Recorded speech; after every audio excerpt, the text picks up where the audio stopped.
was a moment where the Pirate fan base really started to question this team a lot. So hopefully we can kind of redeem.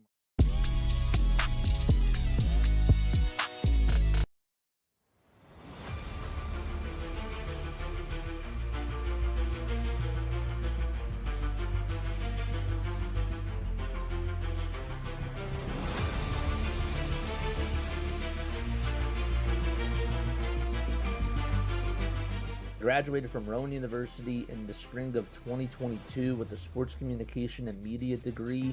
I got to actually call minor league baseball and G League basketball games while I was in school. And then I graduated, and as soon as I graduated, I went to NFL Films in Mount Laurel, New Jersey. And as much as I loved that experience, I miss putting on the headsets. I decided, you know what, talk is cheap. I have a laptop that's in my house, and so 21 months later, here we are, still on YouTube, calling games and building an incredible, loving community on here with the people that I call my Philly freaks with a capital P and a capital H. We go live for every single Phillies, Sixers, and Eagles game, and we do it like old school radio play-by-play style. I'm Jason Joseph, and this is Play-by-Play with JJ. I showed a swung on barrel. Out to right field. Bye-bye baseball. That baby is long gone.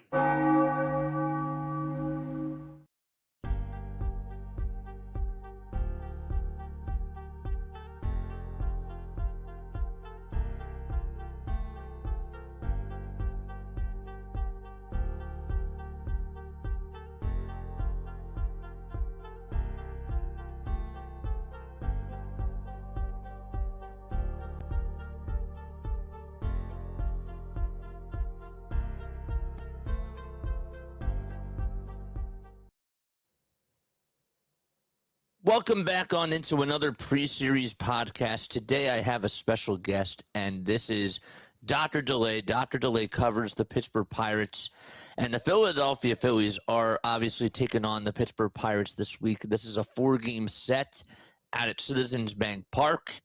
The Phillies are coming off of a 7-game road trip, which they went 5-2. They ended up taking 3 out of 4 against the Washington Nationals. And, of course, they won 2 out of 3 out at Citi Field. And now it's the Battle of Pennsylvania. And here to chop it up with me today is Dr. DeLay. Doc, how you doing? Doing all right. Really just ready to see how the series goes. Really just obviously the last time that we played you guys, we hosted you guys for a 3-game series. That did not go according to plan for the Pirates and myself. And yeah, I would say that was kind of that was a moment where the Pirate fan base really started to question this team a lot. So hopefully we can kind of redeem ourselves as we go out east to take on this, you guys are in-state rivals. I'm doing okay, hanging in there. Hopefully you're doing well. This team has just been unbelievable. This Philadelphia Phillies team put up 15 runs in that series in just the 9th inning against the Washington Nationals.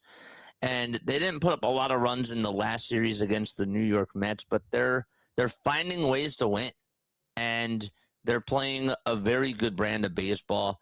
And so when the Phillies are playing good, life is great. Yeah, I can imagine. Yeah. I can imagine. Before we talk about what went down in Cincinnati, versus Cincinnati, I want to get your overall perspective on just how the season has gone so far for the Pittsburgh Pirates. Okay, so you guys are 42-42. Okay, you played 84 games, but there have been some things that have been unexpected in a really good sense when it comes to the offense, and things that just have not gone their way when you just look at that bullpen. But just what are your overall thoughts from this season as a whole? Have they exceeded your expectations? As far as record-wise, I would say they're right where I expected them to be. I really thought this team, going for looking back at last year's Pirates team, they went 71-91, kind of a typical Pirate season, just bad, not good baseball everywhere. But one of the just one of the parts where this Pirates team or that Pirates team shined was the pitching. The pitching was great. Team ERA, I think they were 7th in ERA last year, believe it or not, for a 71-91 team. Their offense was horrible, historically bad. They were dead last in offense. So the mindset, I think, of the Pirate fans were like, well, the pitching's top 10 for sure. If we just get an average offense, like this team could really, really do something special. And we definitely have, I think, we have a top 5 offense. I mean, honestly, you could say top 3 looking at the numbers, more on that later. But the pitching and, the defense, of course, bad defense kind of comes with a good offense. You have players that prioritize, at the plate rather than in the field, but the pitching has just been bad. And but yeah, Why is 42 and 42. Why is that? Well, they switched pitching coaches. Paul Skeens. So I did a lot of research on this. I really wanted to get to the bottom of what happened. So Paul Skeens last year, I guess, was approached. Not really Paul Skeens, but the pitching staff. But really, it's Paul Skeens. We know who kind of runs all that there. But apparently, there was an internal conversations on retaining Oscar Marine, who was the pitching coach last year, and Skeens and company said, no, we actually believe we can achieve a new level when it comes to the pitching. Well, that sounds good. I think they do have the potential to just keep getting better. I mean, there's a bunch of young arms on that team. So they got rid of Marine, brought in this new guy. It's more of a trying to pitch to contact type of thing. And it hasn't worked out at all. It's just been a disaster. I mean, everyone's talking about how Skeens has kind of regressed and all that. I mean, most of the pitchers have regressed on the team. There's been a few guys that have been able to maintain, very few, like Braxton Ashcraft, who pitches tonight. But yeah, just a complete 180 on what they did. Again, and also there's also some just stuff that's happening with the pitching, like with some players like whining about, well, I want to be in the rotation. No, I don't, send me the bullpen. That actually was a thing with Carmen Majinski, Jared Jones, Bubba Chandler. Chandler, I don't think was ever complaining, but he was the guy we all thought would go to the pen.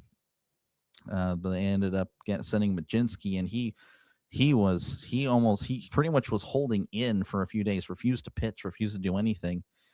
And now he's back in the bullpen, and now we're using him wrong. So it's like it doesn't even matter anyway. But I mean, the I don't know. They may have gotten all big headed from last year. I'm not too sure, but I mean, from a standpoint of, again, that was part of the team that shined last year to now that's the problem. That is just extremely frustrating. Again, 42 and 42. Again, if you told me that, March 1st, like, oh yeah, your Pirates are going to be 500, I'd be so excited. Like I still am happy. I mean, we got used to losing over here in Pittsburgh, but just the way it's gone down.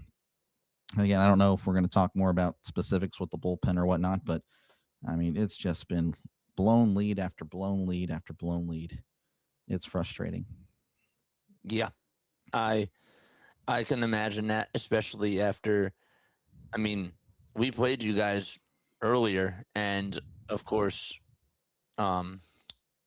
we were down at that point 6-0 in one of the games, and that was Friday. That Friday game, Pirates were cruising. Oh my goodness, PNC was rocking. Marcell Ozuna actually looked good. Like, he was weird, and just a complete disaster. And that's what's been happening to the Pirates. I mean, I know this is going to be fighting words. I genuinely believe the Pirates are a better team than the Phillies as far as what the ceiling is. I think the ceiling of the Pirates this year, much higher. Unfortunately, the floor of the Pirates, much, much lower. Yes. And I mean, you need a bullpen. You need to close out these games. I mean, the Pirates offense is doing what they can. I mean, they have, I think it's the third most runs in baseball or second most runs. I'm not too sure on the specifics. That's crazy. If you told me that, I would be thinking, oh, we're definitely a shoo-in for the playoffs, but that has not been the case. I mean, it's horrible. It's horrible. This team's throwing away wins, and I don't know. So I want to go back to Oscar Marine. just from the transition from last year, to this year. I know that you guys let him go.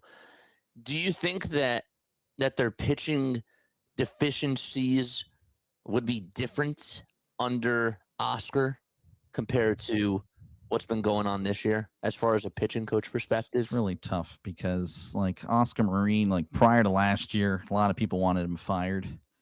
I mean, the Pirates were just bad. I mean, they were 71, 91 last year. I think the 2 years prior, 76 and 96, but the pitching just wasn't really good. I mean, not saying the bats were good, they weren't, but I mean, there was really nothing there. It was kind of like, well, these young arms really kind of saved or made him look much better. Um, so we were like, well, I mean, in theory, it sounds good to replace him because he wasn't doing well prior to the talent being there. The talent gets there, he's good, or the Pirates are good, and I don't know. But I don't know. I mean, I feel like if we had Marine, it didn't. I don't know. Just the philosophy that we had was working. I don't know. Yeah, you'd have to wonder, like, this team would probably still be, or not still be, but like they would be very good, like as far as pitching wise. That ERA would probably still be in the top 10 if I had to guess. Though Marine is apparently the bullpen coach with Cincinnati, and Cincinnati's bullpen is horrible. So I don't really know, but whatever was working last year, you'd like to think it would carry over this year, but I don't know. That's just speculation, I guess. I don't know. I want to shift sides, and of course, like, we're going to come back to the pitching side, but I want to start off with like the good, because obviously this year the Pirates are third in all of baseball in team batting average.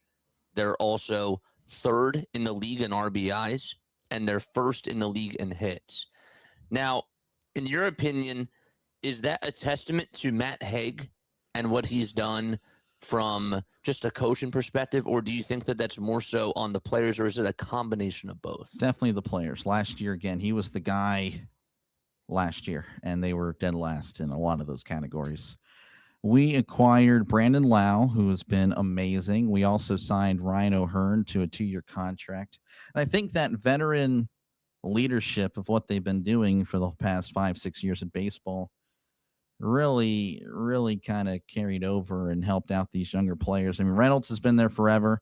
He's had no protection in the lineup. Now he actually has some guys with them, and he's playing some of the best baseball. It's like his prime. He had a year where he had an OPS of 912, and we hadn't seen that in a while. I mean, a lot of 700 OPS years. This year is OPS 874. I mean, this guy has a 33-game on-base streak, his on-base percentage over 400. I mean, he is playing some great baseball, but I believe it's because there's some other guys that are offering protection. So Reynolds, I mean, Horwitz has a OPS over 800. Of course, he's hurt. Cruz, OPS over 800. He's hurt. A lot of injuries for the Pirates, and they still can put up runs. You just plug in a guy, and it seems like they're going to do well, albeit there's a few guys that you just know are automatic outs, but I think that's everybody. But for the most part, if the Pirates were fully healthy, the Pirates can assemble 9 guys that are solid. And, oh, man. But no, I don't really I mean, maybe there is an improvement with the batting coach, Matt Haig. But for the most part, I think it's just the veteran leadership of those guys we brought in really helping out. And ideally, honestly, you'd want to see that for the pitching because, like I said, a lot of young arms, and maybe they don't have that over there. So, but yeah, I'm sorry not to go back to pitching, but yeah, the batting has been really amazing. I'm really, again, the Pirates games were exciting, but they're also very heartbreaking as well. Very. I'll tell you, somebody that has just really caught me by surprise, especially with how he did over the very last series, is Marilyn Valdez. What a series he had. Yeah. 3 games, and in 3 consecutive games, he homered. When you watch him at the plate, what stands out to you from just watching him? Well, he hasn't played too much. He was called up a month or 2 ago. Then he was sent down because really, I mean, what he is your typical power guy that, I mean, just he looks like a giant at the plate. He just tremendous raw power. But he strikes out. He's just a guy that, you hope he makes contact with the ball. Lately he has. I mean, he has an OPS now of over 1,000 because of the last series. And again, that's a guy that would not be starting on the Pirates. And yet I mean, the Pirates have some guys on offensive. That's why I just go back to like just the pitching is just that is the weak point of the team. Yeah. But Valdez again, tremendous power, but needs to be more consistent. Hopefully, last series was a nice building block. Obviously, we're not going to expect him to homer every series. That's just unrealistic, but definitely a quality bat to have on the bench. Like if you, I mean, if you need somebody in a big spot, let's just say, whatever, we need somebody that can provide pop. That's who we're going to go to on the bench. The same thing with Callahan as well. Callahan's been a nice, pleasant surprise. Just really some solid. I'm telling you, I cannot stop gushing over the offense. Like the offense, there's no one that really has any. I mean, again, Henry Davis, Jared Chiolo, those guys they're just not good. But again, they're fine to have every once in a while plug in. Guy needs an off day. But there's a group of guys on that team that can really play some baseball. Now, it's funny to me because you brought up almost every offensive player, but the one that you didn't bring up, Connor Griffin. Connor Griffin, yeah. Yes. So what have you seen from him this year on both the offense and the defensive side?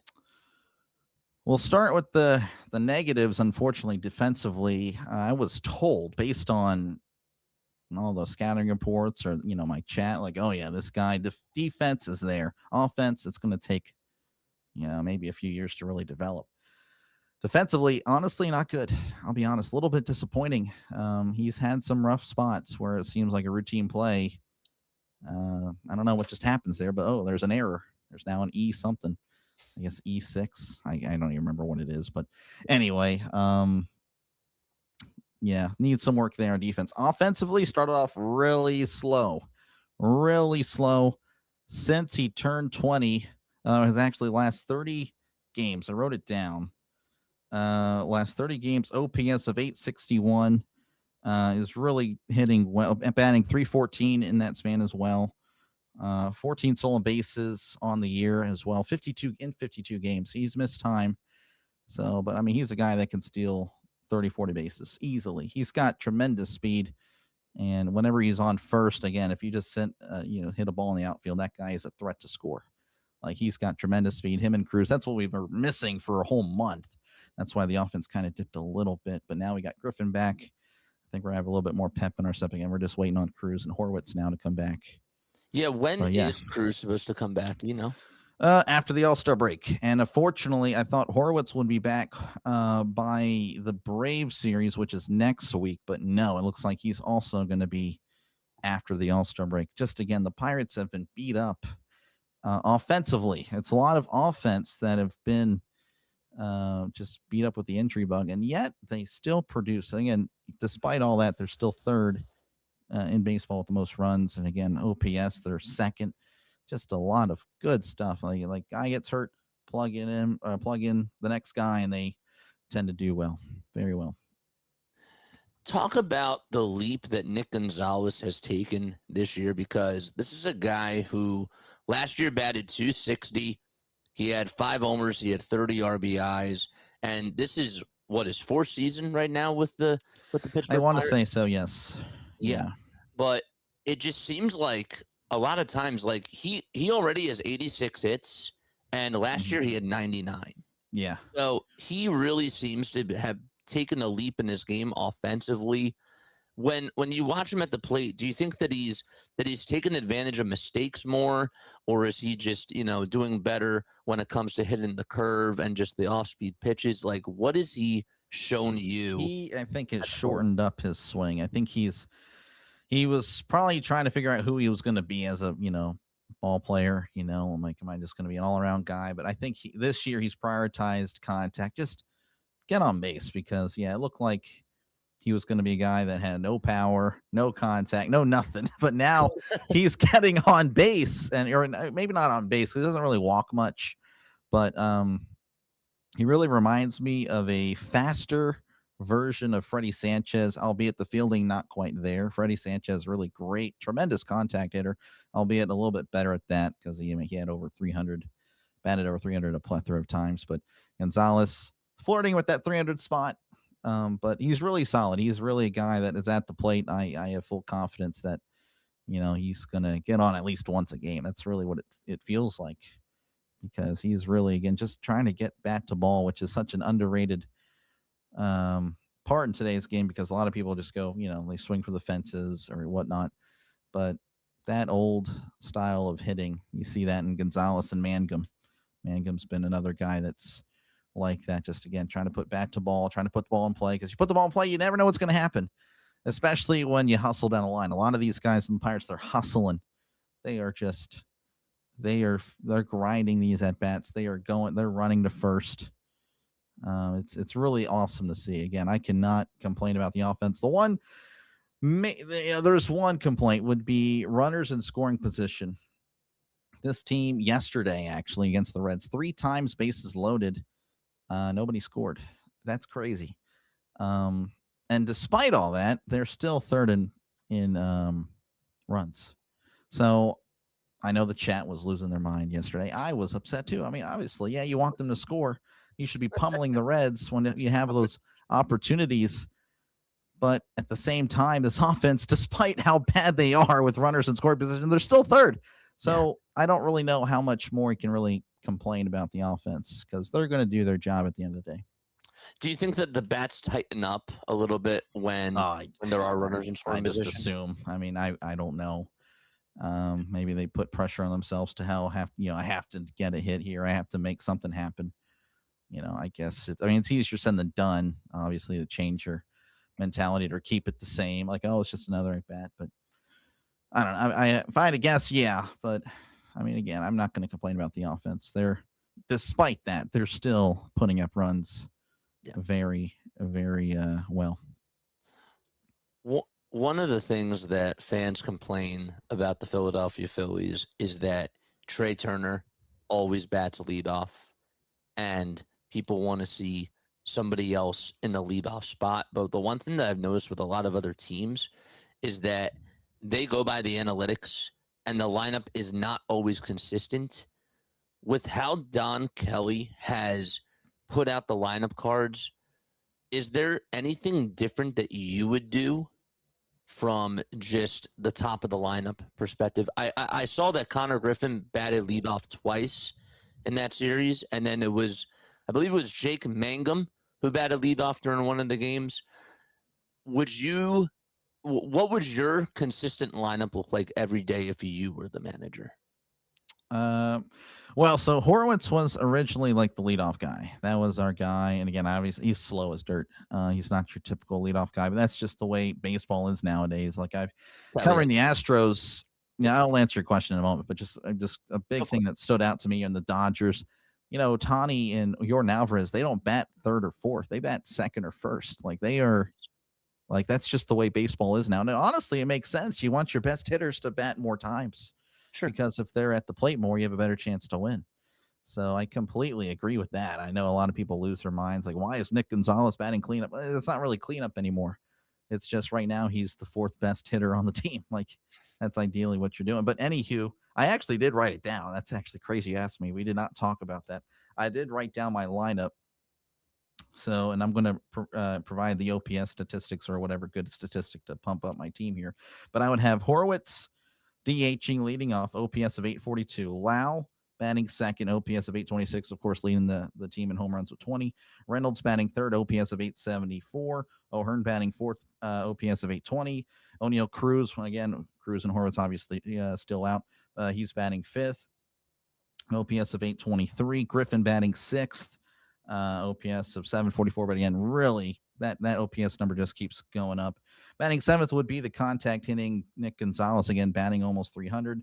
Batting eighth would be Endy Rodriguez, OPS of 823, really underrated, really has been plagued by injuries the last 3 years, but finally healthy and has been great since returning. And then batting ninth would be Jake Mangum, again, a speedy guy that can pretty much flip over as like a leadoff hitter. So you're batting ninth, but again, batting 300, just really speedy guy.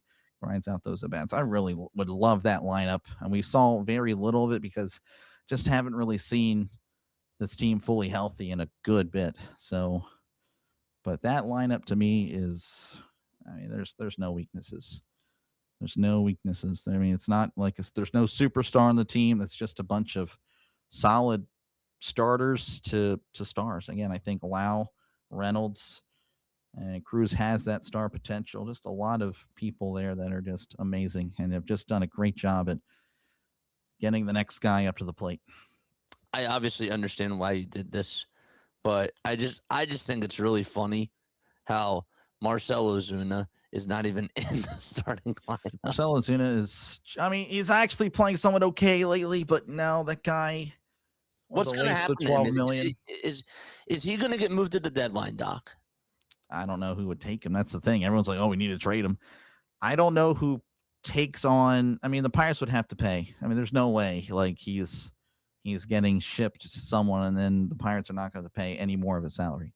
Right. I don't know. Again, he's playing a little bit better as of late, actually. Yeah. But no, he's a guy. He just. It seems like Esmeralda Valdez is about to take that spot over as that power guy on the bench. So I'm sorry, I just don't really think there's a spot for him. But yeah, my bench, those are 9 guys. So the bench would be, I guess, Callahan, Valdez, Triolo, and then Davis, and that's your 13 spots. I'm sorry, Ozuna's got to go. If they were to send anyone else down to keep him on the roster, I mean, that's just stupidity. Not saying that we haven't seen that already with the Ben Cherington, but just that would be incredibly stupid. I just don't know what he would expect to happen. I mean, we played half a season now, and this guy's just now playing okay. So I don't know. One thing I did want to ask you about too, and this is sort of like a transition from the batting side of things to the pitching side of things, and it's the guy that connects that, and that's Henry Davis.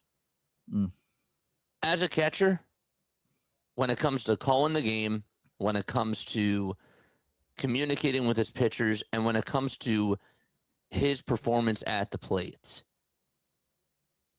how would you describe the season so far? I'm one of the. I really want him to succeed, man. He gets a lot of just hate. But when you're batting 143, I think, it's hard to defend that. It really is. 149. Yeah. 149. Okay, it's gotten a few more points. Look at that. He actually has tremendous raw power. He really does. He connects when he connects with the ball, it is demolished. But the problem is you're batting 149, so that's rare. And of course, defensively, I think he's much better than Andy Rodriguez, who I would have starting, by the way, more often than Davis. But defensively, I do think Davis is better. I know, though, a lot of people provided the stats. I keep fighting with my chat over that. Well, Rodriguez has less pass ball. Nah, I'm sorry. My eyes tell me that Davis is better behind the plate. I've watched the, again, 75, 76 games of the Pirates. Davis has a cannon of an arm. He can throw out runners. He's thrown out Ellie De La Cruz this year. This guy is good. But again, offensively, just not good. But calling a game, I think I used to think he was really good at it. Lately, the Pirates have just been bad. So I don't know if that's pitching or him, but I don't know. Something needs to change there. Whatever they're doing isn't working. The one thing that we always talk about when it comes to JT Realmuto's play is that he might not have the numbers offensively like he used to have, but the one thing that makes him so valuable is that he still calls a really good game. And you can sort of see when it comes to the pitchers, when it comes to Zach Wheeler, or even a guy like Aaron Nola, who has just not had a good year, they never shake him off. They never shake off the type of pitch that he is calling for. Does that happen a lot, though, with the Pittsburgh Pirates when he's behind the plate? Not really. Skeens seems to Skeens loves Henry Davis. In fact, Andy Rodriguez is not caught for Skeens. Skeens, a lot of people believe Skeens is the only reason Davis is on the MLB team. I don't really think many people shake him off. Andy, they will kind of shake off. I don't know. Again, I think they should probably listen to him more because, again, it's not like they're pitching great either. Right. But I don't know. Yeah, I don't really notice it too much. Not much shaking off. They seem to like Davis. I think the pitchers do prefer working with Davis. But again, they have to understand once they have Davis in, well, now you're sacrificing, a quality bats in the lineup. And a lot of people, of course, I'm sure even, Phillies fans know, like, oh, well, Skeens doesn't get the run support. Well, he handpicks a guy batting 149. That's right. So I don't really know what you want. Again, they'll put up runs. But yeah, when Davis is in the lineup, and then of course you pair that with Ozuna if he sneaks in there, and then Triolo, then yeah, you're going to have some innings where there's nothing because those guys pretty much bat right next to each other, and that can kill a mojo of an offense. Yeah, that makes a lot of sense. So let's do this. So let's go pitching matchup by pitching matchup for every single game this year. All right, so Braxton Ashcraft is pitching tonight. He's going up against Aaron Nola. Braxton obviously has been striking out a lot of batters this year, and he has had a very good record. One of the, I would say, like one of the best pitchers, if not the best on the Pirates, if that's safe to say. No, I would agree. I mean, everyone in the chat loves this guy. I love this guy. I saw it last year. Right. This guy called up May or June, was mostly out of the pen until late in the year. They gave him some starting opportunities, and I was like, brilliant. This guy is brilliant. He's coming off of a very fantastic outing where he struck out 10 batters against the Seattle Mariners. And yes, like the Mariners aren't fully healthy right now, of course, but what did you see in that outing that was like, oh my gosh, like this guy is... Well, it's not really just that outing. It's the whole year.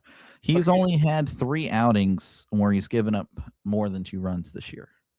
Like this guy, and he goes deep into games too. Like that's something like we need more Ashcrafts on the team. We do. He has been tremendous. He's been very consistent. He attacks the zone, and then when he doesn't, you're swinging and missing. Like this guy has been so good. Again, a 3.07 ERA, 107 strikeouts, over 96 innings pitched, whip of a 1.03. Now, he did get beat up by the Phillies.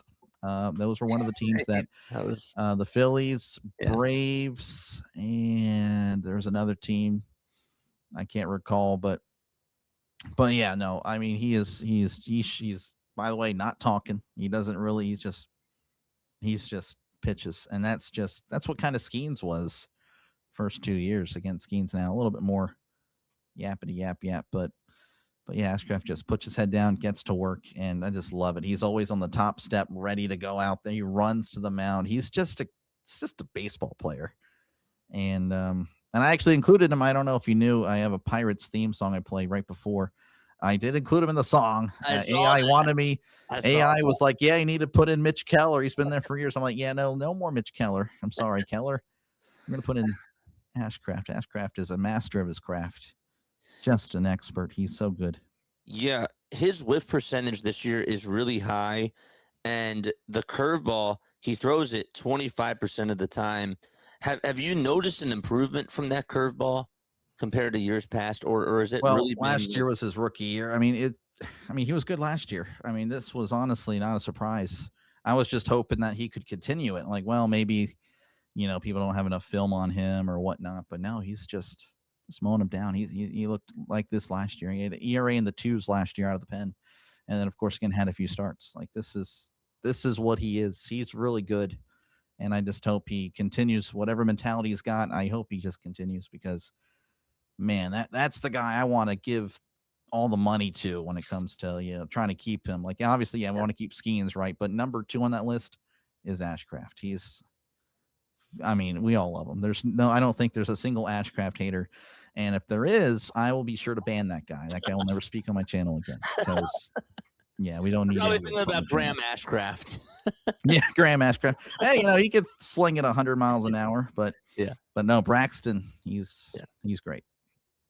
And then tomorrow, pitching wise, it's going to be Sanchez versus Bubba Chandler. Yeah, I've already chalked that up as a loss. So, yeah. Okay, so I need to hear this from your perspective because he's 23 years old. Okay, so we have Andrew Painter who got called up this year, and obviously when Ranger Suarez left, he wasn't fighting for a number 5 spot. He just earned it like by default, and he didn't have a good year last year. He had a terrible ERA in AAA, and so he just got called up. Yeah. And the Phillies finally sent him down about a week and a half ago or so. What is it with Bubba that's just going on this year? Because when it comes to Andrew Peener, it was just more about like he wasn't getting his command with his fastball, and his command was just so off, and he hasn't looked the same since the Tommy John surgery from a couple of years ago. What's going on with Bubba? So the reason I actually said I chalk it up as a loss, it actually has very little to do with Bubba, believe it or not, despite his numbers. It's more to Christopher Sanchez just being very dominant, and the Pirates. I mean, I was just praising their offense. Another thing that they do struggle with lefties. They're actually 5-15 against left-handed starting pitchers. So, yeah, it's not looking good for us tomorrow. But Bubba, actually, somewhat okay as of late. Of course, there's a lot to criticize, but in his last 4 starts, a 2.85 ERA. He's actually getting a little bit better as of late. Again, hopefully that's something we continue. A guy has been touted as a top prospect in the Pirates organization for many years prior to this, of course, and has great stuff. I mean, he's got great velocity. He's got great break on his breaking balls. I mean, great stuff. But I think a problem with Chandler is once that guy gets on, like that's in his head, he cannot let that go. Like he'll really look over there a lot. He'll try to pick him off. He won't focus the guy on the plate, and then he leaves another pitch over the plate. Now it's going to be like the hits and runs come in 2s and 3s. Yeah. Or the walks. Again, he has struggled with the walks. Just a guy that is throwing 100 miles an hour, and it's like a whole foot or 2 above the zone. Like Davis has to stand up and catch it, or Rodriguez has to stand up and catch it. Like, dude, just calm down. Like it's the same problem over and over again. Like I said, we're seeing less of that in the last month or so of starts. So maybe he continues that tomorrow. Again, it's going to be a really tough challenge to do so, but yeah, I don't know. I mean, I think he's coming into it a little bit, but yeah, last year had an ERA of 4, was brought up last year. The only reason it was a 4 was one bad outing. You take that outing out, he had a 1.93 ERA last year. He was really good last year. Again, another guy I think just bought into the new philosophy, and just it's not working out because he didn't have the walk problem last year. Only offered 4 walks and 36 innings pitched last year. Now his walk, I mean, he has a whip of a 1.4. I mean, he's just walking people at will.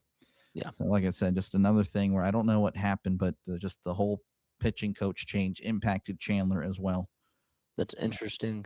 But I also noticed too that ever since he played against the Phillies, he's only given up 2 home runs. Like that's it. The home run ball was also a problem too earlier in the season. Mm-hmm. And obviously part Very of that much would come from, runners on base and runners in scoring position and delivering from the stretch. But you think that he's calmed down when it comes to that? Like I said, he's lately we've seen a new Chandler. I just hope it continues.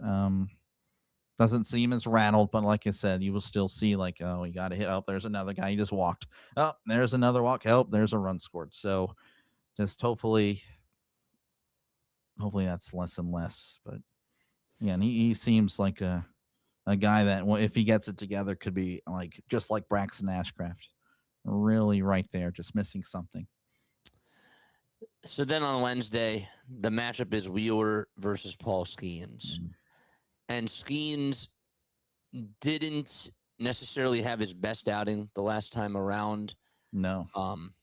Gave up 4 runs, and he hasn't won a game since May 12th.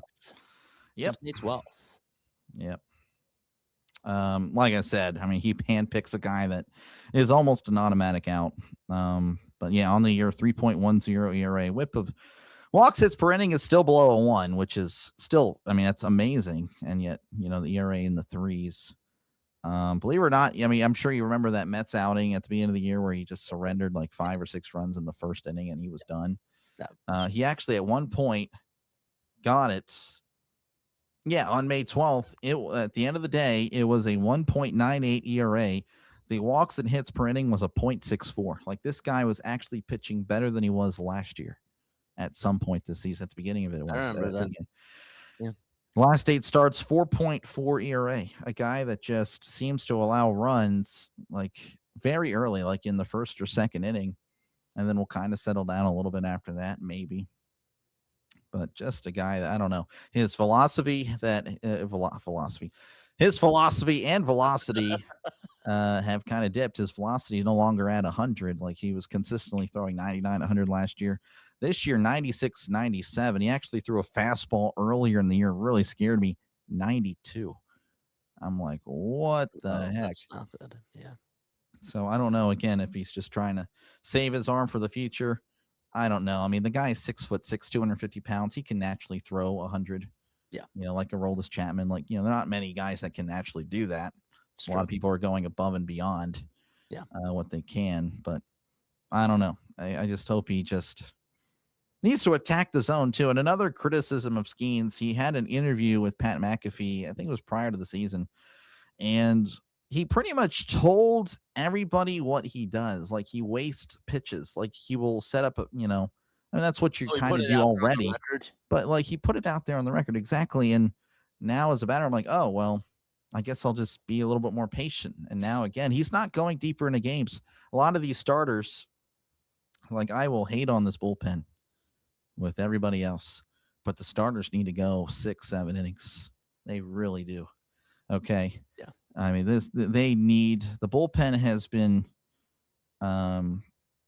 used the second most innings pitched out of this bullpen.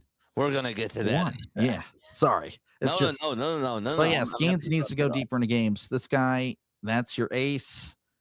And you want a Cy Young and all that, but we're not seeing that this year. And of course, you are the one, Skeens, that wanted this the pitching coach changed, and that move looks like it's costing the season. So he's got to knuckle down, and he's kind of tough. Again, you said we're facing Wheeler. He's been really good as well. So yeah, I don't know. It's going to be a tough series. And then to wrap up the series on Thursday afternoon, it's Allen, Rangel going up against Jared Jones. That is going to be the matchup on Thursday. Jared Jones. Yeah, he's just now coming back from injury. Almost had a scare. With the Colorado series, fastball right above not a fastball, but a screamer right back to him, right above his elbow. Thought he was done, but luckily no. But just all over the place.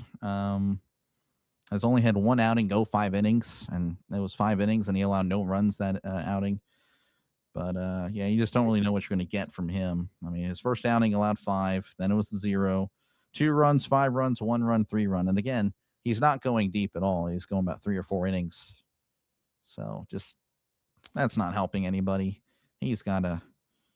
I mean, I understand they're working him back slowly, but you got to pitch better too when you're being worked back slowly. If you're only going 3 or 4 innings, they better be shutout innings or allowing 1 run. You can't be putting the Pirates in a hole like that, especially again with the bullpen the way it is. Like, another guy that again may have been going to the pen, but then threw a fit.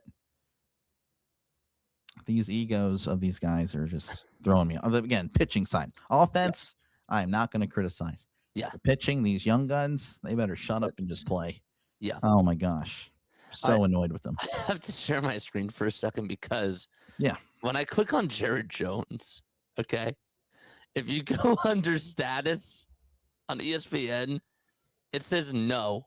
Do you see that? Oh wow, yeah. I don't know. I just had to. To my knowledge, he's good. Pitched the other day. I have no idea. I don't know what no means, but it was just posted 39 minutes. This is no. How crazy. About no? That is wild. Yeah, I had to show that to you. And then the last person that, of course, I wanted to talk about too is Mitch Keller. I know that he's not pitching in this series, but what? Write anything down. No, but you're good. I mean, Keller has been, again, he's been the guy that's been on the Pirates forever. Yeah. A guy that traditionally from March to about July, really good, but always has that second half of the year where he just looks hittable. The problem is for the Pirates this year, that came much earlier in May and has been just just bad. I mean, he had an okay outing yesterday. I mean, yeah, okay. I mean, the stats don't do him justice, but I mean, he's lost velocity on his fastball as well. I mean, just I don't know. I don't know what's going on. They bought into something that's not working. They just need to, like I said, I don't know. They're going to cost the team the season if they don't get out of their own way. Really disappointing. So, from a hypothetical perspective, okay, if you look at the Pirates depth chart right now, and you look at the number 1 through 5 on the starting pitching staff, it's Paul Skeens, Braxton Ashcraft, Mitch Keller, Jared Jones, and Bubba. Now, obviously, in the playoffs, that would be a 4-man rotation, right? Yeah. So, if the playoffs started tomorrow, even with even with Braxton Ashcraft pitching the way that he's been pitching, would you move Ashcraft to the number 1 if they were playing anybody, the Dodgers, the Phillies, whoever it is? I would. I know they wouldn't. Yes. They would do it. They would put Skeens out there, which is fine because the wild card is a best of 3, so you're going to play 2 anyway. Yeah. But I would put Ashcraft at 1 and Skeens at 2. The third game, oh my gosh. That's you hope that Paul Skeens can come back, I guess, for game 3 or Ashcraft. I don't know. I guess it would. I mean, based on recent performances, believe it or not, Bubba Chandler. Yeah.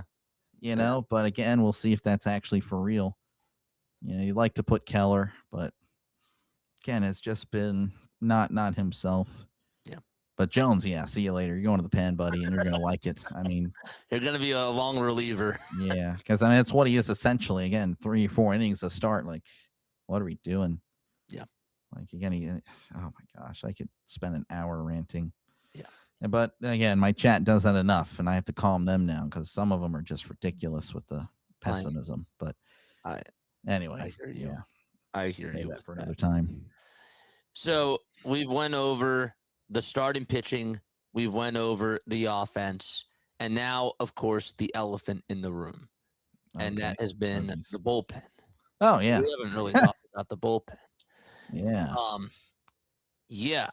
So where do you want to begin with that? Because I don't. It has just been a mess. I don't. No, they're just bad. At the end of the day, Charrington last year traded Bednar to the Yankees. We got Rafael Flores and some other throw-in minor leaguers. Flores has been, I mean, he hasn't even really played much. He played like a game or 2 and actually looked pretty good in that game, but in the minors, he looks terrible. He's not really providing anything this year. We gave away Ferguson last year for nobody. We gave Shugart to y'all for, I don't even know. He's been pitching really bad lately now for the Phillies. Well, we could use him back. We gave away so many arms last year for no reason. And this year we replaced them with guys that, I don't know, just don't seem to be doing well. Again, they have the second most innings used in all of baseball. That's tough for any bullpen. Guys that aren't used to going many innings, they're being required to throw a lot of pitches. And I noticed at the beginning of the year, I mean, Kelly was taking out these starters really early. I understand that's what you normally do, I guess, at the beginning of the year. To me, it makes no sense because that's what spring training is for. Everyone kind of just goes along well with the narrative. Well, it's the beginning of the year, that's what spring training is for. So you should already be kind of loose throwing full capacity for over a month or so. I don't know. Again, I like the old style of thinking with baseball. I also hate it as well. I don't know. But anyway, the bullpen, there's only like maybe an arm or 2 that I really like, 2 that I'm finding like okay with, and then the rest of them are just completely shot. And of course, Kelly has no feel for the game, of course, pinch hitting wise or just whatever, but really the bullpen. Putting Mason Montgomery in Friday or Saturday, I want to say, with a tie game. And a guy that was, again, really good at the beginning of the year, but has just been overused. Like, they use him a lot. And just now his arm is it's shot. You can tell. And he's been getting shot up lately. And, it blows the game. Soto was phenomenal the first 2 months of the year. But June, oh, my goodness. Welcome to the Gregory Soto experience. Well, yeah, but again, a guy that they were using like almost every day. Like, why? Like, I, you're going to kill your pitchers, and that's what happened. Isaac Matson, again, I like him. He was great last year, 2 ERA last year. They used him again almost every day, and now he's shot. Now they sent him down, and he's looking better since he's gone back up. He's looking like last year's version, which is great. But again, there's only one of him. I mean, Evan Sisk has been consistently good. Just don't ask him to, if he inherits runners, those runners are scoring. Like, just accept that. His ERA is like a 2. Like, he'll make sure his runners don't score.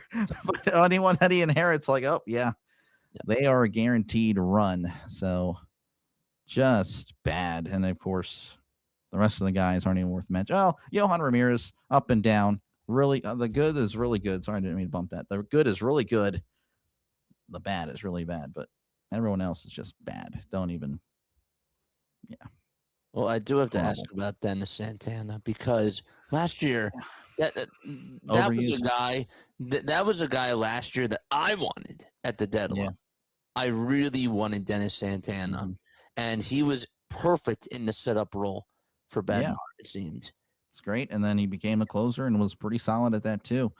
Again, a guy that just used. Again, these pitchers don't go like they didn't go deep enough at the beginning of the season. And now they're going the same like now. So it's just frustrating. Again, we know the bullpen is a disaster, and yet Kelly is so eager to get the starters out of there, even if they're doing good. Obviously they're doing bad. Yeah, you get them out of there. But man, I don't know. The analytics needs to stop. Like, it's a good tool, but we do not need to worship it. And that's what the Pirates are doing. And the problem with that is that everyone's using analytics now. I mean, that used to be the tool for the A's 20 years ago, 25 years ago, because not many people were doing it. But now you have the Yankees using analytics, the Dodgers using analytics, everybody. So you're doing the same thing that these teams with the higher payroll that are pretty much better than you are doing. You're just hitting yourself. I mean, you're hitting that ceiling because, they're going to do it better as they're putting more resources in it. I don't know. Would love them to actually watch the game on the field and respond accordingly rather than what does this sheet say? Oh, all right, well, we got to put them in. Yeah. Do you think? Yeah. Sorry, go ahead. No, I was just going to ask, do you think that Carmen Majinski has been doing a better job in his role? Well, like I said, he was the one that threw the fit. He's been used wrong. I mean, that's what it is. I mean, I think we're trying to appease to him, because he, bullpen guys, I think, should be with the bullpen, but he's still, like, whenever he's not being used, he's still in the dugout with the guys and all that stuff. And he feels like he should be there. But yeah, we use him like once every 4 or 5 outings for 3 innings or 4 innings or whatever.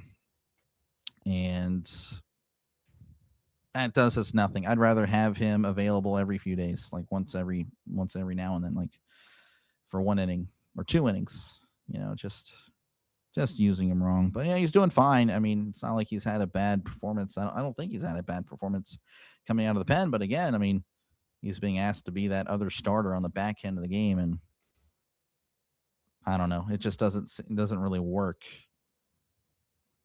I don't know if that makes any sense, but I don't know if you saw my stat. I posted it a few days ago. The Pirates, again, I understand games don't go 7 innings. Oh, no. I saw it.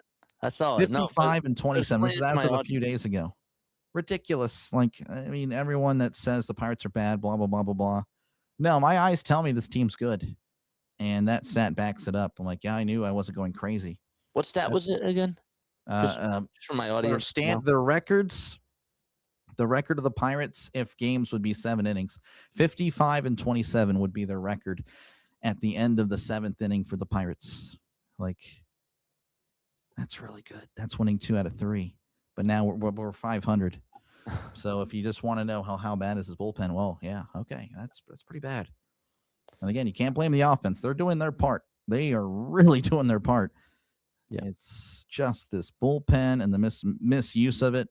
And, of course, the starter's not going deep enough into the ball game that has really, really cost this team. And I hate to be that negative guy. I just call it the way it is. Some people say I'm a cheerleader, and those would be the pessimistic people. I am not. I've criticized this team plenty. Some people just want to see the Pirates lose because I don't know. Better It's to weird. do. It's just really weird. Yeah. Just hating on everything. I'm like, what are you doing? Like, why even be here? Why even watch? Why even watch? If you don't like them, don't. I mean, it's fine. You don't have to watch. It's free will. I tell people, hey, you can tune in. Great. You don't have to watch me every second, and you don't have to let me know about your hatred of the team. Like, oh, they lost again. They're not going to the playoffs. Yeah, they're only 3 games out. Despite of how everything has been for the Pirates, they are only 3 games out of the wild card. It is insane how this team could be better. We all understand that, but yeah, it's not going well, and they're still in it. So I just don't understand the eagerness to discount this team, to really just count this team out. I mean, it's absolutely insane. So here's the other thing that I wanted to sort of pivot to, because now, as of this date, is June 29th. Okay. I'm not much of a person that likes to go shopping. Okay. I will go shopping some of the time. I guess it all depends on like what it's for. But Ben Sherrington, okay, if you were going shopping and you were looking out there for a player that could really benefit the Pittsburgh Pirates right now, that is probably on the trade market, who would that? First and foremost, like, what do you think? Obviously, like a bullpen arm is probably going to be like one of like your biggest acquisitions that you would probably want to try to, better, because you want to get the bullpen better. But like, who is the guy? Like, is it Aroldis Chapman? Everyone wants Chapman. Of course, he played for the Pirates a few years ago. That was really cool to have him and Bednar. Of course, we were losers then, so it didn't matter. But yeah, no, it'd be great to have him. I mean, everyone wants him. Me, again, yeah, we need 3 or 4 extra arms. I know that's not going to happen, but we need 3 arms. We need 3 more arms for that pen. I also would love to see them go after like a cheap starter. Again, I've brought up Jose Quintana so many times. He played for the Pirates a few years ago. He's now in Colorado. I guarantee you he would be cheap. He would give stability. He would bring that veteran presence. But yeah, it would be great to get a veteran starting pitcher as well. But really, the more pressing issue is the bullpen, because these guys, again, just can't hold a lead. They can't. But yeah, I'd like to see also a veteran starting pitcher as well, and that would kick Jones out, and Jones again would have to just shut up, go to the pen. I know that Jones has great stuff. And that would kind of, getting a starting pitcher would also kind of be you get 2 players, because again, you gain that extra arm. And Jones, I know he's been kind of all over the place, but I believe like, hey, buddy, you're going an inning or 2. I think you could get it done. I think that'd be perfect. And then, of course, hopefully next year, like, all right, buddy, we'll see if you can get get back your starting rotation spot. But I don't know. I think that's why that getting a starting pitcher would actually be pretty solid. But yeah, Chapman's the guy. I don't know. His price is going to be very expensive, I imagine, but it would be great to get him. See, I'm just thinking, though, too, like, okay, we were having this conversation before, like, just not too long ago, about who your number 1, who your number 2 would be in the playoffs. Can you just imagine if you're going up against a team like the Brewers, okay? And it's, well, I was going to say, like, you have Braxton going up against Miz. You have Kyle Harrison facing Paul Skeens, and then like your number 3 starter is like Sandy Alcantara. Like, you would feel a lot better about that, wouldn't you? Oh, that'd be great. Like I said, I mean, I'm fine with the a veteran starting pitcher. I know that's not really what the Pirates fans want. They want the bullpen, but I mean, I'm cool with that. I mean, that's obviously, yeah, but I mean, it just depends on what the Pirates mentality is. I really think they're waiting, and I don't want them to, but I think the front office and Bob Nutting are waiting to see how these next 4 series go. Yeah. Like, what are the Pirates entering at the All-Star break? I want them to be 49-48. it's going to be really tough to do. So they really needed to take 2 or 3 from the Reds. That did not happen. So they got to split with you guys and then go, I guess it would be 5-4 the rest of the way with the series at Washington after that. And then, of course, they're hosting the Braves and the Brewers. So really tough schedule. I think they can. Again, I believe that the team at its best can beat anybody. But again, they can also lose to anybody. Could you see them going after a catcher? No. It was a problem of mine prior to Endy being called up. It was Davis and who? I don't even remember the other guy. Who the heck started off with Davis? Well, they had Joey Bart. Oh yeah, Joey Fart. He's gone. Joey Fart. Thank goodness that bum is out of there. But yeah, I mean, I forgot his name, so he was definitely not remarkable in any way. But just a lazy bum. I hated his whole demeanor. Just didn't. It looked like he didn't care. Anyway, yeah, it'd be great to just add to that pitching. Offense is fine. We don't need to touch anything there. We're good. We are okay there. But I was going to say with the Nationals again, like you guys just played the Nationals, came back. That's something that could very well happen. The Pirates are leading late, and the Phillies come back. I mean, the Pirates are essentially a light version of the Nationals. Nationals, the best offense in baseball, most runs. But their pitching is also horrible. So we're not as extreme, but we're pretty much the same. Like, yeah, offense not as great, but it's still really good. And then the pitching, it's bad, but not as bad as the Nationals. So that series between the Nationals is going to be very interesting. Hopefully, again, we can take 2 or 3 there. We split, actually. We hosted the Nationals for 4 games earlier in the year. It was 2-2. The Nationals they surprised me. I knew they would be really I knew they would have a good offense. I didn't think it would be the best offense in baseball. Yeah. I remember talking to District Nation. He's been playing so well, Nasim Nunez and C.J. Abrams. James Wood, that guy is awesome. James Wood is offensively is great. Defensively, we're still thanking him for that 8th inning blunder. I don't even know what happened, but yeah, just imagine. Yeah. Can only imagine what happened there. Just like I said, me and you talked. I'm thinking the Nationals taking 3-1. And again, if they held the leads, they would have. But if the game was 7 innings long, if the game were 7 innings, just these teams just bad. Bullpen, bad. One of the big complaints about Rob Thompson when he was at the head of the helm for the Philadelphia Phillies was that he always took his pitchers out whenever there was a jam. Whenever there was like bases loaded and nobody out, or, 2 runners were on. And the one thing that Don has done for the most part is he's kept his pitchers out there to get themselves out of that mess. Yeah. Is Don the type of guy that is just like, okay, we got like 2 runners on with nobody out. Braxton, you've been pitching really well through 5 innings. Your pitch count's at like 79. We're going to take you out now. Yeah, that's Don Kelly. Kelly has no again, obviously, you do approach the 5th and 6th inning differently than the 1st and 2nd inning, right? But sure. Again, I'd like to see more faith in people like Ashcraft. Ashcraft deserves it. He deserves it. He needs to figure it out. And again, if he allows another hit or whatnot, like, okay, this guy's clearly lost it, then it's fine to pull him. But it's just, it feels like, again, he's looking at the paper. All right, yeah, I got to take him out. Yeah. Like, that's what it feels like. And Kelly just needs to, he's going to lose his job over it. If I genuinely believe that this team, again, you have an offense like that, you should not be 500. Yeah. No, I'm sorry. Just have a better pulse. I don't know. I don't understand the eagerness to take out your starter for that bullpen. It's not like the Pirates of the 2010s, when they were going to the playoffs. They had Mark Melancon, Jason Grilli, Tony Watson, that Shark Tank out there, with the guys with like a 1 ERA, 2 ERAs out there in the pen. Yeah. Justin Wilson, Jared Hughes, those guys were solid. Yeah. For the Pirates. These guys, I mean, they totally have 5s out there.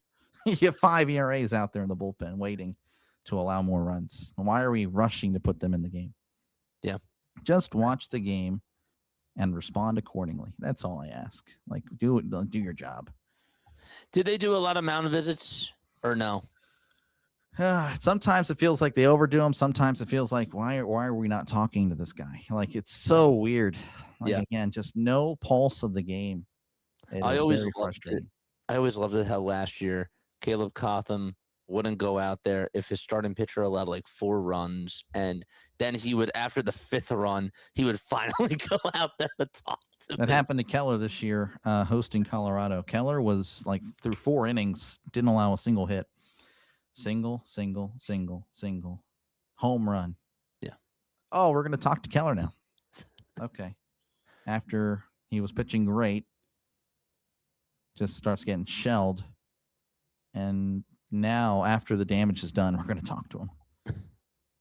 Just stupid. And of course, Coach Murphy, the pitching coach, he walks like a sloth. You get like 30 seconds of mound. He spends 20 seconds of it walking to and from. So he spends 10 seconds, like a third of that time, actually talking to him. Yeah. Like I said, what the Pirates pitching staff, again, a.k.a. Skeens and company, pushed for is going to possibly cost this team a spot. So they need to start locking it in. We're over halfway through the season. The offense pulling their weight, but yet the superstar and Skeens and some of these guys are not pulling their weight, and they need to like get out of their own way and start pitching like how we expect them to, how we expected them to coming into the year. What have you seen from the Pirates on the defensive side of the ball? It's bad. It's legit bad. I mean, again, like I said earlier, the offense is doing their job, and of course the players focus more on the offensive part of the things, when it comes to fundamentals, all that, right? The defense, it can be really rough at times. Like I said, Griffin's had some tough moments. I mean, Gonzalez has really been tough. Again, such a difference going from Hayes to Gonzalez. You get Gonzalez, who's much better at the plate than Hayes ever will be. Yeah. But of course, Hayes was a Gold Glover at third. He was so good. He's just so smooth with it. Yeah. But you're batting 200. Well, yeah, okay.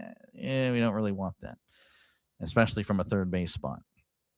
The outfield, Cruz was really bad at the beginning of the year. He really got better, and then of course he gets hurt. Mangum's been all right out there. Reynolds has robbed 3 home runs. We call him B-Rob now. Yeah, it's B-Ray. Now it's B-Rob. We just love that guy. He's looking pretty good. But again, it's not the best fielder. But yeah, and of course the pitchers. There's some pitchers, like if you're asking them to run to their right, throw to first, they're about to throw it to right field or Narnia. I don't know what's closer, but they're gonna have to find it. It's bad. It's so bad. They just, defensively, this team is bad. But if you're putting up the runs to make up for it, I'm okay with it. But yeah, that's definitely a worry there. Part of me also sort of wonders if the Pirates were a better defensive team, would that sort of, add more ease to the pitching staff? Oh, for sure. Maybe to the bullpen too. Oh yeah, it's not even close. Yeah, definitely. But like I said, these players are the ones that are putting up runs. You get one or the other.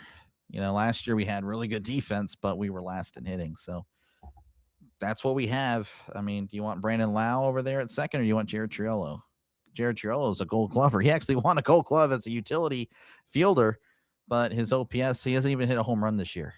Yeah. So that was our second baseman last year. And didn't you guys get? I was just gonna ask, I started to cut you off. Didn't you guys get Chris Truby as your new infield coach? I don't even know who that is, to be honest with you. If we did, great. If we didn't, I don't know. But I mean, he's not doing a good job. Yeah. I don't know. I don't really look at the specifics. I know who are hitting coaches or pitching coaches. I just found out his name a month ago because I just got so fed up with this guy. I'd be like, who is this guy? This idiot takes, I'd be calling the game this guy takes an hour to walk to the mound, and oh, it's Coach Murray. Okay, well, I don't even know his name, and he doesn't even do a good job anyway. That's how you make a name for yourself, though. I don't even care. Yeah, congrats, but yeah, I don't really. I only know Kelly, Murphy, and then Haig. Yeah, that's it. Yeah. I don't really know, but if we brought in anyone else, it didn't matter because this team stinks defensively. But again, I'm not going to harp on it too much because they put up the runs.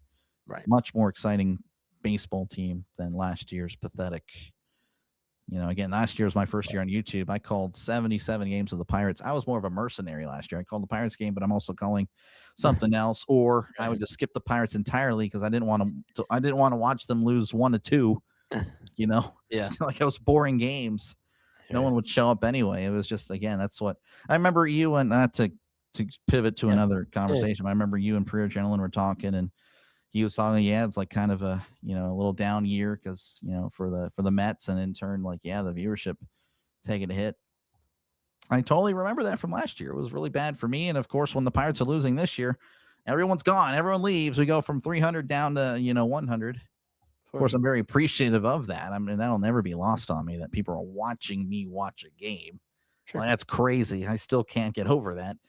But yeah, just that's what losing can do, or just the vibes in the chat can do. That's why I really try to police it. Like, I'm not, a dictator or anything, but if you're just a constant idiot, like, you're going to get scolded at or, just removed. You're going to walk the plank. You will walk the plank. Yep. You're out of here. Yep. You gotta walk the plank. Yep. We didn't really get to base running. Have you seen them play more small ball and be more aggressive on the bases? They don't really do that much. They actually did it yesterday and actually worked out. I mean, I know, again, I'm probably the same with you and your chat. Like, why aren't they bunting more? Blah, blah, blah, blah. Again, it's not really a thing that they do in today's baseball. They don't teach it. I mean, it's all about, hitting for power, essentially. Again, that's home run, walk, whatever. Just, but yeah, I mean, as far as stolen bases, like, again, we didn't have Cruz or Griffin. Those were our top two guys, and in stolen bases for a while. And again, just a threat whenever on base, they can score from anywhere. Finally getting Griffin back. We should see more of that soon, but yeah, I mean, we're pretty good in stolen base. I think we're top 10. We were number 1 when, prior to Griffin and Cruz, but obviously once those two went down at the same time, it was really up to Mangum, and Mangum again can swipe a few bases, but not as often as those two. Right. But yeah, pretty good. Again, we got a lot of speed. Henry Davis, again, like, he terrible at the plate, but he's actually probably the fastest catcher in all of baseball. He really is pretty good at moving. Again, he hustles. I mean, I just know that no one cares about, your catcher's fast. No one ever cares about that, but he can move. Again, Gonzalez can move. Speedy Gonzalez. I always bring up Speedy here. Speedy whenever he's at the plate. Gonzalez. Triolo actually, again, can move. Reynolds still got some speed. I know he's 30, but he can still move. Of course, Mangum, Cruz, Griffin. Callahan, he's on the bench. He can move. Valdez hustles. Valdez is a big guy, but he can move now. I didn't realize that, so that's cool. Yeah. The Pirates are, again, a young, feisty team. So really cool to see, again, their offense. I won't really talk bad about them. It's that other part that just makes you want to, just go out in the woods and just never come back. Yeah. So, Yeah. Is there anything in particular that you want to know about the Phillies? Well, I kind of already know what I know as Okay. far as this year's team. I mean, it's Schwarber, Harper, the superstars. From what I gather, they're doing a lot of the work. And Brandon Marsh. He's always been like a pretty good player, pretty solid.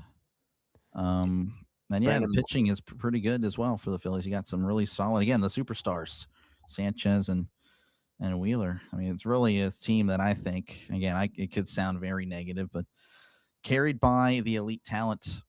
Yeah. And again, I believe that the Pirates as a whole are better, but the elite talent will rise up to the occasion.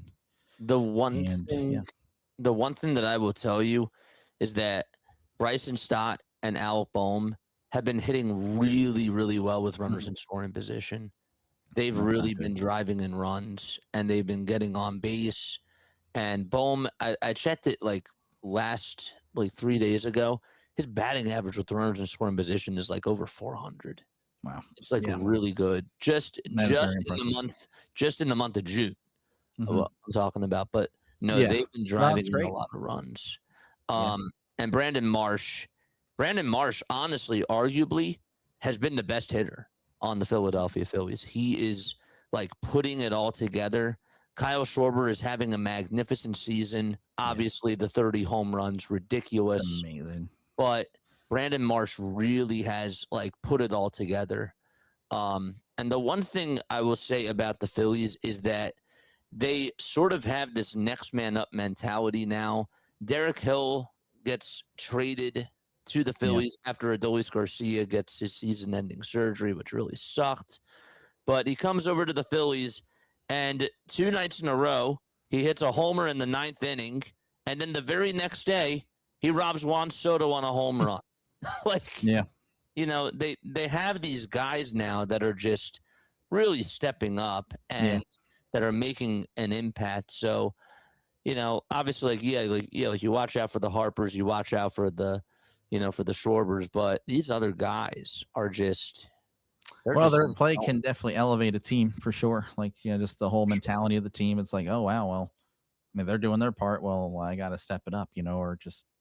Maybe they're helping. I don't know how Harper and Schwarber are as far as, being helping out others, but I'm sure they're not shy in helping their teammates, of course. But I mean, again, the Phillies, I picked them to go to the playoffs. I picked them to win the World Series last year. This year, it was not that high, but they were I thought highly of them, though. Like I said, I just feel like they're going to hit a ceiling because the one thing that really you look at, so the Phillies have a worse run differential than the Red Sox. Yes. The Red Sox are not good. Yes. But the Phillies are winning. Winning is a skill. Winning, I completely agree with the fact that winning is a skill. It's not lucky. If you just continually grind these games out, you are just that good. They were 10 games under 500 under Rob Thompson, and now they're 10 games over 500. I mean, just the switch of the mentality at the top. It's insane. I mean, if only we had Mattingly, I know, right? It's just really frustrating. The other Don on my team, but our Don stinks. The battle of the Dons. Our Don, no good. I think the Phillies are good. Again, as far as playoffs, I think they're just not as good as the last year's Phillies. I really think last year's Phillies were a really good team and just unfortunate ending. I was really pulling for you guys. Really were. I know a lot of your viewers think I hate the Phillies. I don't hate the Phillies. You have a soft spot for us. There's a soft spot. Like I said, that series in Pittsburgh changed everything for my Pirates, and I just grew to just look at you Phillies with a little bit more just anger. I don't hate. I mean, I was actually born just outside of Philadelphia and Reading. I know you do. So, went to Reading Phillies games often. Like, I love the Reading Phillies. Every time I go up there, I got to catch a Reading Philly game. Let's go. But no, I mean, I hope the Pirates can take 2 from this series. You guys are going to win the season series for sure, unless we sweep, and that's just not happening. But we're hoping for a split. I'm sure you guys are probably expecting to take 3 or 4, if I had to guess. Honestly, I'll be honest with you. If they split this series, I'm not going to say that I'm happy, but that's what I expect. Okay. I expect them to split this series. And the reason why, one of the main reasons why, and I was going to get to this next, the way that you beat us is by getting to our bullpen, because you guys think that your bullpen is bad. This Phillies bullpen, besides Duran, who's been phenomenal, everybody else, oh my gosh, they are just. Well, we'll hope. I don't know. Like I said, I think our bullpen is the worst in baseball. I know the stats don't say that as far as ERA. It's pretty bad too. But I'm just going to say it like that. Yeah, I mean, we'll besides Duran. Hopefully we work the counts for Sanchez again. Going against lefties, the Pirates are 5-15. So Sanchez, again, not looking good already, just going into the game. But hopefully you can work that count and just knock him out, in the 5th or 6th inning, which I think he went 8 innings last time against us. I mean, it was just unbelievable. Or maybe you completed the game. I don't know. It was all blur. Like I said, that was during the 50 2/3 of an inning. It was just, something changed in our fan base and in me. Yeah. Whereas like now, oh man, I don't know what, it became personal. Yeah. So I genuinely hope we can just take 2 games and keep us on the float. I love the rivalry. I love it. Yeah, you guys can go jump off a cliff. I love don't the care. rivalry. I want the Pirates to win so bad, but again, you guys are going to win the season series this year for sure. I just hope we can split. Yeah, I just hope we can because I believe we can. I believe we can take 3. I really do, but unfortunately, the Pirates are still the Pirates. Like I said, the ceiling great, the floor is way down there. It's horrible. Yeah. So we don't. Yeah. Yeah. I hear you. Well, this was a lot of fun. Do Yeah. you realize that we went for an hour and 18 minutes? No. Well, now I'm looking at the time. Yeah, I can see that, but Yeah. no, that's just flew by. It's great. A lot of me rambling. Yeah. Just a yapper. Before I let you go, I do like to ask this at the very end to my guests.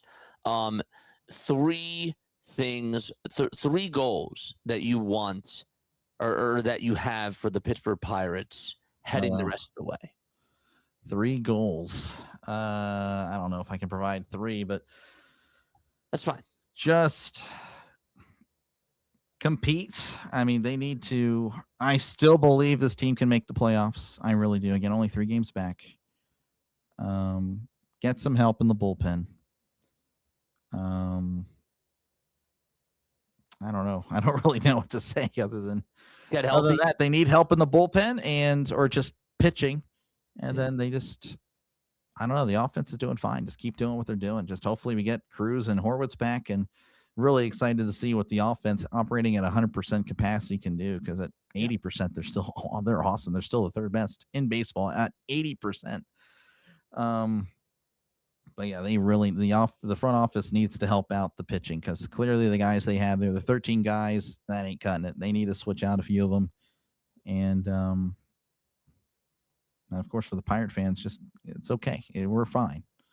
Again, we're the Pirates. Normally, we're already out of it. I'm not trying to trash my team here, but that's the reality of it. We should be a little bit more thankful for what we have. We're still competing. But at the same time, I share the frustrations of all the blown leads and where the possible outcomes of what those games could have been. Yeah. I get it, but we're okay. Just take one game at a time. Don't react to each game. This is even a message to your Philly fans too, the Negadelphians. Go for it. That don't react to each game as it's the only game that has ever happened. There's 162 games. It's not football a year. It's not 10 football. games. Every 10 games is one NFL game. That's right. Just keep that in perspective. Okay? It'll be okay. Don't be unreasonable with this guy stinks. I thought Harper was good. He went 0-for-4 tonight. Okay. Yeah. You sound like a real smart guy. He struck out 4 times, and he just homered 3 times the other night. Oh, now it's terrible. Harper is the worst. Just like those comments just need to stop. Like I said, if I ever see those comments in my chat, it's like, unless you're a regular, I'll allow it because you probably are trolling me. Yeah. If you're not known, I just genuinely do not care for that. It's like, I don't want, that can go away. I hate that. That's one thing about baseball. It's just, some people just don't put that in perspective. There's 162 of these things. They're not patient. They want a championship. Yeah, they want a championship in June. I don't know how you're going to win a World Series in June. That's right. I don't think anyone's ever done that. No. No one. No. Well, Doc, I really do appreciate it for you coming on here and for just coming on to just talk to me. I wish the Pirates good luck, of course, and may the best team win, as I always say. But before I do let you go, please, of course, I'm going to drop your YouTube down below in my chat. But please tell everybody, for all the audio listeners that are out there, where can they find you on YouTube and also on the socials? Well, you can find me on Dr. Delay on YouTube, Dr. Delay, DRDELAY. Closing in on 10,000 subscribers, really making that push, trying to get there by September. We seem to be on pace to get it by the beginning of August. That'll be really cool. As far as socials, I don't really have Instagram's personal and all that. Facebook's personal. Twitter, I don't know. I probably get canceled there, so don't worry about that part of that. But But yeah, Dr. Lay, that's really where I'm at. And if you like sports, again, MLB, I cover, of course, my Pirates. I'm going to get into the double headers very, very soon. I did a lot of them last year. This year, a little bit more focused on one team. But after the All-Star break, I'm really going to ramp up on that. And I'm really excited to do that once again. And again, if you love the NFL, I cover a lot of the NFL. That is really where my channel is at its best. 5 games every week, at least 3 games on NFL Sunday. 1 Monday night football game, of course, and Thursday nights. And of course, again, it's not just the Steelers that are covered. If you think the Steelers play 5 games a week, well, it's not baseball. It's football. 1 game a week. And again, we cover everybody. So it's not just a Steelers channel. It's a channel for everybody. But again, also, it's not for the idiots as well. So maybe it's not for everybody. Well, Doc. That's it. Just hating on everybody right now. I am a villain. I'm a WWE heel. Dr. Delay, the dilemma. And again, good luck to you guys as well. Again, I want us to win. I'm sure you feel the same way about your Phillies, but good luck. Again, hopefully hoping for no injuries or anything like that. Again, the Phillies, again, they are close to the heart, despite how my current feelings are towards them. Yeah. But if you guys go to the playoffs, I'll be pulling for you. I really pull for your success, the Philly success. And same thing with all my fellow streamers, Rhino, Pure Journalist Sports, District Nation, Orioles Bird Watcher, again, a plethora of other streamers that, I may not like your team, but I always pull for your success. I always hope that, everyone's succeeding. I really want us all to grow together. Me too. And really excited for that. But we'll talk more on that. I think next month you might have something planned as far as more of an in-depth conversation outside of Pirates and Phillies. Yes, So sir. it'll be fun. Yes, sir. It's going to be great.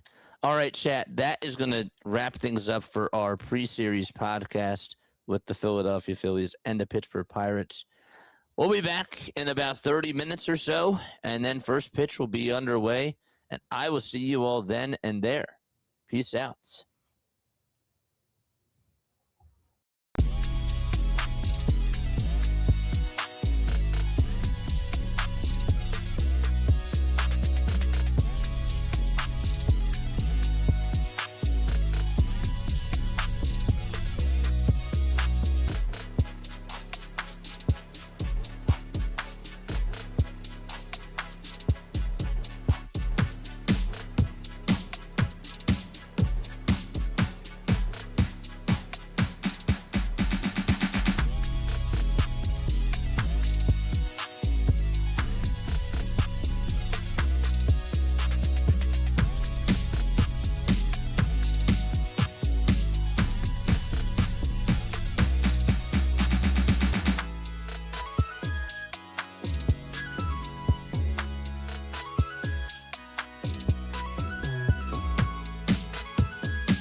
graduated from Rowan University in the spring of 2022 with a sports communication and media degree.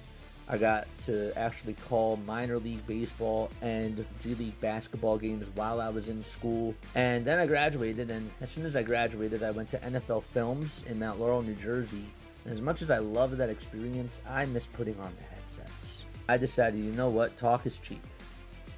I have a laptop that's in my house, and so 21 months later, here we are, still on YouTube, calling games and building an incredible, loving community on here with the people that I call my Philly freaks with a capital P and a capital H. We go live for every single Phillies, Sixers, and Eagles game, and we do it like old school radio play-by-play style.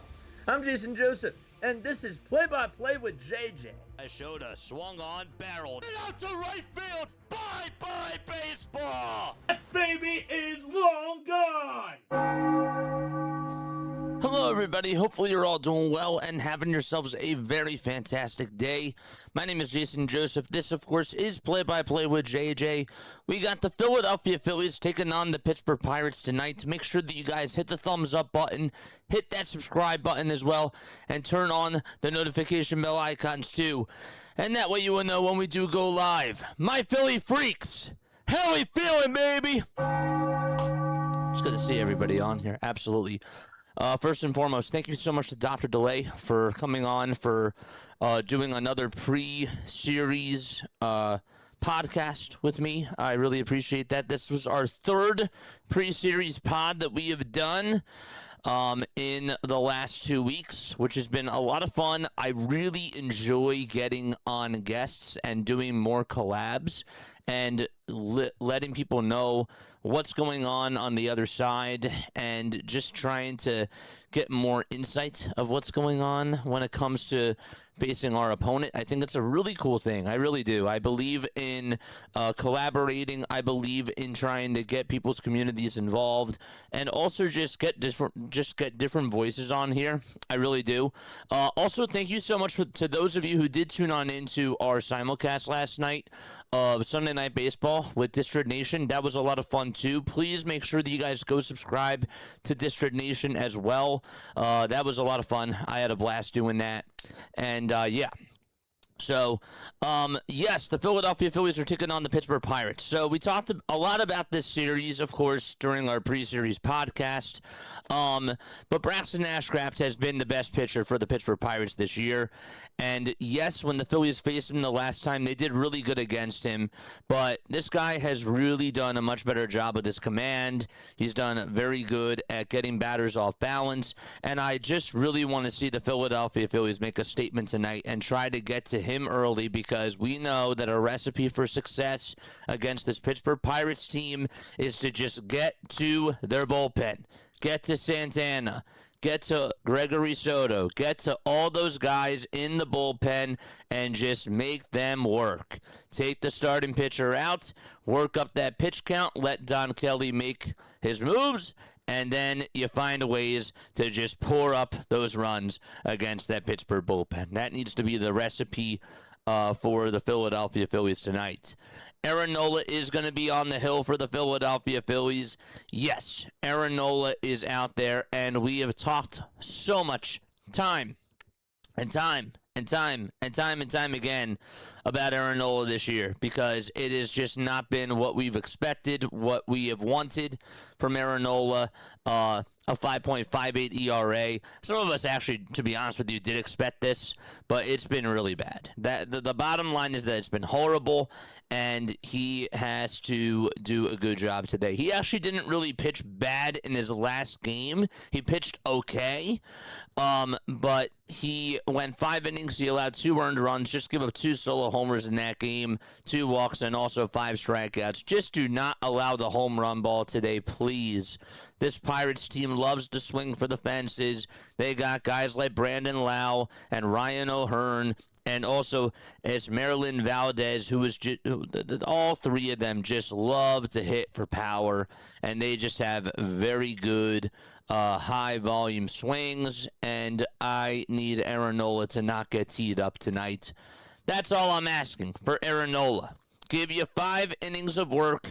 the offense is going to have their back today if they want to be able to compete in this one. And the Phillies offense is going to have to step up with Aaron Nola out there on the bump. For some reason, they've been doing that this year, and it seems like that they've done that a lot. But Aaron Nola's going to need the offense to do well today. So Philly freaks are not going to like me tonight, but hopefully the Phillies give me the double bird when I say this. And this is probably not a good intro to what I'm going to say, but I got my final score prediction. My final score prediction for tonight's game, I have the Philadelphia Phillies losing by a final score of 9-5. Aww. I do. I got 9-5. Call me the Debbie Downer. Call me the Negadolphian tonight. I just don't have them winning this game. I think that if there is one game that the Pirates are going to win, I expect that the Pirates are going to take 1 to 2 games in the series. I got them winning this game tonight. I do. Every other game, though, tomorrow I got the Phillies winning. And then the day after that, I got the Phillies winning. Thursday is a little bit more of a coin toss. But anyhow, for tonight's game, I got 9-5 Pittsburgh. That is my final score prediction for tonight. And my most valuable player for this game, my MVP.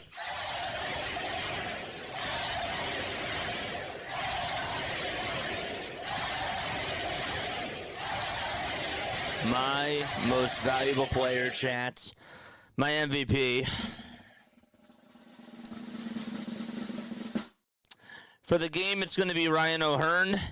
And for the Philadelphia Phillies, I got Bryce Harper as my most valuable player. Harper, home run. Couple of hits. Continues to stay red hot for the Philadelphia Phillies. I don't usually like to go with the popular guys, but you know what? Since I have them losing this game, I figured, you know what, I got to go for a popular player. Okay? I gotta be somewhat positive. But yeah, Bryce Harper is my most valuable player for today. That is who I am going to go with as my MVP. BH3, and I got 9-5 Pittsburgh. Let me know what your final score predictions, though, are down below. And let me know who your MVPs are for this game as well. It is 6:36 p.m. Eastern Time, and we should be ready to get things started in about a couple of minutes. Just give me 1 second. I am going to turn off my camera for just a couple of seconds because I want to make sure that I turn on this light. So just make sure that you guys bear with me for 1 second.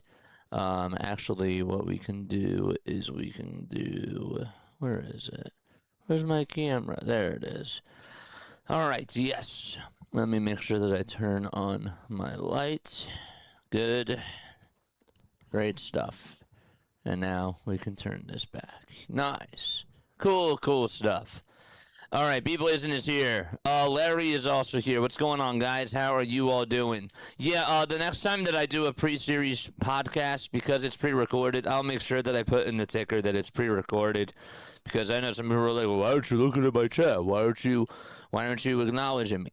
Well, I forgot to put that it was pre-recorded, so that was my bad there. I apologize. Yes. What's going on, Tony? How you doing, man? Craig says that I'm excited. Dave says, let's go, baby. Prove me wrong. Give me the double bird tonight, Philadelphia. Please do that. I love it when you prove me wrong. I do. I agree. I love that. Nola always gives up too many home runs early. That is true. He definitely does. Or, see, the other thing too, Michael, is that he'll do well the first time around, and then it's like the second time around, that's when he gets lit up. So it doesn't matter any way that you look at it. It's sort of like a lose-lose situation when it comes to Aaron Nola in 2026. I have the Phillies winning, being the underdogs by a final score of 8-2. Ooh, okay. All right. Nice. Though you're going to laugh at me. I decided against getting the card last night, and I'm kicking myself because I've been waiting for the last 2 cards. Who else we got? We got Turner as the MVP. Is Hall playing tonight? You mean Derek Hill? Yeah, Derek Hill, not Derek Hall. Derek Hill is not playing tonight. He is not in the lineup. It's Gabriel Rincones instead. Yes, it is. All right, let's get on into the starting lineup for tonight's game. All right, so let's make sure that we do that right now. Hold up, just bear with me for 1 second as we get the window capture up and running. And also we get this one up and running as well. Where is it? There it is. Okay. Just bear with me. I thought I had the stuff up before, but I guess not. Okay, it is what it is. So for the starting lineups for tonight's game, so this is what it looks like for the Pittsburgh Pirates. The Pirates will have Connor Griffin batting leadoff. He's going to be playing over at DH. And then you got Brandon Lau batting second. He's playing over at second. Then you got Brian Reynolds out in left field. Ryan O'Hearn is the first baseman. Esmeralyn Valdez is going to be out in right field. Andy Rodriguez is catching. And then you got Tyler Callahan playing over at third. Jared Triolo is going to be playing over at shortstop. And then you got Jake Mangum over out in center field. And that is what the starting lineup looks like for tonight's game for the Pittsburgh Pirates. So once again, this is what it looks like right up here. And for the Philadelphia Phillies, their starting lineup for tonight, it'll be Trey Turner batting in the leadoff spot. Kyle Schwarber is batting second. And then you got Bryce Harper hitting third. Brandon Marsh batting cleanup today. Alec Boehm is going to be batting fifth. And then sixth, it's going to be Bryson Stott. Seventh is JT Realmuto. Eighth is Gabriel Rincones Jr. And last but not least, you got Justin Crawford batting in the 9th spot. So once again, for the Philadelphia Phillies, it's Trey Turner, Kyle Schwarber, Bryce Harper, Brandon Marsh, Alec Boehm, Bryson Stott, JT Realmuto, Gabriel Rincones Jr., and also Justin Crawford, all in the lineup for tonight's game. So Aaron Nola is going to be on the hill for the Philadelphia Phillies. Aaron Nola so far this season has just been all over the place, really. He has over a 5 ERA on the season. Doesn't necessarily have, as I pull it up over here, 1 second. Thought I had this up. Nola does have 302 career starts in franchise history. He also has 16 starts, a 3-4 record, and a 5.58 ERA as well. So we should be ready to get things started as first pitch will be underway in just a couple of seconds. And here we go. Here's the pitch to Griffin. And the first one is going to be popped up over towards the right side. Harper's on the infield grass, comes running on in towards the left side of the mound, or right side of the mound, and he will make the catch for out number 1. So it's a pop out over to first, and there's one away already. Nola does have 82 strikeouts in his 80 2/3 of an inning, and he has also given up 27 walks as well. All right, so we are underway, chat. Nola will get set at the letters and fire, and the pitch is down for ball 1. Let's make sure that we move this. There we go. So it's 1 ball, no strikes. Lau has been hitting the ball very well. He has 40 extra base hits on the season. And the 1-0 pitch, here it comes. And that's going to be fouled all the way back towards the right side. The Phillies defense for tonight, it'll be JT catching. Nola on the bump. Over at first, it's Bryce Harper. At second, it's Bryson Stott. At third, it's Alec Boehm. And at shortstop, it's Trey Turner. Next pitch, and that'll be taken down for ball 2. And so it's now 2 balls and 1 strike to Brandon Lau.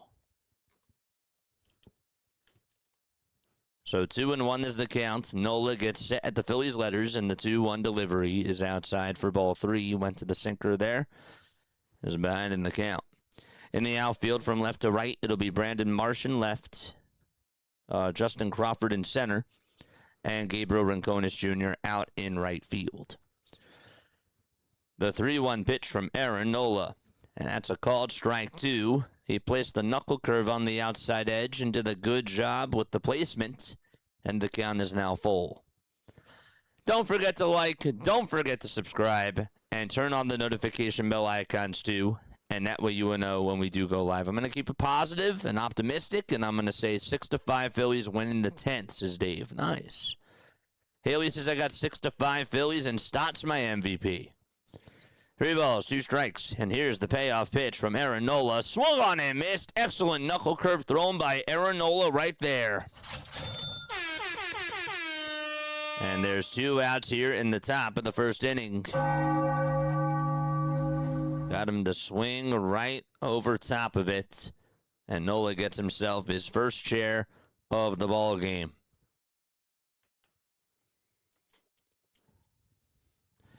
So there's 2 outs here in the top of the first inning.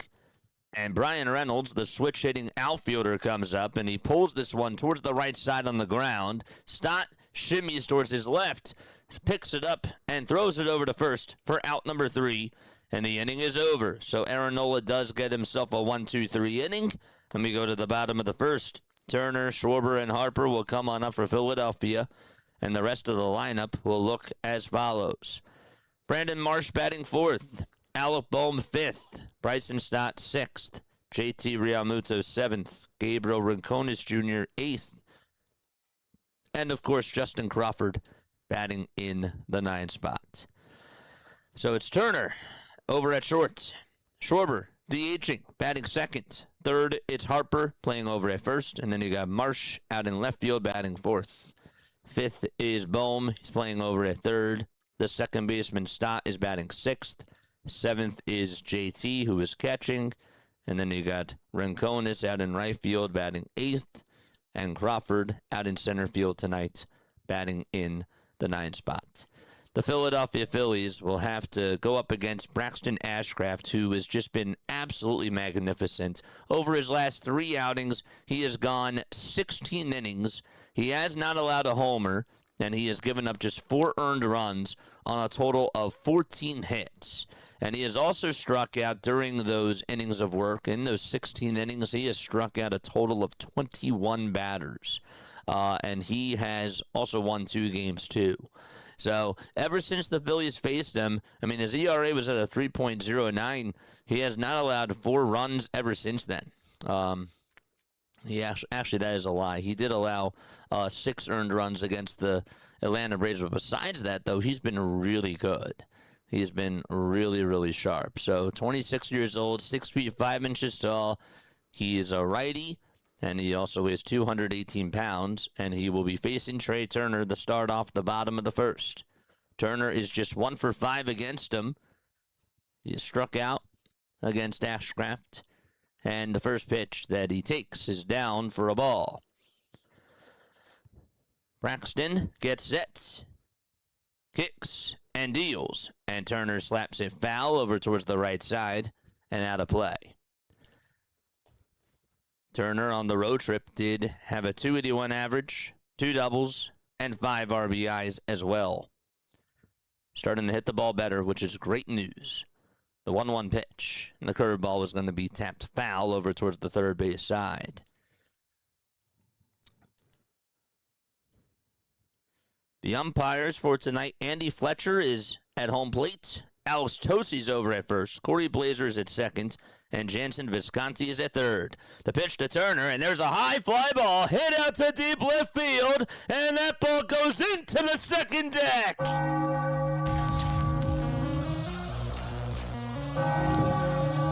Trey Turner starts things up with a bang in the bottom of the first inning.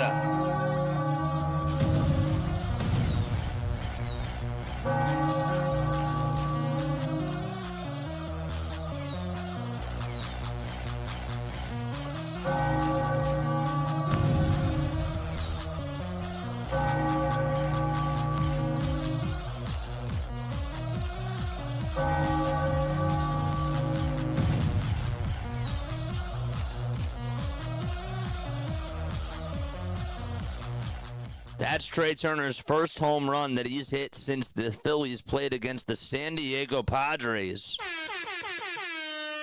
And here's Kyle Schwarber, who comes on up to the plate. And the first pitch will be tapped foul towards the right side. If you guys like that home run call, make sure that you guys like and subscribe to the channel as well. No balls, 2 strikes to Kyle Schwarber, who leads all of baseball with 30 homers.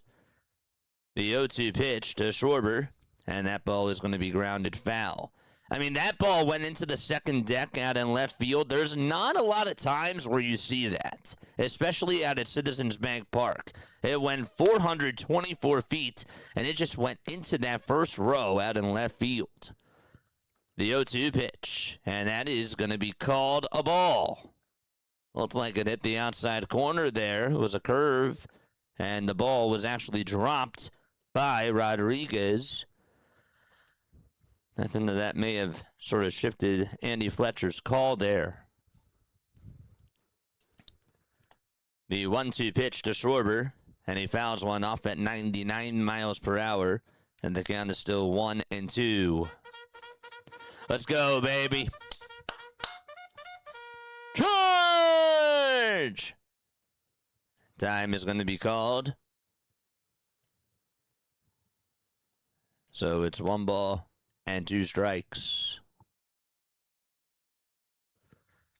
Just as I called it. Nice. The 1-2 pitch to Schwarber, swing and a miss. Got a slider there and actually foul tipped it into the glove for strike 3. And there is out number 1. So 1 away so far here in the bottom of the first. Guys, make sure that you guys keep it clean on here. We have a couple of chat rules. Do not curse in my chat. Do not spam the chat. And also, no spoilers. That's it. Other than that, have fun.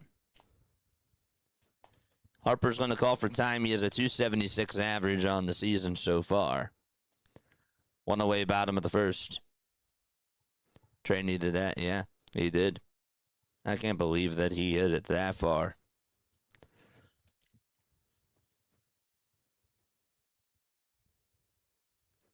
Turner's now hitting .348 in his last 12 games and has scored 13 runs. The pitch to Harper. This is going to be grounded sharply towards the right side. The second baseman picks it up, throws it over to first, and that's in time. So Brandon Lau got there with ease, and there's out number 2. Ryan O'Hearn is over at first. Brandon Lau's at second. As we just mentioned, Jared Triolo is over at short. Tyler Callahan is at third. And you got Brian Reynolds out in left. Jake Mangum is out in center field. And, of course, in right field is going to be Esmeralyn Valdez. And, of course, on the bump, it'll be Braxton Ashcraft. And the catcher is Andy Rodriguez. 2 away, bottom of the first. 1-0 Philadelphia. And here's the pitch to Brandon Marsh. Swing and a miss. The curveball was down and inside. And the count is 0-1. Whoever did subscribe to the channel, by the way, make sure that you guys let me know down below who you are. Here's the 0-1 pitch. That's going to be fouled off the front foot of Brandon Marsh. Again, Trey Turner hit a leadoff home run in the bottom of the first that went into the second deck out in left field. Marsh is 5th in all of baseball in batting average. 0-2 pitch, and Marsh chops one towards the right side. Foul. Not a surprise. A lot of red, white, and City Connect blue. Powder blue, of course, in the crowd. 0-2 pitch. Fly ball. This one's hit out over towards deep left center field. That's going to go back towards the track, and that ball is going to... The home run kids do it. 2-0 Philadelphia.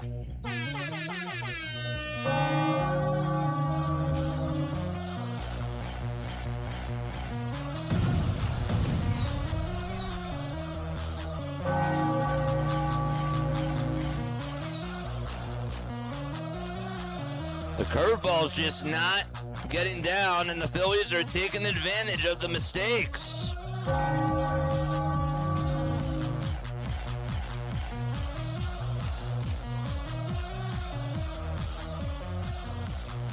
Brandon Marsh hitting his 8th homer of the month and his 13th of the season. He just continues to light it up for this team. And here's the pitch to Bohm. This is grounded up the middle. Diving stop by the second baseman, Lau. He gets up, throws it over to first, and that's in time for out number 3. But 2 solo bombs for Trey Turner and also Brandon Marsh as well. And we go to the top of the second inning. It's a 2-0 lead for Philadelphia. We'll step right off really quickly, and we'll be right back in just a few moments.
Alrighty, well, folks, my name is Jason Joseph. This is Play-by-Play with JJ.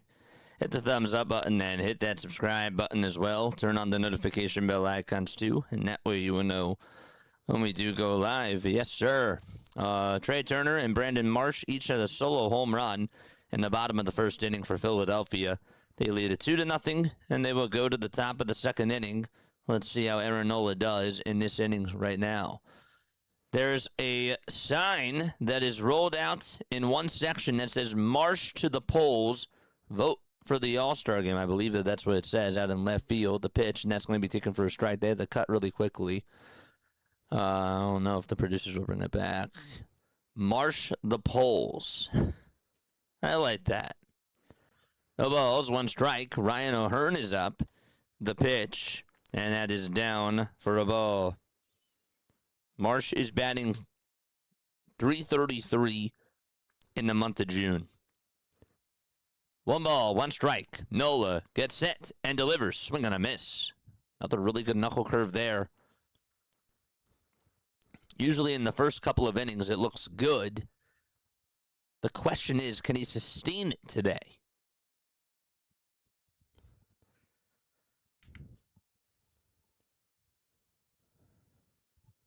One ball, 2 strikes to Ryan O'Hearn, hitting .286 and the 1-2 pitch. And the sinker is going to be flied out over towards medium depth left field. Marsh takes about maybe 3 steps towards third base, and he will make the catch for the first out of the inning. Okay. We got 335 people watching. Nice.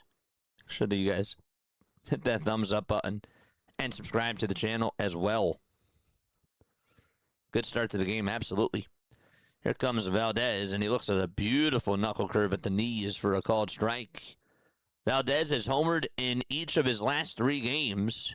He also had a pinch hit home run during the last series against the Cincinnati Reds. Time is called by Valdez as Merlin Valdez, called up earlier during the season for the Pirates and then got sent down and just got called back up not too long ago. As the next pitch is inside for a ball. He's been one of their hot hitters. In that series against Cincinnati, he went 6 for 9. The 1-1 pitch, line drive, foul ball towards the left side. And it's the foul ball netting right there. JJ Bo is back in Toronto tonight. I'm going to make him a cake so he'll stay, says Dallas. Good luck with that. Try. Do everything that you can. Please, I don't want him to be on the Mets. The 1-2 pitch, and that is taken down and away for ball 2.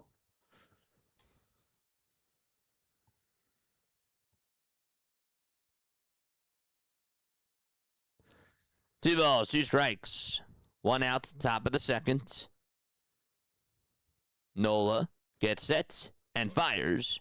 The pitch is low and away for ball 3. Folks, if you're just tuning on in for the first time and you didn't give me a final score prediction and an MVP, please let me know who your MVPs are and what your final score prediction is for this game. 3-2 pitch and a fastball right down Broad Street, swung on and missed, and there's out number 2. He was like, I dare you to catch up to this sinker down the middle. And guess what? It worked out in the favor of Aaron Nola. Good pitch. Can't believe he tested them right there. It worked. And here's Andy Rodriguez, and on the very first pitch that he gets, a swing and a miss. The sinker had a lot of bite to it, and the count is 0-1.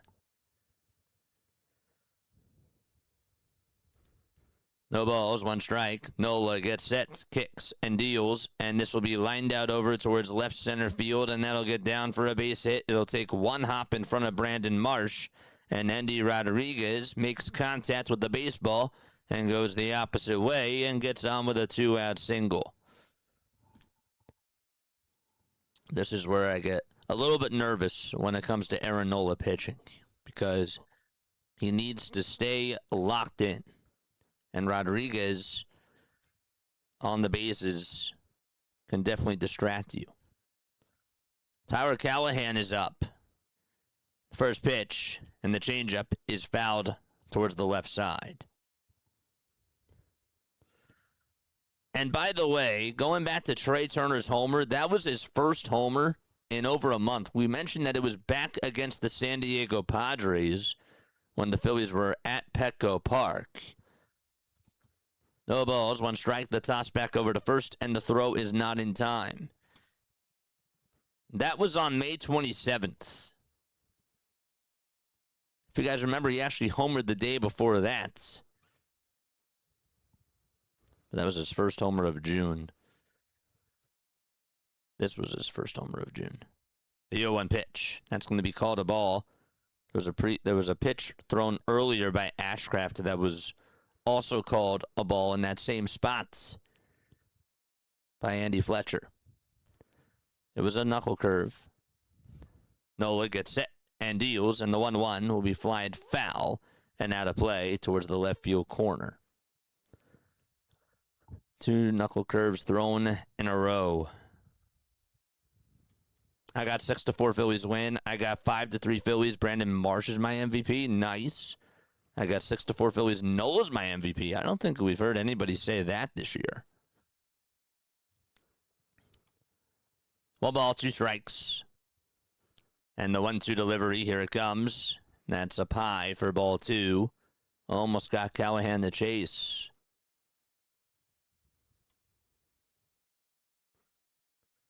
Let's go, Michael. Let's go. 2 balls, 2 strikes. The 2-2 pitch. There's a ground ball hit over towards Bryson Stott's way. He shimmies towards his right, picks it up, throws it over to first, and Callahan is retired. No runs. 1 man left, and we go to the bottom of the second. Out in Philadelphia, the Phillies lead it 2-0 against Braxton Ashcraft and the Pittsburgh Pirates. All right, where are we tapping on in from tonight? Let us know down below, and we will make sure that we give you a shout-out. Let's go, baby. Where are we tuning on in from? This is Play-by-Play with JJ. Where are my Philly freaks at? Smash that thumbs up button. Mods, tell us how we're doing on the likes and the viewers so far. Let's go, Phillies, this team of Fox. Let's go. Give me a fist pump. Let's go. Hobart, Tasmania says, Boots, what's going on? Boot is here. What's going on, man? Let's go. We got Wolfsburg, Pennsylvania. I got it correct. Let's go. Finally said it right. We got Christopher here from Florida. What's going on, Chris? How you doing? We got Falco tuning on in from Lancaster, Pennsylvania. Tahiti says Joseph. What's going on, Joseph?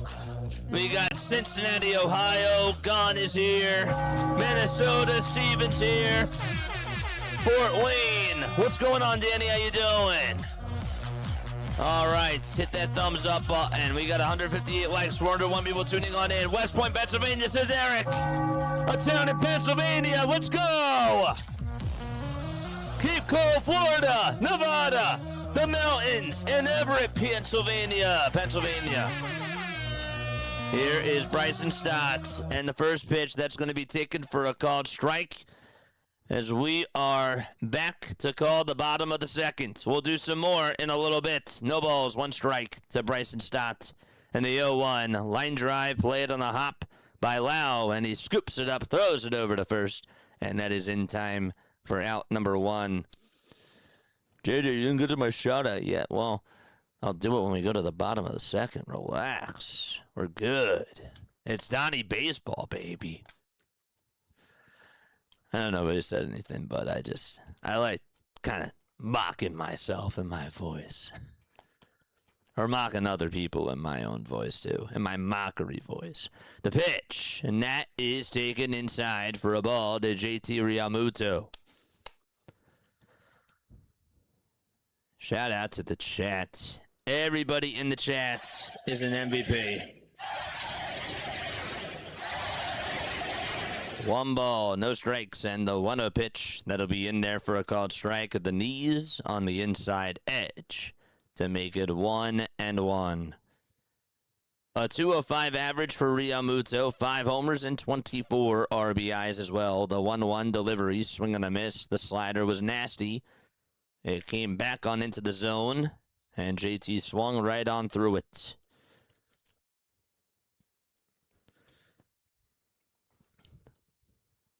So 1 ball, 2 strikes.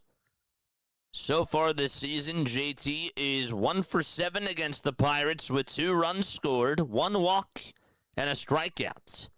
And the 1-2 he lays off the curve. And the count is now 2-2.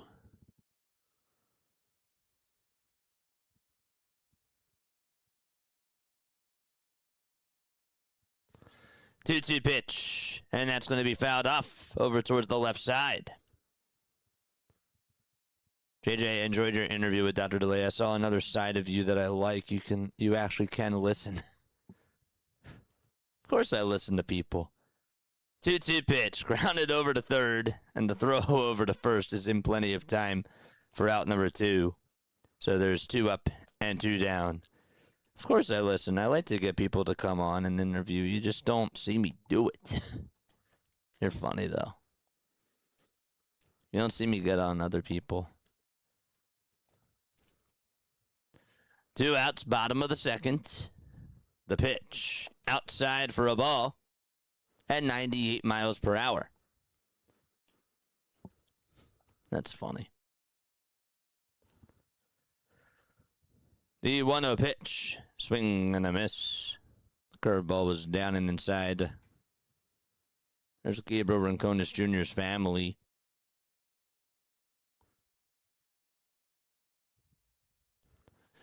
One ball, 1 strike. Ashcraft fires, swing and a miss. Throw him another curveball there. Wouldn't be surprised if he went to another one because Gabriel Rincones, his timing is so off on that curve.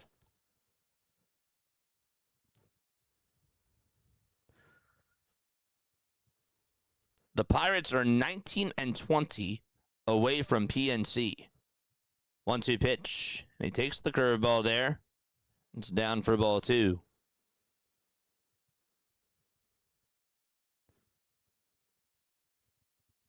The 2-2 pitch. Check swing, did he go? And they say, yes, he did. Third base umpire says, you're out on strikes. That's Jansen Visconti. All right, so we're going to go to the third inning. It's still a 2-0 ball game, and time for some more shout-outs. Okay. Where else we tapping on in from? Where do we leave off? We got Michael from Lancaster, Pennsylvania. We got King of Pressure in the chat. 7 Wonders is here. This is a high five to Michael. A fist pump to 7 Wonders. Good to see you on here, man.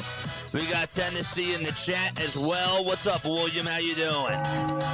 Berks County, home of the Titans. What's up, David? Fist pump to you. Well, that was a high five. Sorry about that. We got Lehigh Valley in the chat. Jacob is here. Nice. Bloomsburg, Pennsylvania, says Hillbilly. Love it. Good. Scott says I subscribed. I thought that you subscribed a while ago. But thanks for subscribing. Let's go. We got Lou from Northwest Philly. We got the other Scott from South Philly. Let's go. And we got Angel Matos from North Philly. Anybody from Diagonal Philly? Anybody? No, I'm kidding. Oh, yes. Oh, man. My Philly freaks. I love you all so, so much. Oh, yes. By the way, guys, okay, so I got to put this out there, of course. Subscribing to the channel is free, but if you guys do want to become a member, you most certainly can. It's just $2.99 a month. It's a really good way to support the channel. You get access to all of these phenomenal emojis. Yes, you do. All the emotes are down below. Make sure that you guys check out the memberships. Again, it's just $2.99.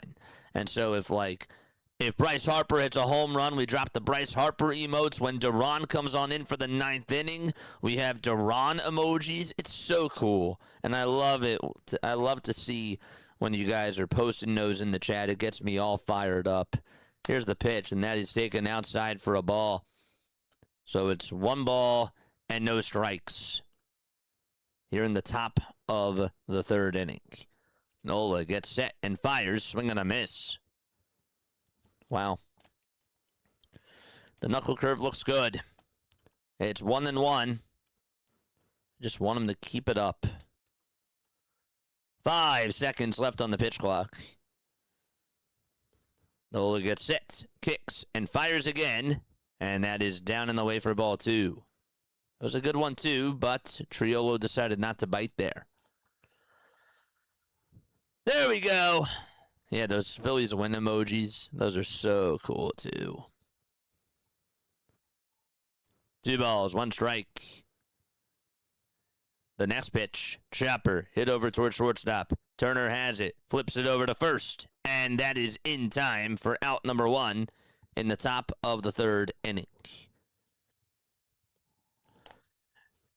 2 Geeked, thank you so much for the sub over on YouTube, my friend. I really appreciate it. Why is Rincon still here?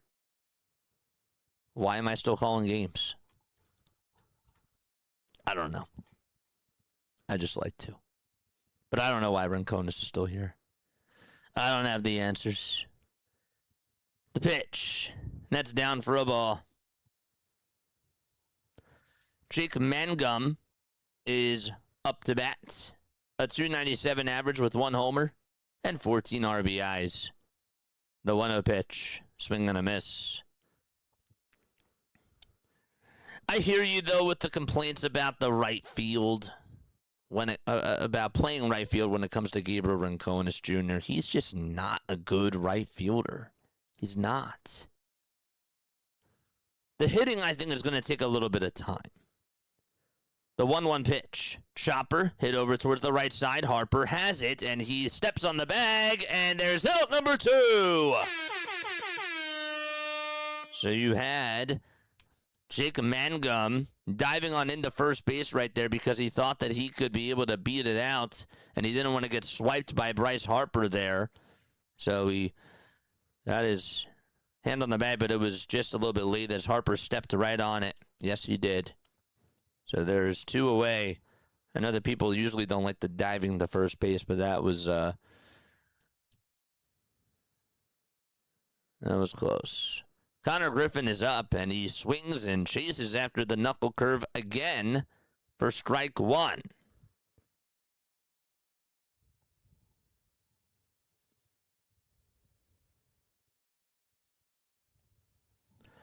Two outs, nobody on. And Nola gets set and delivers. And this is chopped foul over towards the left side. So no balls and 2 strikes. 2 outs in the top of the 3rd. Did you guys hear that chair squeak, by the way? I guess that means it's time for me to apply some WD-40? Is that what it is? No balls, 2 strikes. The 0-2 pitch. Line drive hit out over towards the right field line, and that's going to be a fair ball and go all the way over towards the corner.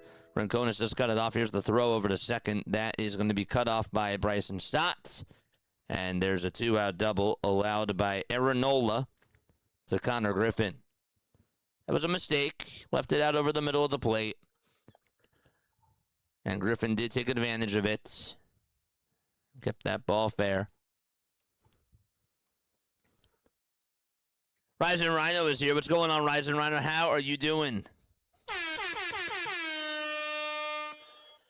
So a 2-out double here in the top of the 3rd. Nola gets set at the Phillies letters and delivers. And the pitch is foul tipped. Chair squeak. Okay, JJ, sure. You didn't hear it? No. Okay. I can hear it. No balls, 1 strike. 2 away, top of the 3rd. Nola with 36 pitches so far. And he has to deliver from the stretch.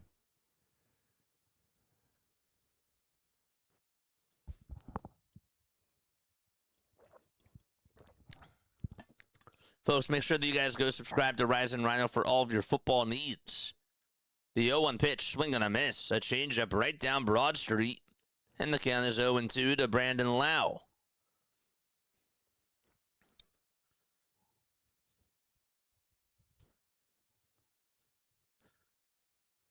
Let's go.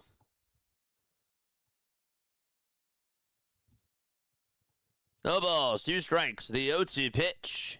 And that is a little bit up high and a little bit outside for a ball. Tony Cahill, thank you so much for the sub over on YouTube, my friend. I really do appreciate it. 1 ball, 2 strikes. The 1-2 pitch on the way. And that's a little bit outside for ball 2. Just off by a smidge.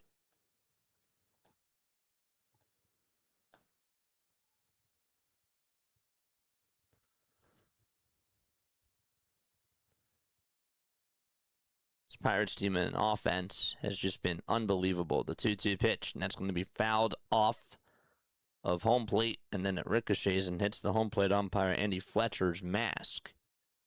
And it's 2 balls and 2 strikes.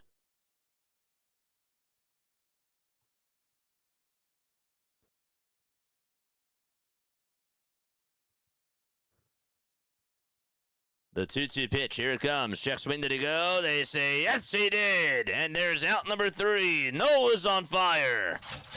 And we go to the bottom of the 3rd inning. Phillies are going to come on up to the plate. It'll be Crawford, Turner, and Schwarber due on up next for the Philadelphia Phillies.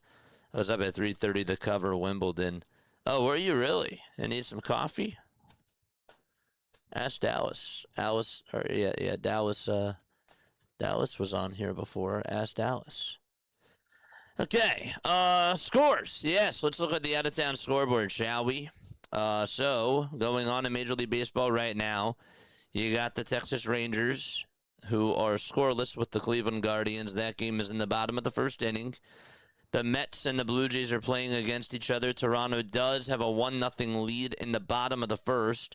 George Springer actually had himself he actually had a triple, and then Ewing made an error, so he ended up scoring on the air from A.J. Ewing. It was not an inside the park home run. It was a triple and an E8. The Nationals are up 1-0 against the Red Sox. James Wood hit a leadoff home run. That game is going to go to the bottom of the first. The White Sox and the Orioles are tied at 1 apiece. That game is in the top of the third. Chicago does have 2 runners in scoring position. Adley Rutschman hit a sac fly, and Gonzalez also had himself an RBI double as well. The Tigers and the Yankees just got underway. That game is in the top of the first. And then tonight at 7:40, you got Reds and Brewers. At 8:40, it'll be Marlins and Rockies. At 8:05, you got Padres and Cubs. Twins and Astros play at 8:10. And then at 9:40, it'll be Angels and Mariners, Dodgers and A's, and Giants and Diamondbacks. And those are all the games for tonight.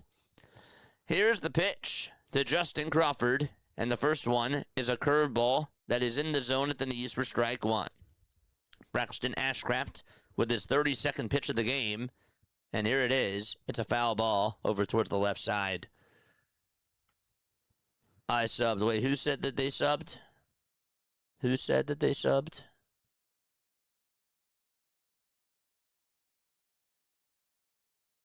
The 0-2. And that is up high and away for a ball. Ring them up, JJ. Of course. I missed that. Who said that they subbed? 1-2 pitch. Line drive, base hit out to center field. Justin Crawford is starting to hit for Philadelphia, and that's a good thing. Nice to see.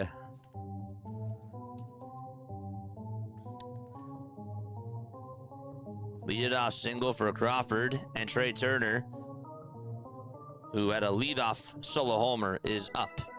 Charge! The pitch on the way. That'll be in there for a called strike. It was a slider. No balls, 1 strike to Trey Turner.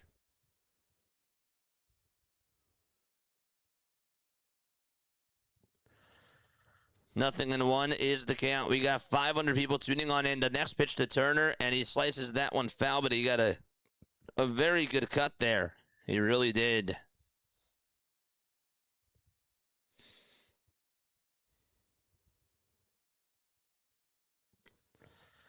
No balls, 2 strikes. Bottom of the third. Runner over at first. That's Justin Crawford. Ashcraft kicks and deals, and Turner grounds this one off the glove of the third baseman out to left field. Crawford's thinking third. The throw to second base is going to be cut off, and the Phillies have runners at the corners.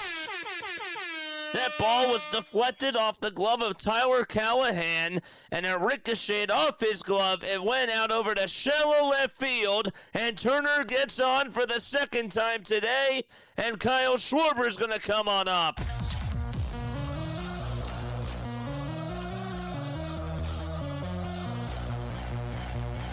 I was surprised that Crawford was going to go over to third. I mean, he was running, but still, he made it. And now here comes the Schwarberian. The first pitch, foul ball, out of play. Let's see him, baby. Let's go. Charge! No balls, 1 strike. And the 0-1 down and inside for ball 1. Doc did mention that this Pirates team on the defensive side has not been too sharp this season. 1 ball, 1 strike. Turner at first. Crawford at third. Speed on the corners. And the 1-1 pitch to Kyle Schwarber. And he flies this one out over towards center field. This will be plenty deep enough to score. Justin Crawford. The catch is made by Mangum. The throw's drawn over to second. And now it's a 3-0 lead for the Phils.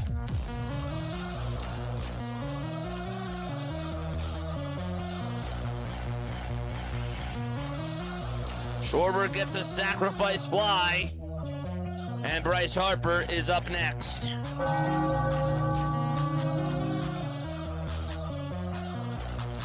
And here is Harper in the batter's box. Turner's at first. The toss back over to first, and Turner dives back in there safely.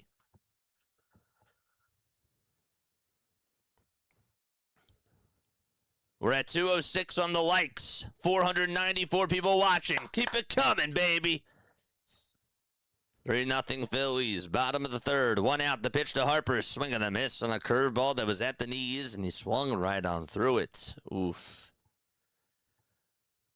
Once again, folks, make sure that you guys go subscribe to Rising Rhino. JJ dominating the baseball. Thank you so much, man. Love you, buddy. The 0-1 pitch to Harper. And he's going to line that one foul and out of play. We're just having a blast. Turner must steal. I mean, he doesn't have to steal. It'd be nice, though. No balls, 2 strikes. Ashcraft kicks and fires again, and Harper chops it foul. A lot of times today, Ashcraft has left pitches out over the middle of the plate, and that's the one thing that he hasn't really been doing lately. Phillies are taking advantage, though, and that's the good thing. The 0-2 pitch to Harper, and that is outside at 91. It was a splitter, and the count is now 1-2.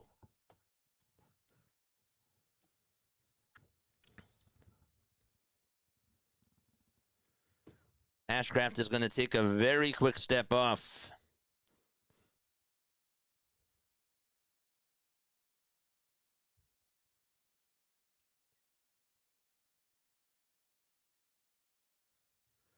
One ball, 2 strikes, and the 1-2 to Harper again. Another foul ball. Tell you what, he's been putting up quite a battle here.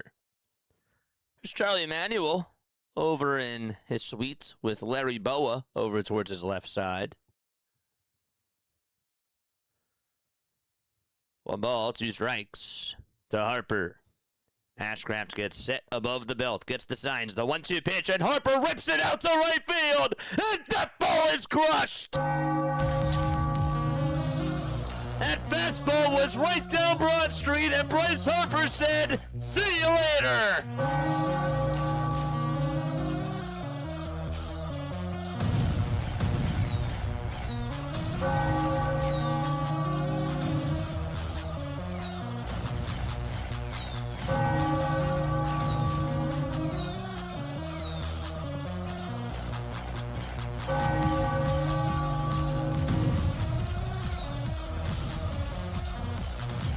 Home run number 20 for BH3.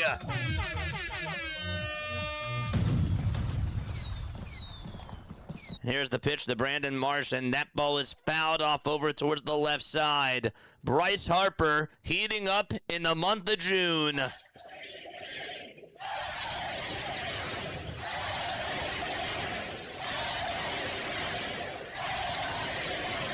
The 0-1 pitch, and the fastball is inside by a hair for ball 1. Marsh homered his last time up, the 1-1 pitch, and that is in the dirt for ball 2. Bryce Harper and Kyle Schwarber have 50 homers combined, and we're just in June, baby. Just in June. 2-1 pitch, and that's going to be in there for a called strike. It's a curveball.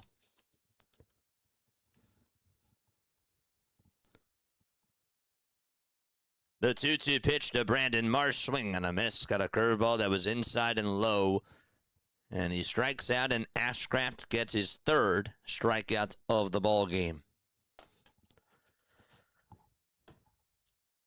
The Phillies outscored Pittsburgh in the first series 23-9.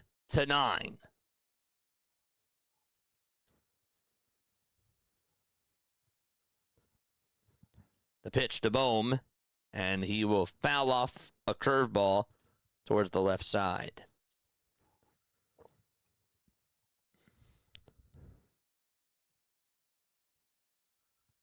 No balls, 1 strike to Alec Bohm. He did ground out in the first. The 0-1 pitch to Bohm, and that is fouled away towards the right side. This offense today has 5 hits and 5 runs scored. And the long ball is working. 3 of them have come in these first 3 innings so far. 0-2 pitch. And that's fouled off. Harper's on the phone. What's he doing on the phone over there?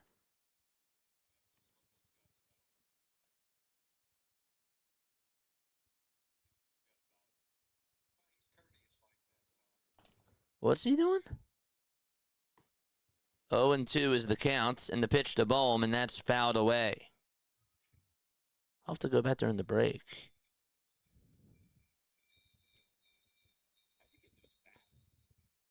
Bohm fouled a pitch off, and it hit Bryson Stott in the on-deck circle. The 0-2 swing and a miss, and Bohm is down on strikes. But Bryce Harper is able to add on to the Phillies' lead as he yanks a 2-run blast out to right field, and we're going to go to the 4th inning. All right. It's a 5-0 lead for Philadelphia. And with that, we are going to go to the top of the 4th, which means it is now time for On This Day in Phillies History. We'll follow up with the whole Bryson Stott thing in a little bit and see if he's still going to be out there. Jason with a 5. Let's go! Jason!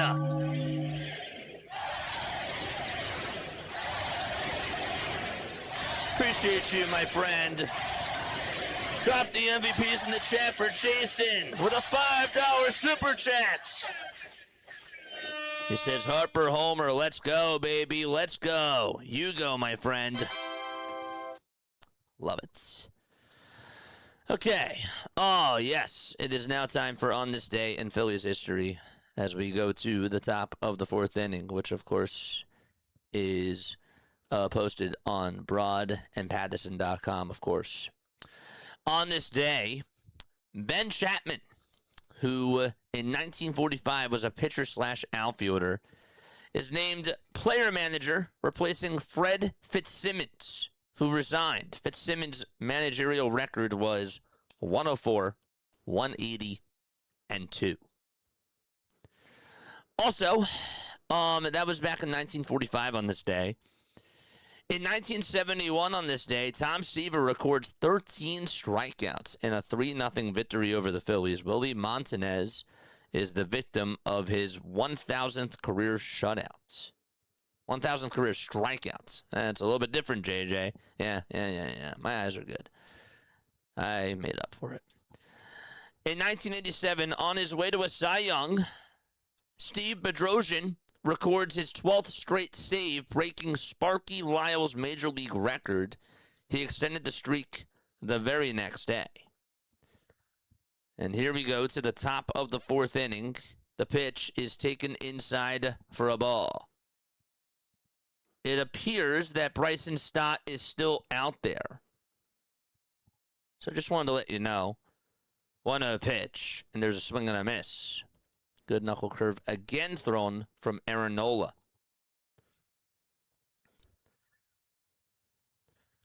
One ball, one strike.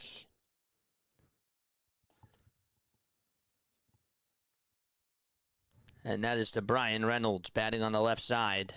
A switch hitter.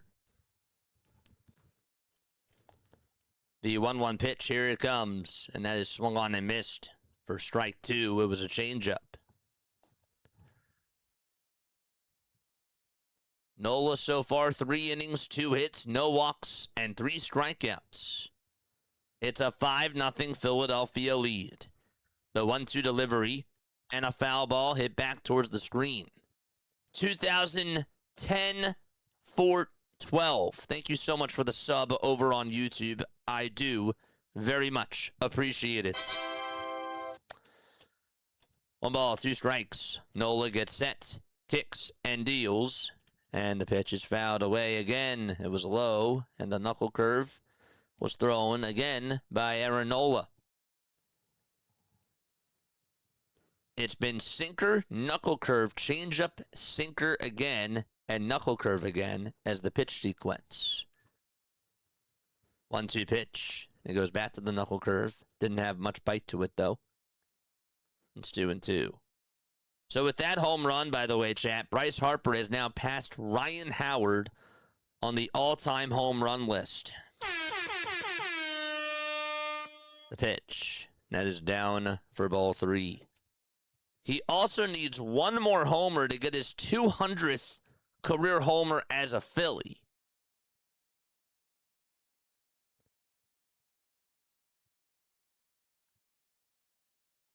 Pitch on the way. This ball is flied out over to deep left field, and that ball is going to go into the flower bed. But that is going to be ruled as a double. Did it hit off the top of the fence? I thought maybe it went on into the flower bed there. It was a 3-2 pitch, and Reynolds got on with a double, and now the umpires might be gathering together here.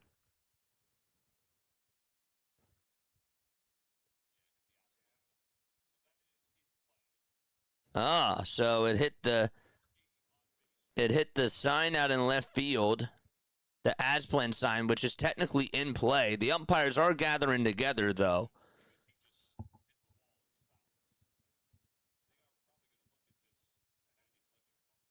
I'm sure that they're going to look at this right now. Let's see. Let's look again at the replay here. So is it a double or a home run? That is the question. It is going to be an umpire's review. That's what Andy Fletcher is going to be using this as. Can they show us a replay of whether or not it hit the sign? Yeah, it hit the top of the Asplundar sign. I thought it went into the flower bed first, but no. If it hits the top of that sign, that's in play.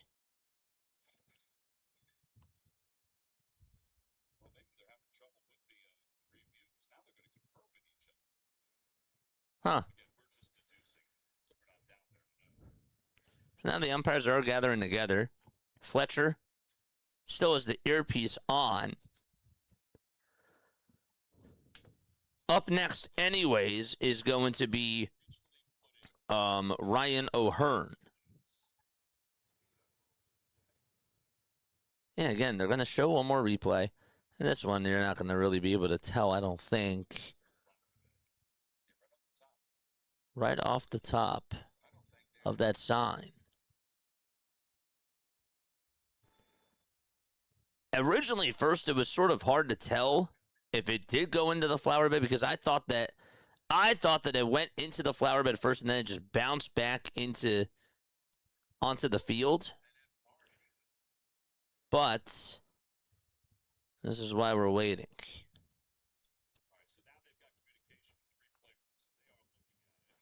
Apparently, T-Mac just said that they just got communication with the replay review crew in New York, so they are looking at this. And here's the call.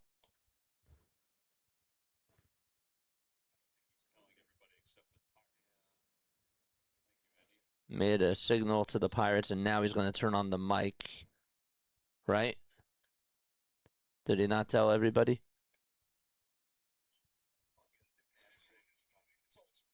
Okay. Then maybe the mic is not working. But anyhow, it's going to be a double. Okay. So that's the 20th double of the season for Brian Reynolds, and he is over at second base. That's his 34th game in a row where he has gotten on. And now Ryan O'Hearn, the former Oriole and Padre, is up to bat. And on the very first pitch, swing and a miss at 77 miles per hour, was a knuckle curve that was at the knees. So with all that, that was a double by Brian Reynolds. No balls, one strike. Nola gets set at the Phillies' letters, and the 0-1 pitch, swing and a miss. And the count is 0-2. The last 3 or 4 games, I've switched over to your stream to check the game for the current batter to homer, says Yeshuasher. How do you say that? Yes, Huaskazar. Is that how you say it, my friend? I hope I said that correctly. But thank you so much for being on here. 0-2 pitch. Check swing. Did he go? They say yes, he did. Man. Justin Jansen Visconti over at third base on these check swings have confirmed that the batters have check swung today. That's the third time that that's happened where he's gotten an appeal over at third base, and he has called the batter out on strikes. Drop another chair for Aaron Nola. And here comes Valdez, swing and a miss. This guy is definitely a power hitter for this Pirates team.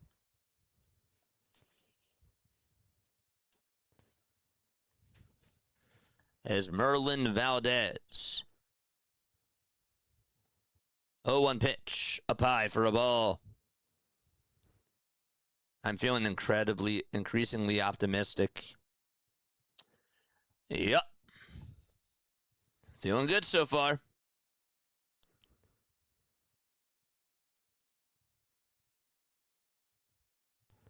One ball, one strike, and here's the 1-1 delivery. That misses inside for ball two. Scott Lauber just tweeted out, if my math is correct, in quotes, Bryce Harper and Kyle Schwarber are on pace for 38 and 57 homers respectively, which would get them to 401 and 397 at the end of the season. Here's the pitch to Valdez, and that ball is golfed out to left field, and that is the fourth game in a row that Valdez has gone deep. And it's a 2-run missile out to left field. As soon as that pitch was thrown, Valdez said adios.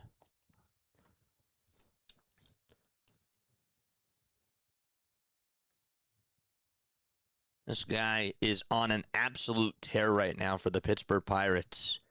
And he is really heating it up. That ball didn't go as far as Trey Turner's homer. Didn't go into the second deck, but that was a long one indeed. 5-2 is the score. The pitch, this will be bunted towards the left side of the mound. Nola has it, throws it over to first. Good play by Aaron Nola to get Endy Rodriguez out over at first.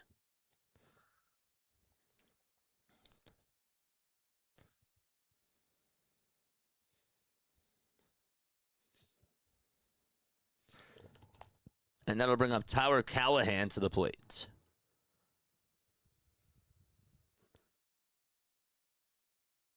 Valdez's home run went 411 feet. The pitch to Callahan. That'll be outside for ball one. He has also gotten a hit in 6 of his last 7 games. The pitch, down for ball two.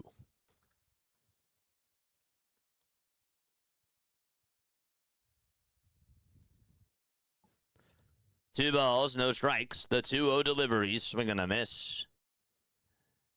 Good changeup by Aaron Nola. The count is 2-1.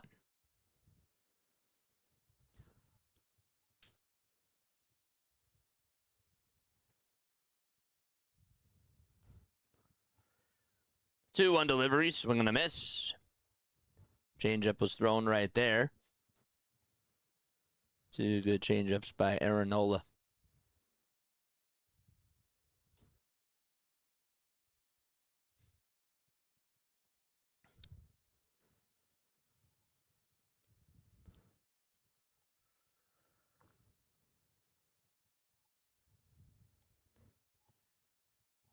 Nola gets set again. Kicks and fires. Swing and a miss. Good knuckle curve thrown, and the inning is done. And we go to the bottom of the 4th inning. So Aaron Nola gets 2 strikeouts in the inning, but also allows a 2-run homer to Esmeralyn Valdez. We go to the bottom of the 4th. Also, by the way, chat, on this day in Phillies history, Juan Samuel hit a grand slam in the top of the 9th inning. That was his first to lead the Phils to an 8-7 victory over St. Louis. Why did I say it like that? So that actually happened on this day. Steve Bedrosian, who was on his way to win a Cy Young Award, records his 12th straight save in 1987 on this day, breaking Sparky Lyle's major league record. He extended the streak the very next day. Phillies also played Willie Mays in 1961 and the Giants, and Mays hit a 10th inning shot to give the Giants an 8-7 victory over the Titans. It was Mays' third homer of the game, a feat he had accomplished earlier in the season.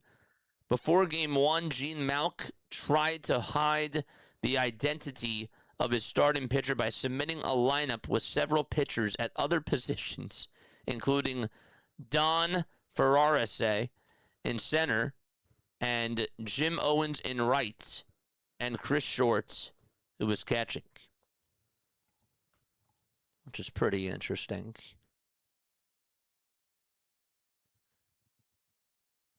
Phillies did sign Art Mahaffey in 1956 on this day, too. It was a big signing for them at the time. Time for us to go to the bottom of the fourth inning. And here comes Bryson Stott to the plate. And Stott takes the first pitch on the upper tier of the zone for a called strike. Stott did get hit by a foul ball when he was in the on-deck circle in the last inning when Bohm was up to bat. But he's okay. The 0-1. That's going to be fouled off. Count is 0-2.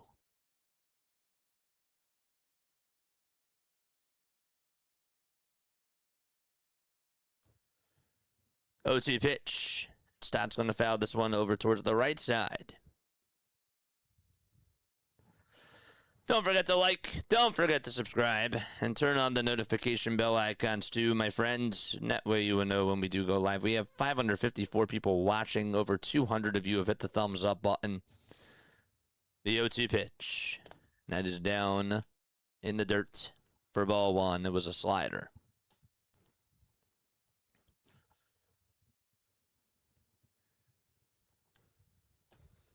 Hopefully everybody's having a good day. 1-2 pitch. Foul ball.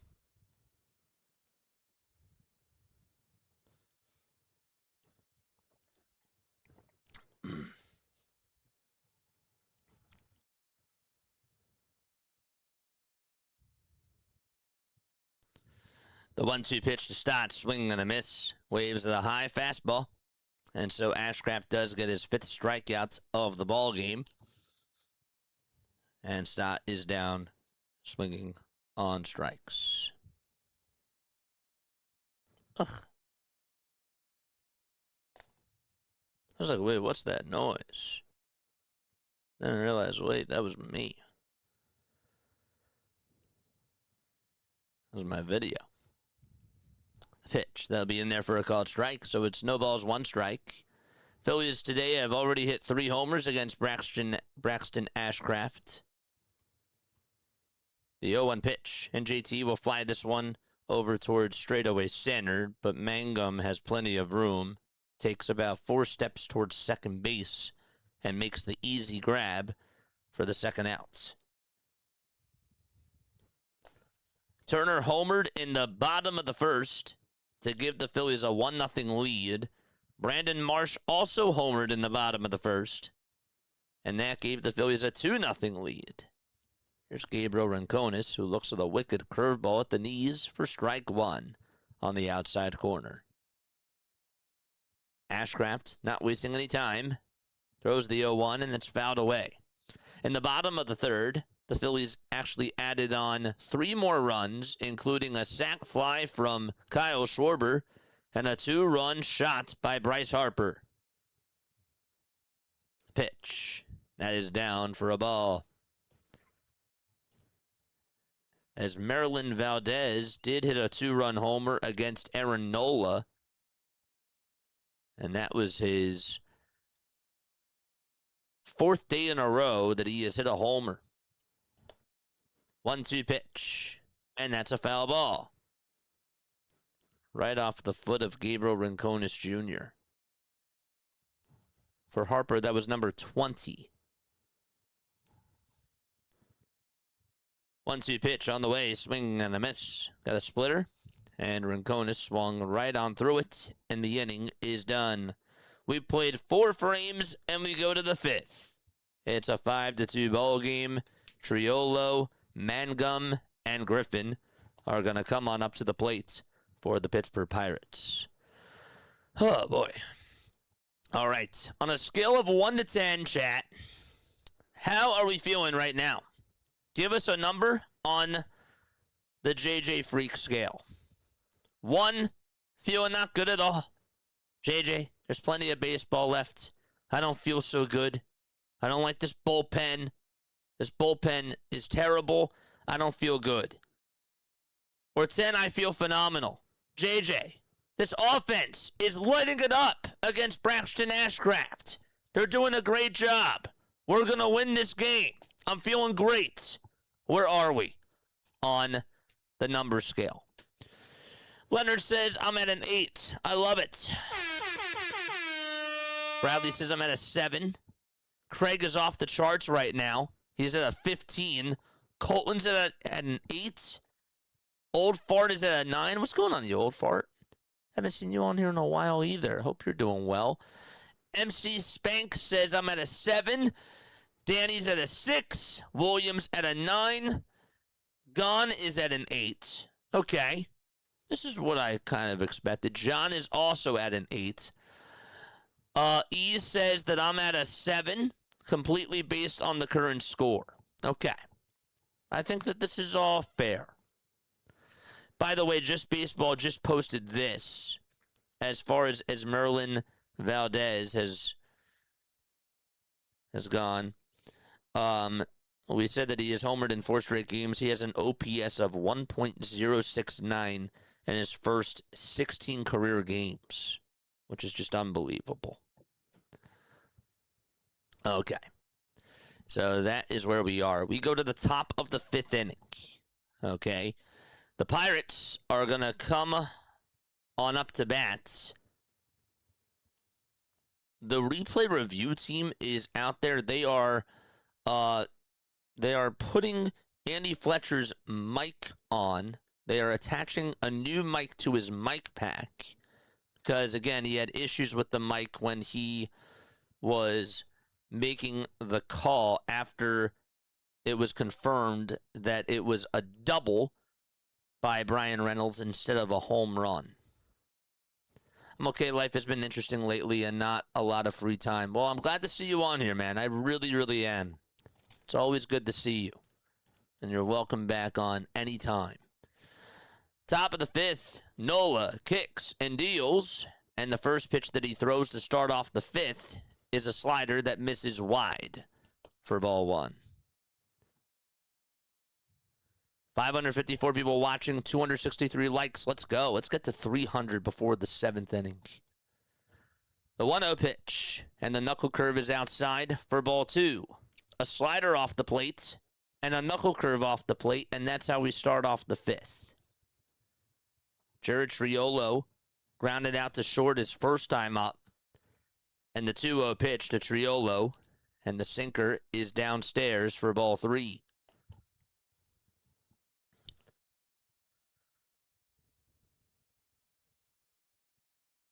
Yeah, man.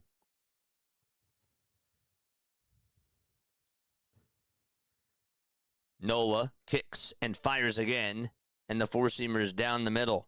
I'm surprised nobody said anything about my shirt. If you were on for the first inning, didn't you notice I was wearing a different shirt? Did anybody notice it? Be honest with me. I had a green shirt on. Go back to the very beginning of the game. I don't think anybody commented. Maybe I missed one. 3-1 pitch. Fly ball hit out over towards deep center field. This is going to go back towards the track, and looking up is Crawford, and that's going to go into the bushes. And so Jared Triolo gets his first homer of the season, sends it 419 feet, and it's a 5-3 ball game in the top of the 5th inning. Right out to deep center field. Not really a surprise there. That was a meatball served up right on a silver platter. And Triolo, who honestly just has not had a good season at all, hits his 4th homer of his career. The pitch, there's a fly ball hit out over towards right center field, and that's going to get down for a base hit. Crawford takes a turn. Here's the throw to second base. It's going to be cut off by Stott, and sliding in there safely and getting on with a double is Jake Mangum, and the tying run is going to come on up to the plate right now. Okay. Well, this just definitely took a turn. Absolutely it did. I wonder if that was Derek Hill right there, if he would have ran off of him. I don't know.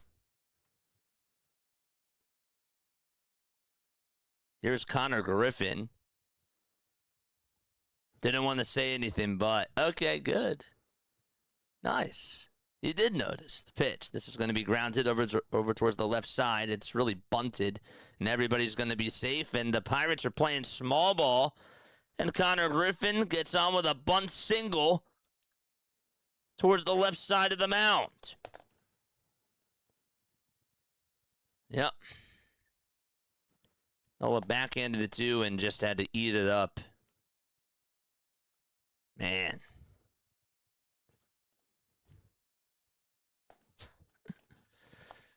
So runners are at the corners in the top of the 5th inning, and Caleb Cotham is going to have a word with Aaron Nola right now. All righty. It was a 5-0 game, and now it's a 5-3 ball game. And there's still nobody out in the top of the 5th inning. Triolo hit a fastball right down Broad Street. Mangum got a pitch that was out over the middle of the plate and just yanked it out to center. And then Connor Griffin got on with a bunt, and he hit it over towards the left side of the mound, and Nola fielded it, but didn't have time to make a throw.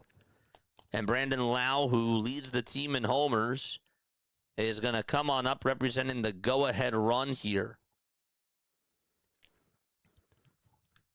He's 31 years old. Nola gets set at the Phillies letters, and the pitch, and this is going to be lined out over towards center field. On the run is Crawford. He'll make the catch. And 1 run's going to score. At least he caught it. The throw is cut off over at second by Stott. And staying right over at first base is going to be Griffin. It is an RBI sacrifice fly.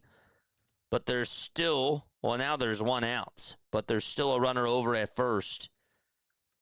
Griffin was running. He was pretty much almost at second base. And that's why, of course, he had to go back over to first and stay right there. He thought that was going to get down for a hit, and Crawford actually made a pretty good catch. And now it's Brian Reynolds up to bat, and Reynolds takes the first pitch down for a ball.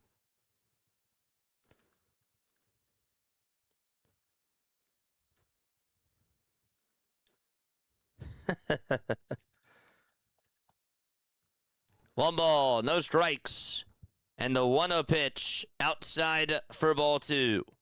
Somebody on Twitter just posted this in all caps. It's Phillies Friday. Just when he starts making me consider, in parentheses, believing in him, Chef Nola serves up another helping of meatballs. Toss back over to first, and the throw was not in time. Just get through the 5th inning, and then that's it.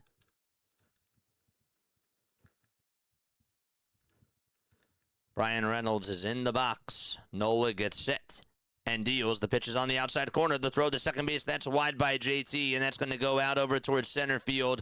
The throw over to third is not in time. And now the tying run is 90 feet away from scoring.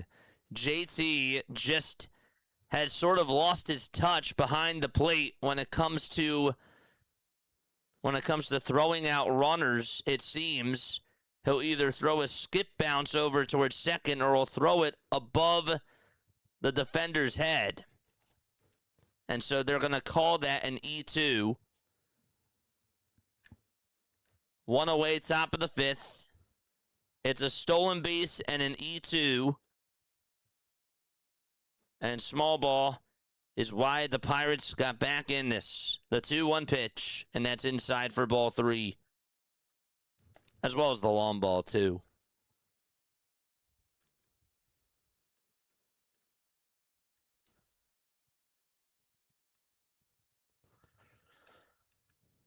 Hit that thumbs up button, baby. 3 balls, 1 strike. The 3-1 pitch, here it comes. Swing and a miss. He was late on the fastball there. Reynolds this season has 39 RBIs with runners in scoring position. This Pirates offense, one of the best offenses in all of baseball.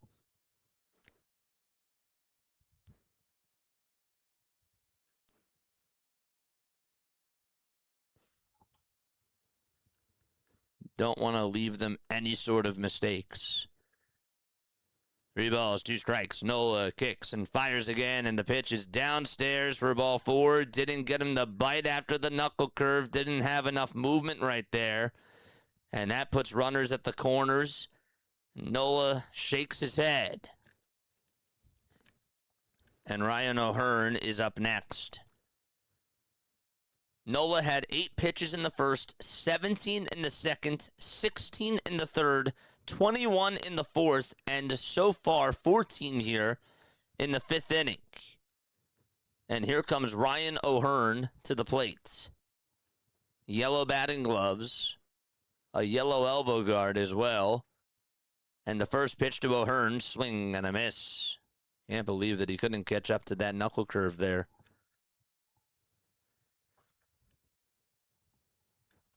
Come on, Nola. Get a double play and get out of this. Let's get out of here. No balls, 1 strike. The 0-1 pitch, and a swing and a miss on a fastball that was upstairs. The Pirates offensively this year batting .258, which is 3rd best in all of baseball. They have the 3rd most RBIs in baseball, and they have the most hits in baseball as well. 0-2 pitch. That's down for a ball. The knuckle curve was in the dirt, and O'Hearn said, I'm not going to chase.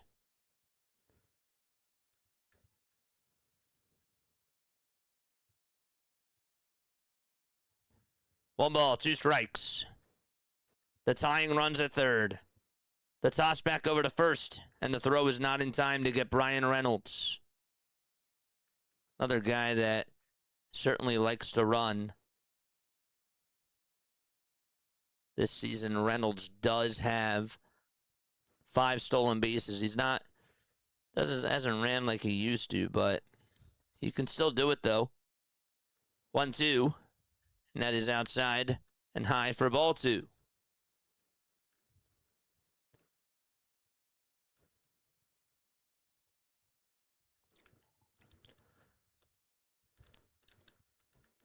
Nola gets set at the Phillies' letters, and he'll have to deliver from the stretch again in the 2-2 pitch. That's going to be a line drive, base it out to left field, and this is going to be a tie ball game. A counter punch provided by the Pittsburgh Pirates. And so there's 2 runners on with 1 out in the top of the 5th inning.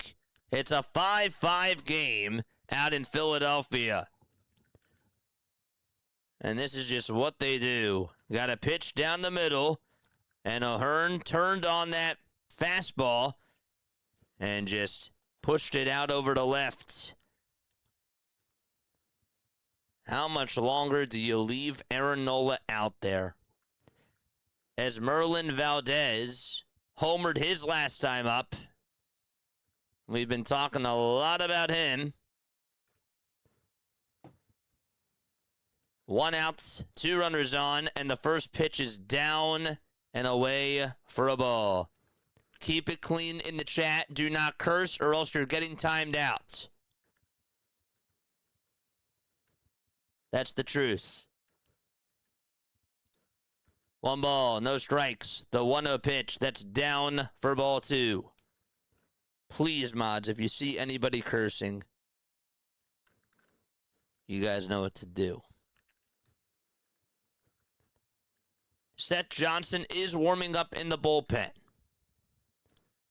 2 balls, no strikes. Valdez in the batter's box. The 2-0 delivery, swing and a miss on a slider at 84 miles per hour.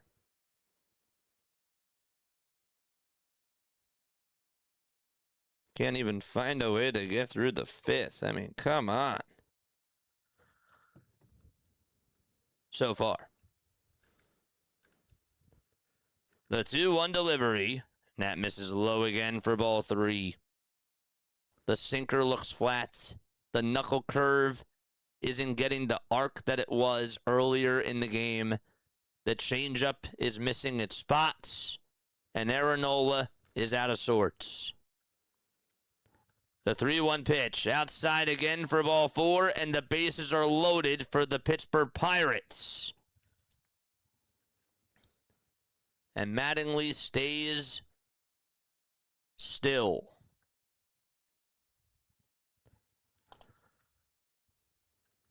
Johnson is warming up for Philadelphia.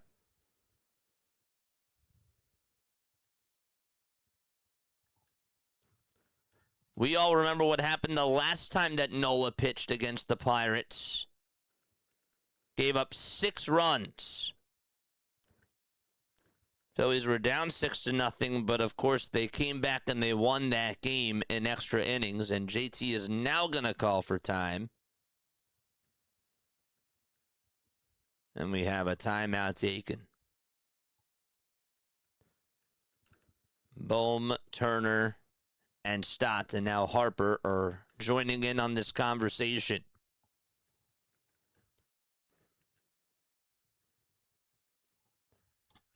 And Mattingly is going to make a move now. Okay. So Seth Johnson is going to step on in, and that is going to do it for Aaron Nola. He is still responsible for every single base runner. And so Nola will go back to the dugout, shaking his head, and Seth Johnson will step right on in. Unbelievable, man. Just unbelievable. This is really where we are with Aaron Nola, and he can't even go through 5. I was telling you, started off good with the knuckle curve, but he's only good now for like 3 innings. That's it, chat. That's it. That's it. This is where we are. He's not a starter. He's not a starter. He's a guy that can give you maybe 2 or 3 good innings. Like, that's what he did in the playoffs last year against the Dodgers. He didn't go 5 in the playoffs. No. It's sad. It's sad, and the Phillies paid all that money for him. And it just does not look good. Doesn't look good at all.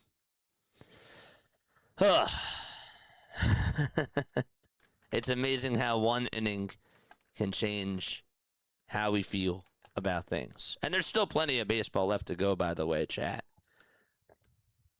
Because I'm telling you, this Pirates bullpen is not good.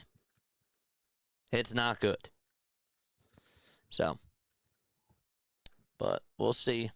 We'll see how things do go. Once again, folks, my name is Jason Joseph. This is Play-by-Play with JJ. Don't forget to like, don't forget to subscribe, and turn on the notification bell icons too.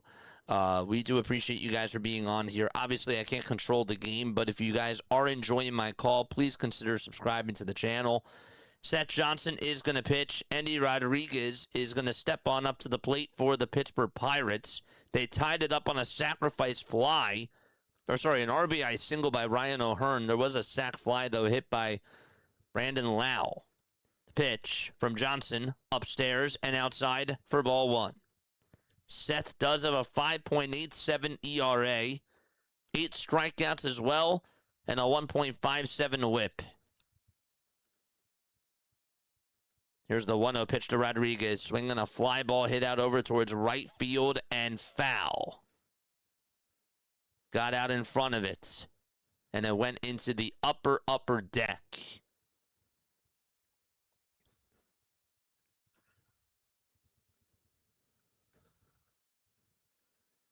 1 ball, 1 strike. Johnson fires, and it's up high and outside for ball 2.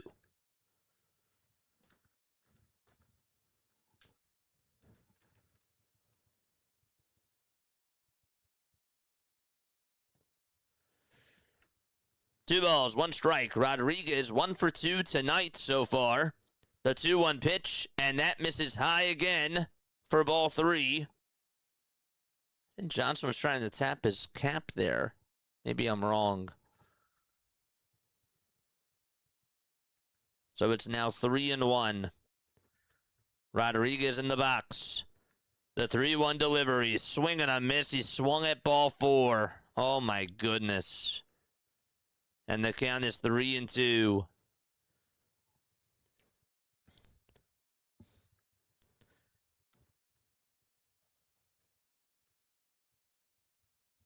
Johnson gets set at the letters, kicks and fires, and that's outside then high for ball 4, and the Pirates take the lead 6-5.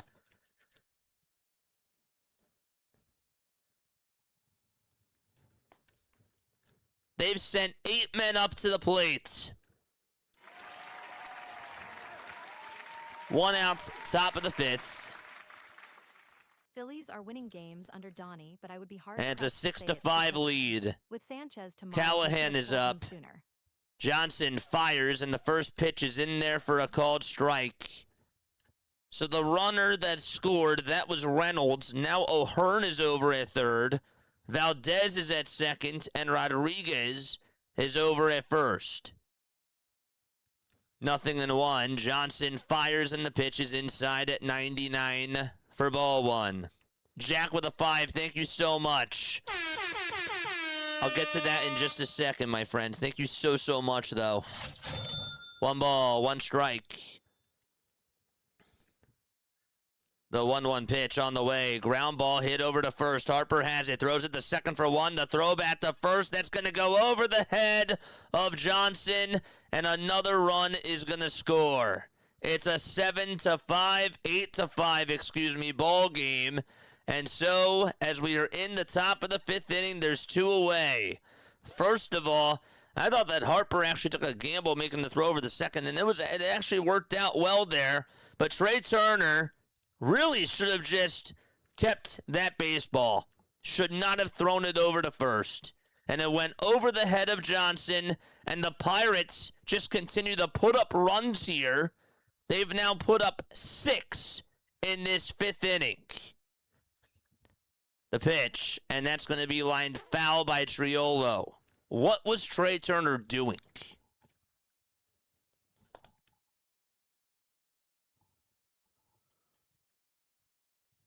So that goes down as an RBI fielder's choice and an E6.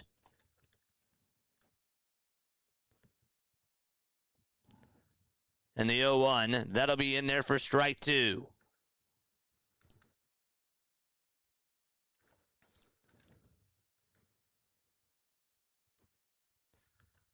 No balls, 2 strikes.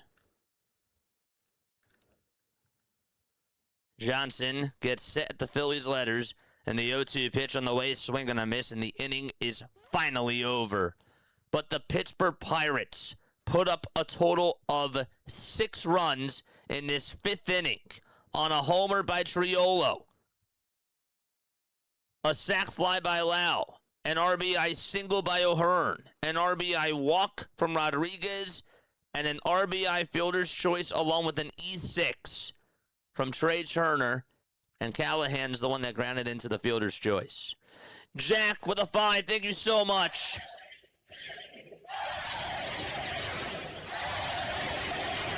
All right.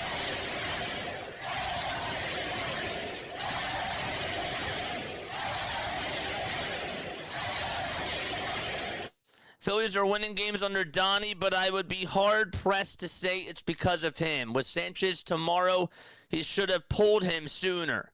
I agree. He should have pulled Nola sooner. Absolutely should have done that. I don't know why he waited so long to do it. That is really frustrating. But he was not going to get out of that. I know that in the past we've complained about Rob Thompson leaving his guys in there too long, and also when bases are loaded, you got a pitcher coming on in and you put them in a nightmare situation to try to get them to put out the fire. But he should have been pulled. He should have been pulled sooner. I definitely agree with that. When would I have pulled him? Honestly, I would have pulled him after the bunt. I would have pulled him right after he gave up the sac fly to Lau. After he gave up that sac fly, I would have said goodbye to Aaron Nola right there. I was thinking that in the back of my head. It's not hindsight. I would have done it right then and there. But obviously, you get somebody warmed up right after he allows the home run to Triolo. The pitch, and that's up high for a ball.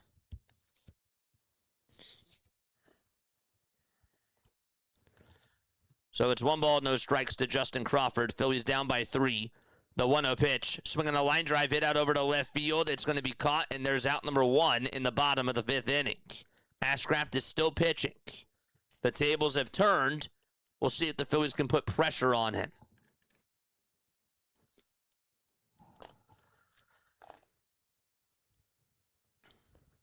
I really believe Nola's major league career is over. Only still gonna. I hate to tell you this, he's still gonna be a major leaguer. The pitch, and that's gonna be in there for a called strike at 97 miles per hour. Donnie likes to play from behind. The 0-1 pitch to Turner. Ground ball hit over to shortstop, picked up, and the throw to first is in plenty of time. And there is out number 2. So now Kyle Schwarber is going to come on up to the plate with 2 away in the bottom of the 5th inning.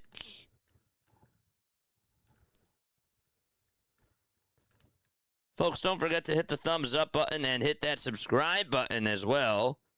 And make sure that you guys turn on that notification bell icon too.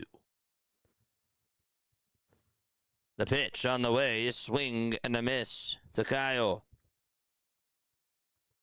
Jack with a 2, thank you so much. Topper, Girardi, and Mattingly are all the same guy. Thank you so much for the $2 super chat, my friend. Harper, Girardi, and Mattingly are Here's the 0-1 pitch to Kyle Schwarber. The pitch is down and inside for a ball. By the way, did you get my email, Jack? Just wanted to make sure that you got it. 1 ball, 1 strike to Kyle Schwarber. And the pitch, and that's down and inside for ball 2. Thank you so much for the contributions.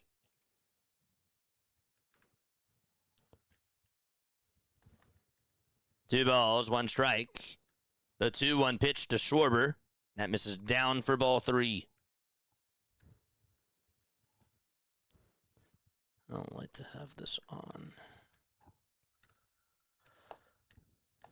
Ashcraft gets set, kicks, and deals again. And Schwarber takes it inside and low for ball 4. And Bryce Harper is going to come on up to the plate once again for the Phillies.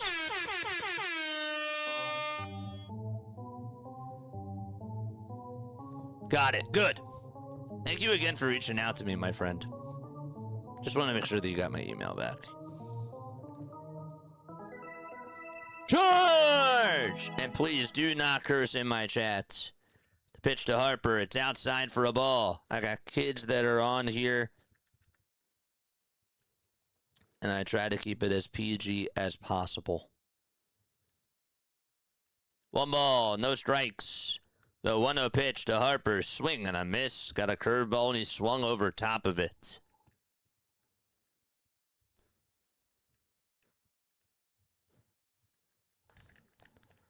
One ball, 1 strike to Bryce Harper with his white batting gloves on. And Ashcraft with the 1-1 pitch. Inside and low for ball 2. So that makes it 2 balls and 1 strike. This is a big inning here for the Philadelphia Phillies.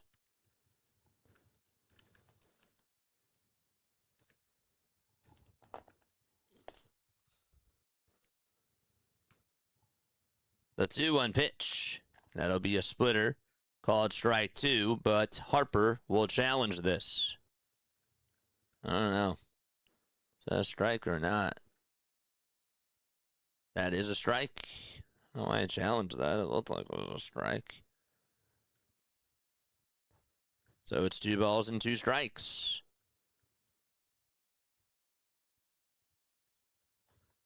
And the Phillies are down to 1 ABS challenge. Ashcraft gets set above the belt. And the 2-2 pitch to Harper, swing and a miss. Got him to chase after the curve. And we go to the 6th inning. 8-5 is the score. Pittsburgh does have the lead. All right. Mangum, Griffin, and Lau are going to come on up to the plate for the Pittsburgh Pirates. And that is who's up next. Folks, once again, my name is Jason Joseph. This is Play-by-Play with JJ. Please consider liking and subscribing to the channel. If you have friends, if you have coworkers, if you have family members, please make sure that you guys tell them about this too. Not only do you have to be, or not only can you be a Phillies fan, but guess what? I do a lot of other baseball content too. We have a lot of baseball stuff coming up this week. We also do this thing called Diamond Zone. If you're really into fantasy baseball, if you're into sports betting, it's a really cool thing because we cover all the games on the slate at once and we do not miss a pitch. So it's a very cool thing to go check out. It's like NFL Red Zone, but it's for Major League Baseball. So in Red Zone, you don't miss a touchdown, you don't miss a field goal. You don't miss any sort of big play. In baseball, you don't miss a grand slam. You don't miss a walk-off. You don't miss a sac fly. And you don't miss a no-hitter. It's cool. It's very, very cool. So make sure that you guys go check that out. P.O. Box. Yes, I have a P.O. Box, chat. I do. If you guys want to send stuff over to my P.O. Box, like a letter or a gift, you most certainly can. It could be anything. We've gotten some cool things to the P.O. Box. We got this awesome Phillies mug right here. We got a couple of awesome hats as well. An All-Star Game hat. We got a jersey. We also got a media guide book as well. And some other really, really cool things. If you guys want to send in stuff, every Wednesday during the 5th inning, we do P.O. Box openings and we open up your gifts that you guys send. So if you guys want to send in stuff, feel free to do it. It's Play-by-Play with JJ, P.O. Box 6, Gibbsboro, New Jersey, 08026. That is the zip code. The mods will drop that information down low in the chat. And you guys can just take a screenshot of it and save it on your phone.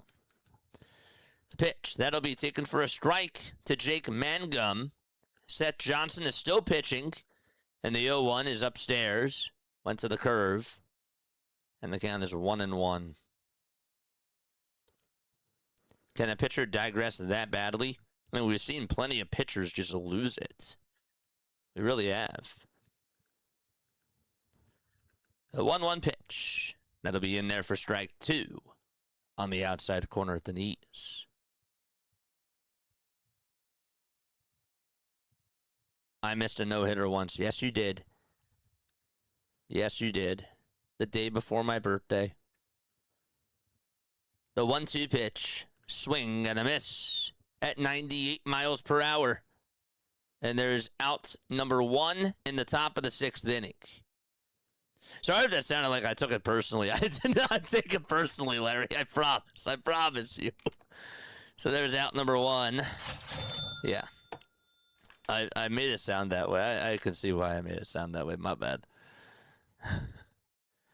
Connor Griffin is up to bat with the 1 away, top of the 6th.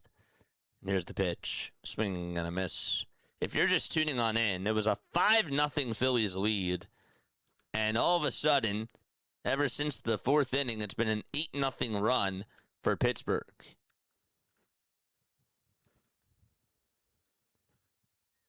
No balls, 1 strike. 5 seconds left on the pitch clock. And the 0-1 delivery. That's chopped foul. And yes, please no caps in my chat as well.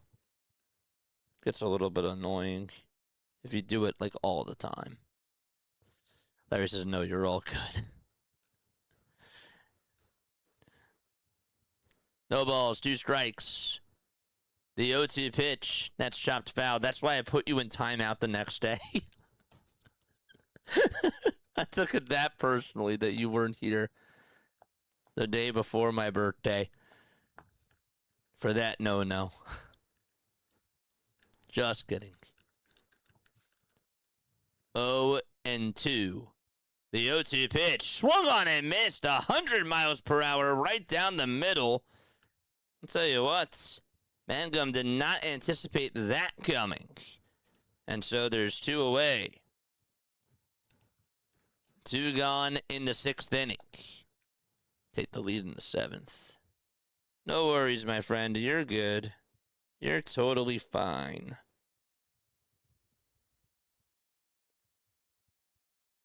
Continue to like and hit that subscribe button as well. Larry, no caps. No, I'm kidding. 1 ball, no strikes. The pitch. Check swing, foul ball. Painter gave up 1 run in 4 innings. Yep, that was yesterday. 4 strikeouts, 2 hits, 3 walks. Good day. The sports writers on YouTube say no. I do not agree. Says Sonic.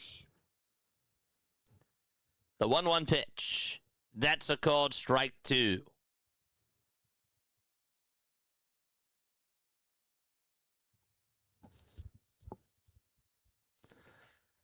8-5 Pittsburgh. Lau is in the box. It's 1-2 to Brandon Lau. And Johnson gets set at the Phillies' letters. Kicks and fires. Swung on and missed. Seth Johnson strikes out the side in the 6th inning. And that is good to see. Time for us to go to the bottom of the 6th inning. And the Phillies will have Marsh, Bohm, and Stott all due up to bat for Philadelphia. All right, Chad, let's go! Then he banned me for caps. That's right. All right, chat.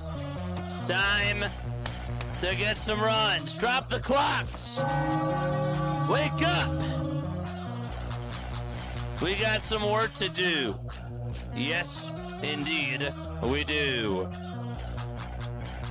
Time to get some runs. We got 320 likes already. Before the 7th inning, are you kidding me?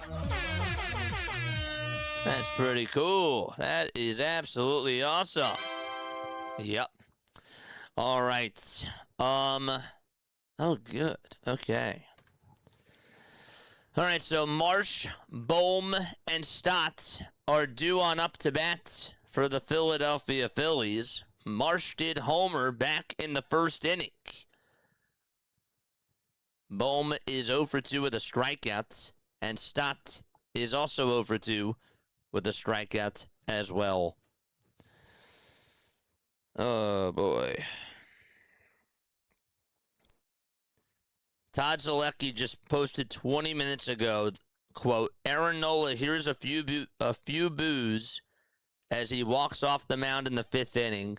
The Phillies offense spotted them a 5-0 lead, but he leaves with the game tied, and the bases were loaded, and there were 1 out. There was 1 out. Here's Marsh. First pitch from Ashcraft. Strike 1, right down Broad Street. So it's no balls and 1 strike. The pitch to Marsh off the plate for a ball was a splitter.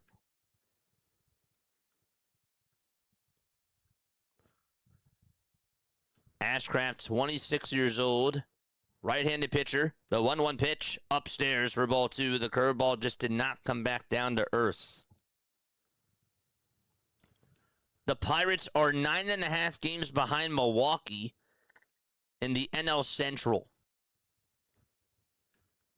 2 balls, 1 strike, and the 2-1 pitch, and Marsh will slice that one foul and out of play. as far as the wild card race goes, the Pirates are 2.5 games in back of St. Louis for that third wild card spot. 2-2 pitch to Marsh, swing and a miss. He chases after a slider at 89, and Ashcraft gets his 8th strikeout of the ball game. He has 88 pitches. All right, just work up that count.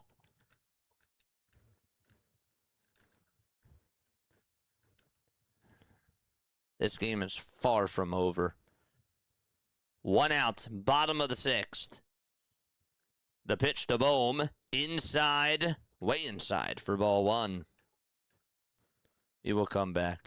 This game is not done yet. Ian Japan, thanks so much for coming on by, my friend. I really appreciate that. The 1-0 pitch, and that is fouled away towards the left side. The Phillies are 1 game in front of the Cubs as they have the top wild card spot. 1-1 pitch. That's going to be taken for strike 2. It was at the knees. Phillies are also 2.5 games above the Cardinals. And then the NL East standings, they are 3 games in back of the Atlanta Braves. The 1-2 pitch to Bohm, and he flies this one out over towards the right field side on the run to make the grab on the track for out number 2 is Esmeralyn Valdez. Not as easy as it looked. He went over towards his left, and he had to track that thing down, and he had the glove open face, and he caught it right there. He actually sort of tilted the glove upward. Just made it was almost like a basket catch there. The pitch. And that's going to be in there for strike 1. Ashcraft kicks and deals. The pitch to Stott, swing and a miss. His curveball is looking really good right now.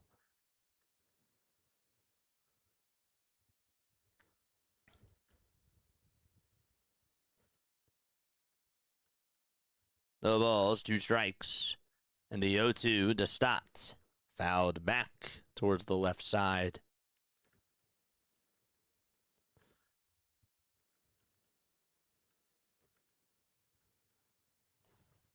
Bryson grounded out to second and struck out.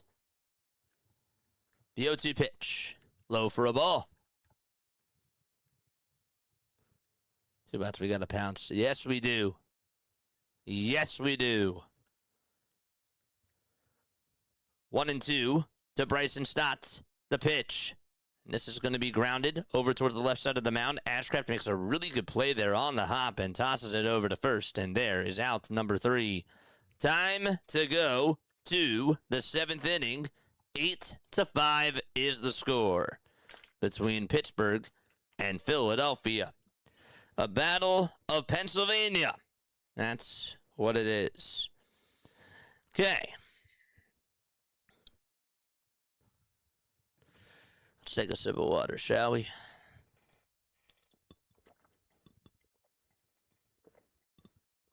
Yeah. Good stuff.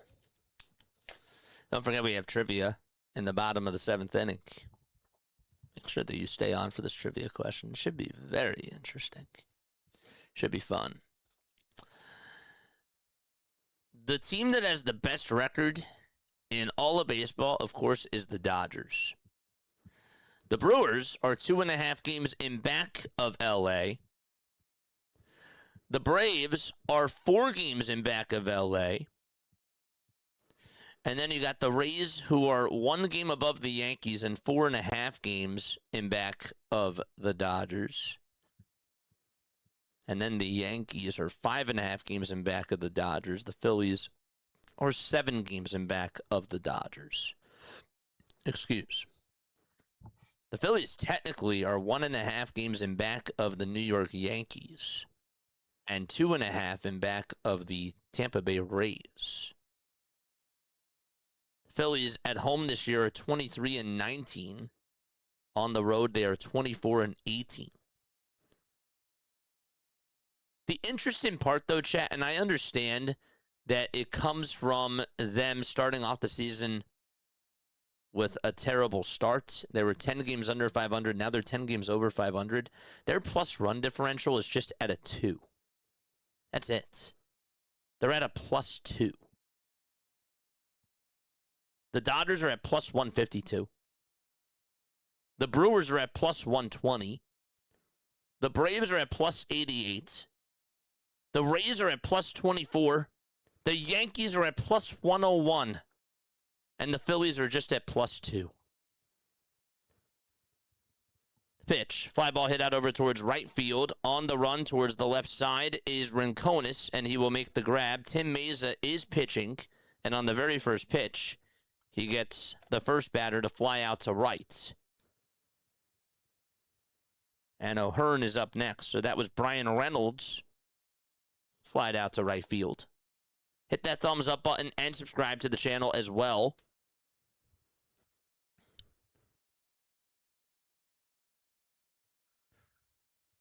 The pitch to O'Hearn, and that is in there for a called strike.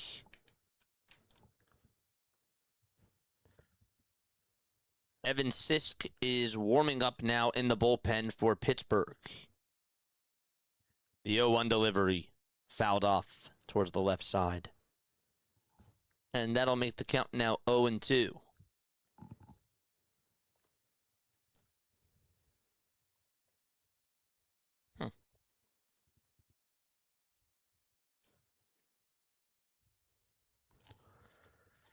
The pitch. That's going to be taken down and away for a ball.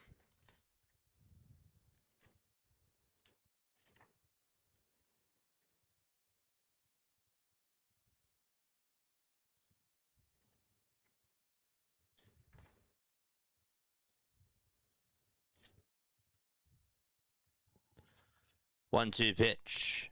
Fouled away towards the right side.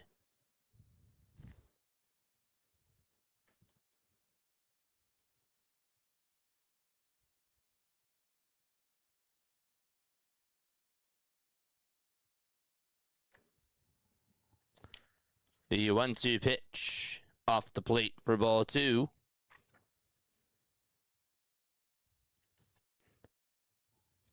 Meza with 6 pitches so far. So far in this at-bat, 5 pitches to O'Hearn. And the next one is low.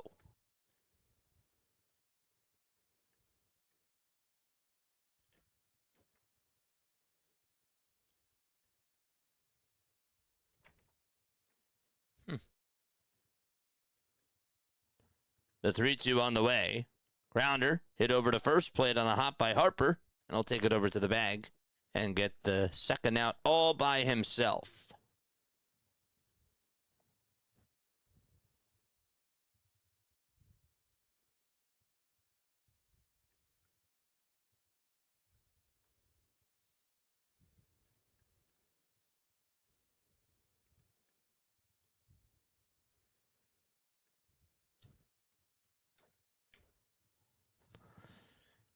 Two away, top of the 7th.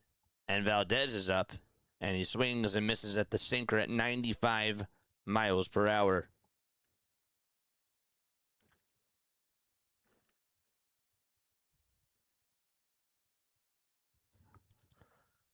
The pitch. Flied foul and out of play.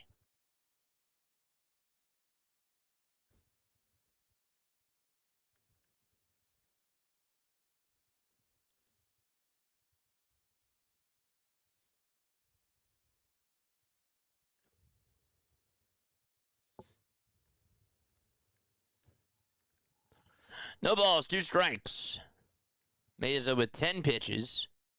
And he gets set below the Phillies' letters in the 0-2 on the way. Fly ball hit out over towards left center field, and that's going to split the gap and go all the way towards the Giant sign. Valdez will get an easy stand-up double out of this as the throw misses the cutoff man Turner. It's backed up by Stott, and there's a 2-out double by Valdez. Meza was trying to throw it down, and it ended up going down the pike. And Valdez took advantage of another mistake. And a 2-out double provided. And Endy Rodriguez will come on up next for Pittsburgh. He's 1 for 2 with a single, a walk, and an RBI as well. And the first pitch will be in the dirt for ball 1. It got away from JT, but not too far away for Valdez to advance. 1 ball, no strikes here in the top of the 7th inning.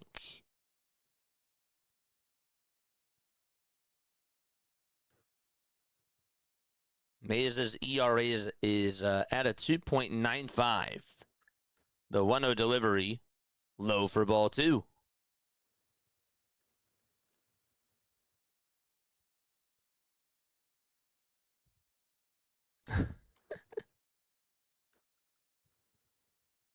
The 2-0 delivery off the plate for ball 3. Phillies sucks. Well, I mean, they've been having a pretty good year. They're human, as Morty would say. And this game's not over. The 3-0 pitch. That's a called strike. Wow. Pitch track said that it was a ball. Just a reminder, folks, do not curse in my chat. Do not spam in my chat. And do not spoil the game in my chat. Please and thank you. 3-1 pitch, and that misses down in the way for ball 4. And there's another walk allowed by the Phillies pitching staff. So Tyler Callahan will be up next. He grounded out to second in the 2nd. He struck out in the 4th. Also had an RBI fielder's choice in the 5th inning. Nola should feel shame. I was all excited coming back from picking up my food, up 5-0, and now we're down 8-5. It's baseball, man. 2 outs, top of the 7th. Again, Phillies did have a 5-0 lead. Aaron Nola gave up 6 runs in the 5th inning. Valdez hit a 2-run homer in the 4th. Triolo homered in the 5th. Lau had a sac fly in the 5th as well. O'Hearn tied it up with an RBI single. Rodriguez gave the Pirates the lead with a bases-loaded walk. And the first pitch to Gonzalez is in there for a strike. Callahan then grounded out into a fielder's choice and scored a run. And Turner made a bad throw over to first, which would allow another run to score. And that's what made it 8-5. The 0-1 pitch, swing and a miss to Nick Gonzalez. Couldn't catch up to the sinker there.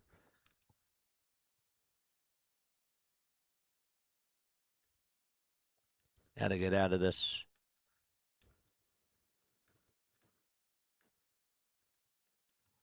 The 0-2 pitch. That's going to bounce in the dirt again for a ball. So it's 1 ball and 2 strikes as we are in the top of the 7th inning. Still plenty of baseball left to go. And we got trivia in the bottom of the 7th.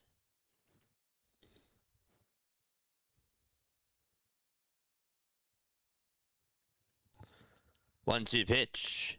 And that is down for ball 2.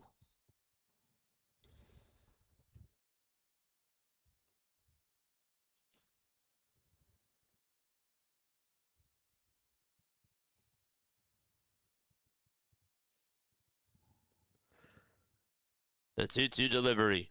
Fouled off. And we'll do it again.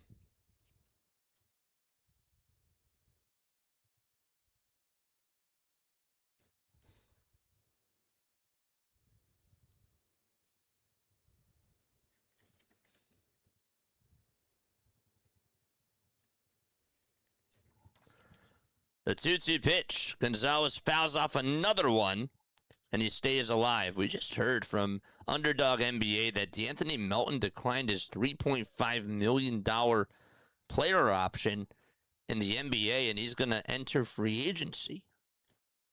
Former Sixer DeAnthony Melton. 2 balls, 2 strikes, top of the 7th, 2 away. Mesa trying to get out of the pickle. The 2-2 pitch, and that is going to be challenged. It looked like it was strike 3 at the bottom of the zone. We'll see if JT is correct here. They have one ABS challenge, and that is a cold strike 3. And so, good job there by JT. Also a good job by Mesa. And we go to the bottom of the 7th inning. Time for trivia. Okay. I am going to ask you a Philadelphia Phillies trivia question. And if you get it right, you will hear this. If you get it wrong, you will hear this. And by the way, you have 30 seconds to answer this. Okay. So here is the question that I have for you. This guy hit a 3-run homer in the 8th inning of Game 1 in the 2009 NLCS for the Phillies. Which player am I talking about? In the 8th inning of Game 1 of the NLCS, this guy hit a go-ahead home run. Actually, sorry, he hit a home run in the 8th inning. Excuse me. Timer starts now.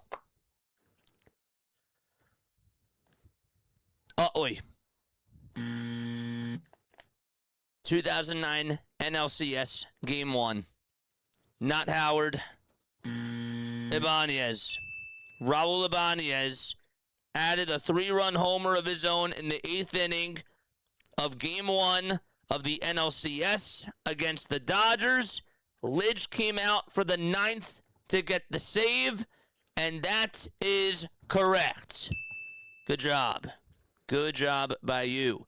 Now, technically, if you did say Carlos Ruiz, I will give that to you as well, because Carlos Ruiz hit a 3-run homer off of Clayton Kershaw in that game. So I will also give that to you, too.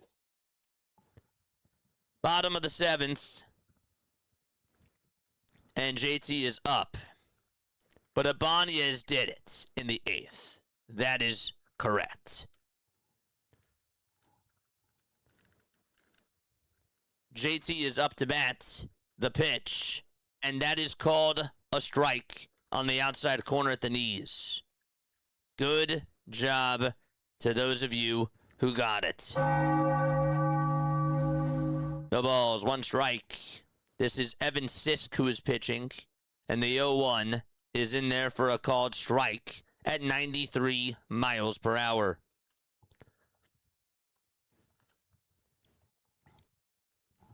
Good job, chat. 0-2. And the pitch to JT, it hits him right on the front foot. And he's going to go over to first base. All right, chat, let's go. This is where it starts.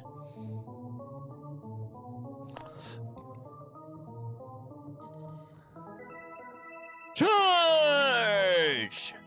All right, so we got a runner on over at first for Philadelphia. And Derek Hill is going to come on up to the plate. This game is not done yet. Sisk, who is on the bump for the Pittsburgh Pirates, comes on in relief for Braxton Ashcraft, who went 6 innings, gave up 5 earned runs, only allowed 1 walk, and he struck out 8. Derek Hill will face Evan Sisk, who has a 2.29 ERA on the season. But he did allow 2 runs in his last outing, which was on Saturday against Cincinnati. Derek Hill, as a pinch hitter, is 6 for 17, half of his hits have been long balls. The pitch to Derek Hill. Check swing, did he go? I believe that he did. And Alex Tosi says yes. So the appeal is a swing, and he goes after the first pitch. No balls, 1 strike. 5 seconds left on the pitch clock. And the 0-1 delivery, Hill shows bunt, and it hits it over toward the first base side. And does he avoid the swipe? Nope, he ran out of the base pad. He did, but the runner does go over to second, and the sacrifice bunt is complete, so that'll put a runner in scoring position. Tried to surprise everybody right there. He did. He ran out of the baseline. Yes, he did. And now Justin Crawford is up next. All right. I wasn't really mad about that. The pitch to Crawford, swing and a miss. And the sweeper was at 81 miles per hour. Alvarado is warming up in the Phillies bullpen. Obviously, important to tell you guys that. No balls, 1 strike. Can the offense come back? The 0-1 pitch. That's called a ball. That was close.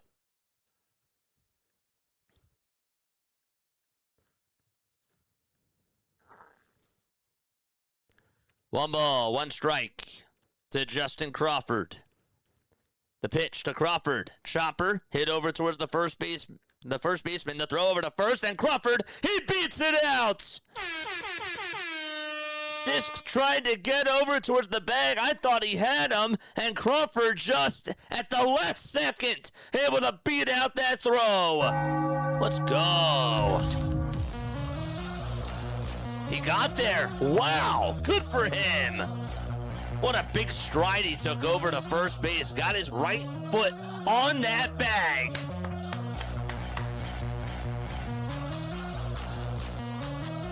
That was huge. What an impactful play by Justin Crawford. I'm shocked that he beat that out. And here comes Trey Turner. He's the tying run. Sisk gets set, kicks, and fires, swing and a miss. The sweeper was up high, and it came running on inside. The count is 0-1. Turner's 2 for 3. Charge! Continue to like and subscribe. Let us know how we're doing on the likes. The 0-1 pitch, and that'll be in there for strike 2, right at the knees. Did we get to 400 yet, chat? If we have not, please make sure that you guys hit that thumbs up button and subscribe. The toss back over to first, and Crawford is going to go to second. He beats it out, and he's safe over at second. Oh, he went a little bit too soon there, but Justin Crawford with his speed. I can't believe it. Went a little bit early there. And they tried to pick him off over at first. The throw over to second was not in time. Wow. Got his hand in there. Runner from third stays. Justin Crawford at second base. The 0-2 to Turner. Wide for a ball. That does also get rid of the double play as well.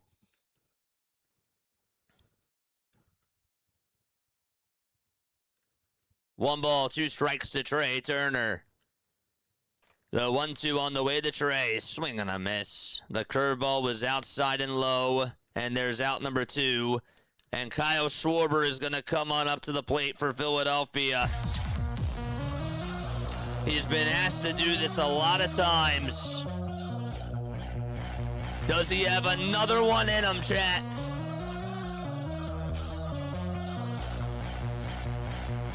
We'll see. First pitch to Kyle Schwarber. High fly ball. Hit out to right field. If it's fair, it's gone. It's a foul ball. Everybody rose, and now they got to sit back down. No balls and 1 strike to Kyle Schwarber. That ball went into the second deck. Schwarber was like, please stay fair. Watched it go by, and it was foul. No balls, 1 strike. The 0-1 pitch to Schwarber. Grounded over towards the left side. Here's the throw over to first. Did he beat it out? No, he did not. And the inning is over. He was out by a quarter of a step, and we go to the 8th inning. And the Phillies are down 8-5. The Pirates escape, and the Phillies come up empty in the gas tank right there. And so we go to the 8th inning, 8-5 Pittsburgh. Man, that first pitch, just a bit early. Just a bit early. Oh boy, okay, time for us to go to the 8th inning. Phillies are still down by 3. It's an 8-5 ball game. That was brutal. Yep. Can't make it happen all the time. Nope. Nope. Folks, once again, my name is Jason Joseph. This is Play-by-Play with JJ. I can't control how this team does, but I can control the way that I do call the game. We got 578 lovely people on here in the chat. Please make sure that you guys hit the thumbs up button and hit that subscribe button as well. We go on for Phillies baseball, Sixers basketball, Eagles football as well. Make sure that you guys consider subscribing to the channel. We are now at 361 likes, I believe. That was the last time that I checked. We are 39 away from getting to the 400 marker. Crawford Magic, and you hit a ground out. Well, yeah, I know. It's baseball. Baseball. It's a game of inches, right? It's a game of inches. Crawford gets a bad rep. The rookie's going to be really good. Well, part of the thing, Morty, though, is that he's on a contender right now, and that they, you know, when you come into a city like Philadelphia, the bar is high for you. Like, especially with all the talk that he was getting. You know what I mean?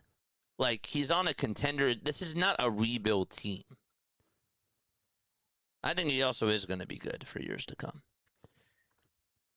Top of the 8th in the first pitch. That's outside for a ball to Jared Triolo. Again, there's 1-0. Triolo 1 for 3 with a solo home run in the 5th. It's 1 ball and no strikes. The 1-0 pitch, and the sinker is at the knees for strike 1. 1 ball, 1 strike. The Braves are off today, by the way, chat. In case you're wondering, the 1-1 from Meza, low for ball 2.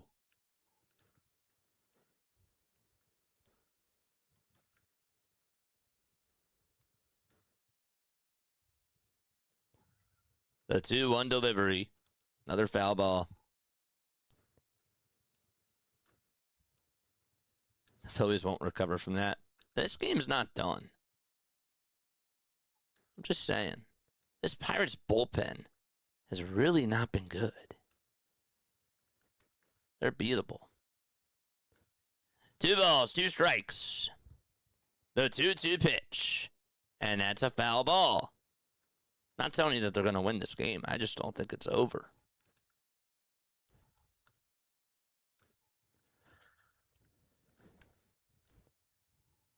Two balls, 2 strikes.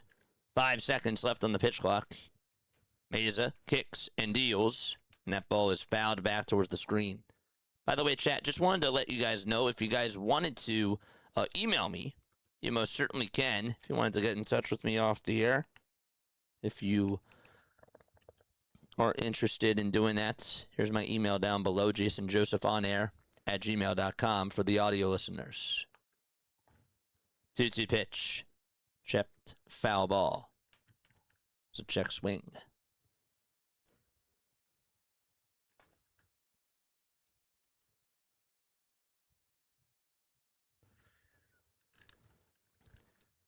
Two balls, 2 strikes. 5 seconds left on the pitch clock.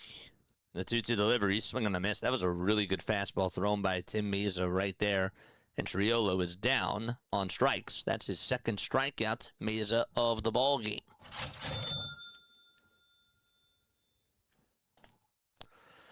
Oh, boy.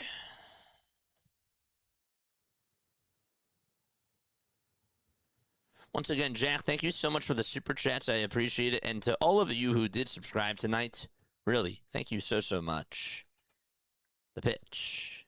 Foul ball. Over towards the right side. Thank you, my friend. I really appreciate that. I really do.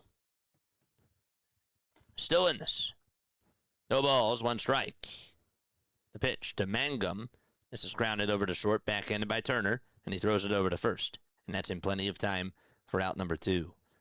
And also, we will be taking post-game show phone calls, too. There's a lot to talk about during the post-game show, and there's a lot to go on over with this game. And you will hear all my thoughts. You're like, JJ, why aren't you angry? That's what the post-game show's for, chat.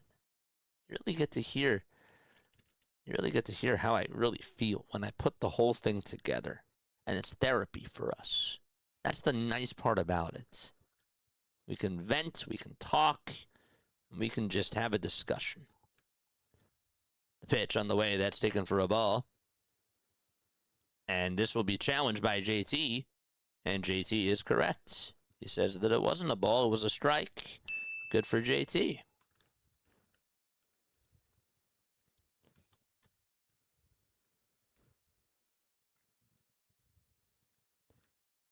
The 0-1 pitch. And Griffin's going to fly this one out over towards left center field. He just got underneath it.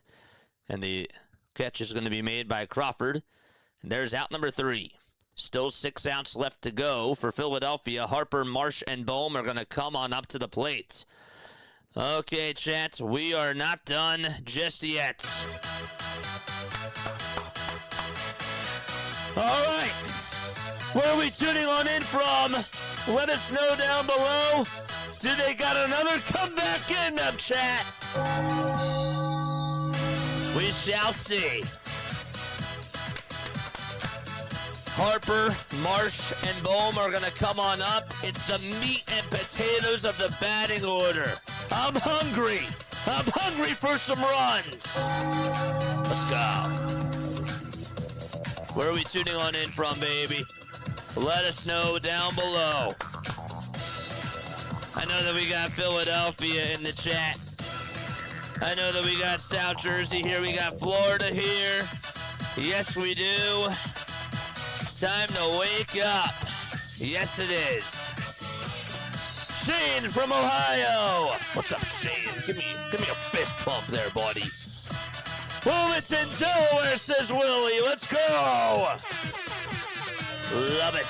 What's up, Willie? Manitoba, Canada. Here, that wasn't a good high five. This is a good high five to you, my friend. Manitoba, Canada. We got LA. Ray Zig is here. What's up, Ray? First time seeing you. Welcome on into the channel. Welcome on into Freak Nation with a capital P and a capital H. We got Atlanta in the chat. What's up, Randy? What's up, Spoo Hugh from St. Augustine, Florida? Kingston. Let's go. Mr. Kid Busy is here. Norfolk, Virginia. We got Sydney, Australia. High fives to everybody. Let's go. Franklin, Tennessee.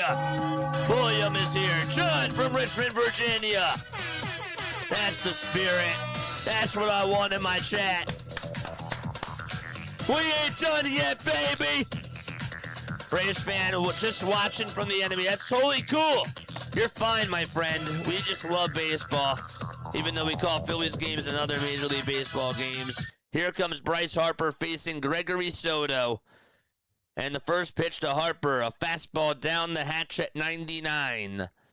Soto is 4-2 with a 3.93 ERA. Wonder if he's going to go 2 innings. I doubt it, but he's their closer. The 0-1 to Harper, and that misses down for a ball. It's 1 ball and 1 strike.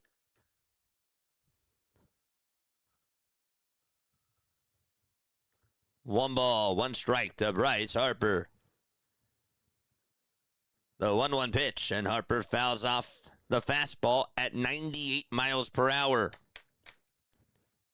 The Pirates bullpen has the second most blown saves in all of baseball, 17 on the season.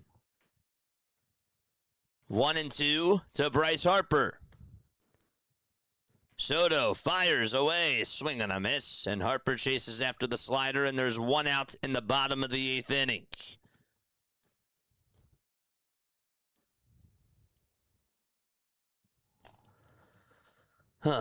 Still have a chance? Absolutely they do. Why wouldn't they have a chance? Why the heck not? It's Downey baseball, baby. 1 out, bottom of the 8th. The pitch to Brandon Marsh. This will be challenged. Looked like that was a strike. It was called a ball instead.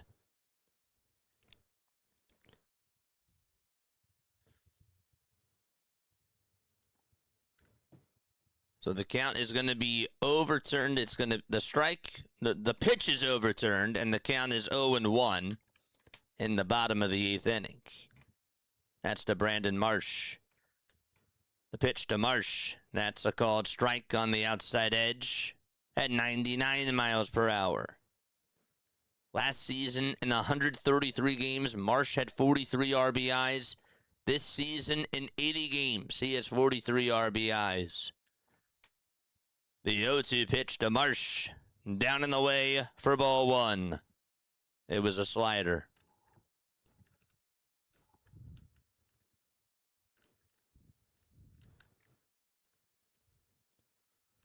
One ball, 2 strikes to Brandon Marsh.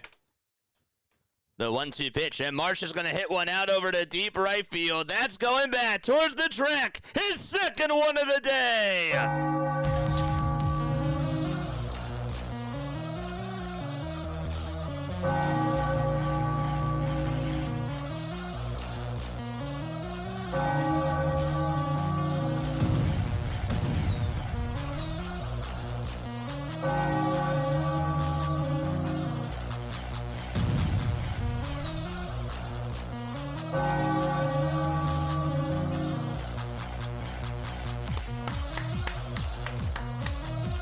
Clutch!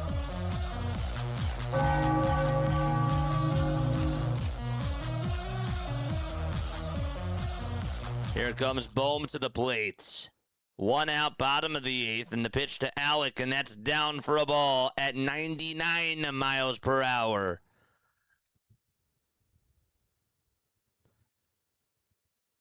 That's his 9th homer of the month. And that's the 4th career multi-homer game for Brandon Marsh.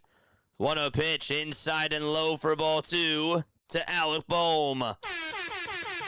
And we got a timeout taken on the bump right here. Let's go!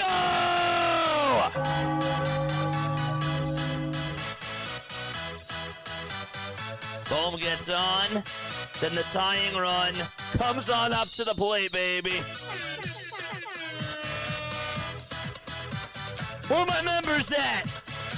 Where are my members at? Let's go. We got Gon here. We got Wayne here. Let's go.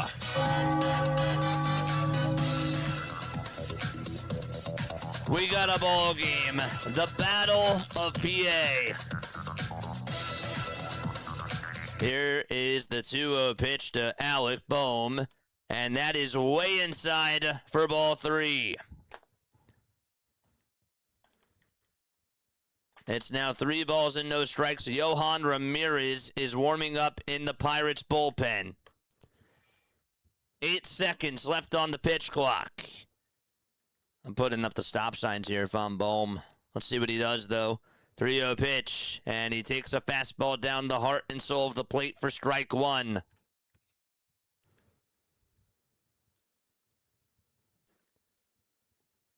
Three balls, 1 strike to Alec Bohm. The 3-1 pitch, and Bohm flies this one foul and out of play. Phillies were up 5-0, and then the Pirates scored 8 runs. 6 of them came in the 5th inning. Phillies just got a run back. The 3-2 to Bohm. Ground ball hit over towards the left field line, and that is a foul ball.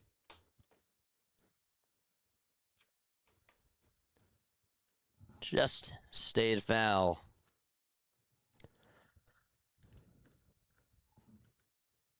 It's a 6-pitch at-bat. He's only faced Gregory Soto once. He's 0 for 1 against him. Soto with the 3-2 pitch to Bohm, swinging a ground ball back up the middle, backhanded by Lau. He gets up, throws it over to first, and that's in time, and they played him perfectly right there. Lau makes a nice play, and there's out number 2 in the bottom of the 8th inning. And Bryson Stott is going to come on up next. Really good play there by Lau. Sliding stop up the middle. And he just got up, threw it right on over to first. And here comes Bryson to the plate. The first pitch, swing and a miss. Got a slider, and he was off balance from the start.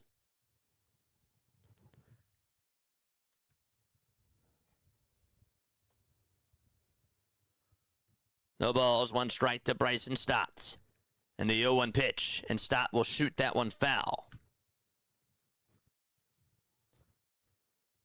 It's 0-2.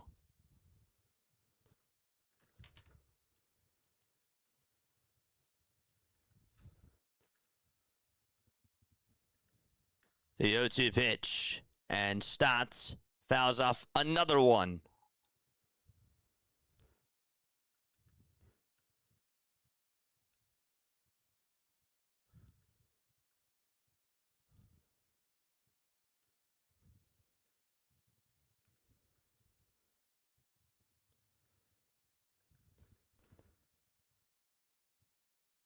The 0-2 to Stott. Outside for a ball. And the count is now 1-2. If Stott gets on here, JT would represent the tying run. Soto's 1-2 pitch, and Stott's going to line this one out over towards center field, and that's going to get down for a base hit. Is he going to go to second? Nope, he's going to be held up over at first, and here comes the tying run to the plate.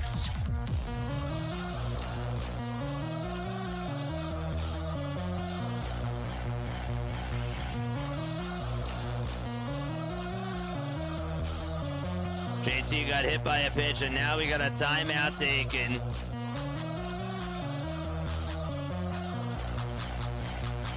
It's getting good, baby.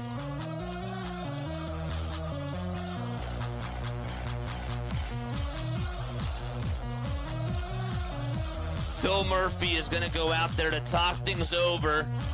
And actually, excuse me, Don Kelly's going to make a move. Oh, man. I didn't see that. I thought that was Bill Murphy out there. Excuse me, my bad. But Don Kelly's going to make a move, and Johan Ramirez is going to come on in to face JT Realmuto. Okay. Yes. Got to keep the line moving. Now is a good time to hit the thumbs up button and hit that subscribe button as well. 612 of you are on here. We're at 382 likes. Let's get to that 400 marker right now. Let's go, baby! Nice.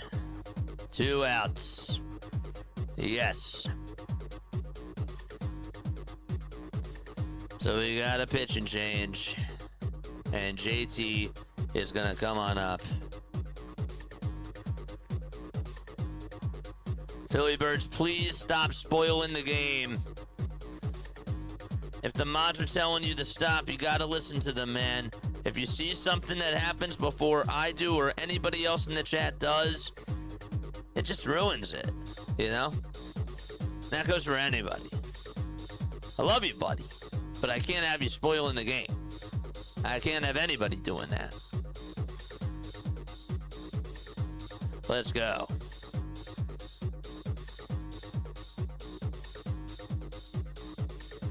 They should have pulled Nola after the fourth. They should have pulled him. They should have pulled him right after the bunt was created by Connor Griffin. Not done yet. Nope. All right. Bottom of the eighth. Yohan Ramirez is going to come on in. 35 games, a 5-2 record, a 3.72 ERA. Righties are hitting 194 against him. 46 innings, 50 strikeouts, and 25 walks allowed as well. And he will come on in to face JT Realmuto. Be really nice for him to get a clutch hit here. JT is 0 for 2 tonight. He grounded out to third. He flied out to center. And he got hit by a pitch in the 7th inning. Phillies couldn't come up with a run in that inning. But they did come up with one so far here in the 8th on a solo shot by Marsh. Stotts at first. And the first pitch, it's outside. It'll also get away from the catcher. And just like that, Stott goes over to second base. He advances on the wild pitch, and he is in scoring position right now in the bottom of the 8th with 2 away. Oh, my goodness. Went underneath the glove of Rodriguez. And it was a little bit wide, too. Thought he was going to be able to make the stop there. No, he did not.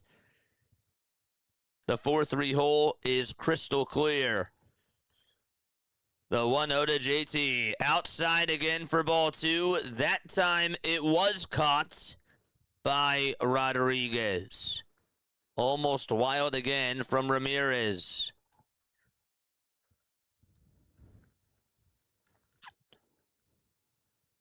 Eight to 6 with 5 seconds left on the pitch clock. And we have another timeout taken on the bump.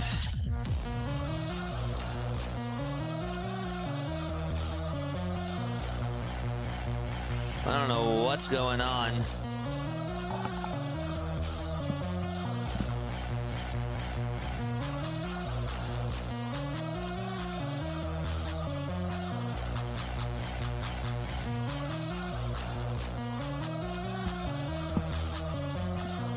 Guess that they're gonna go check up on him to see if he's okay. What a game between these two teams. 2 balls, no strikes. Bottom of the 8th, 2 outs. A runner over at second. JT is in the batter's box. Phillies trying to fight from another deficit. And we'll see if they can come back. JT steps back into the box. Ramirez is on the mound again. 5 seconds left on the pitch clock. And the 2-0 to JT, down and away for ball 3. The guy on deck is Derek Hill. He's had a lot of moments as a Philly so far. Last week, specifically. 3 balls, no strikes to JT. The 3-0 pitch, that's a strike right down the heart and soul of the plate at 97 miles per hour.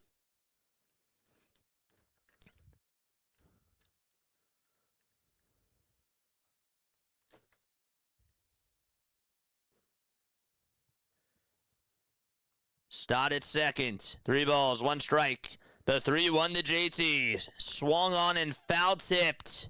And the count is full.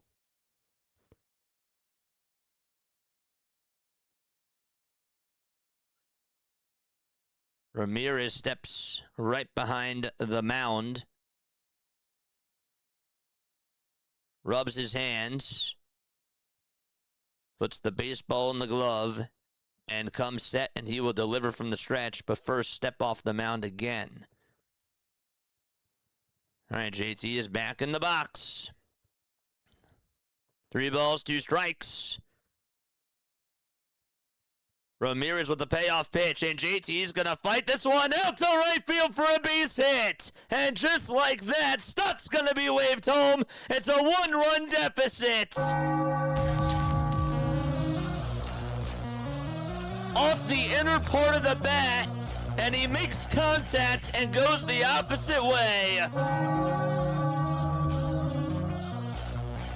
The pitch jammed him, and he actually just moved his hands just a little bit to be able to get the strength to put that out to right.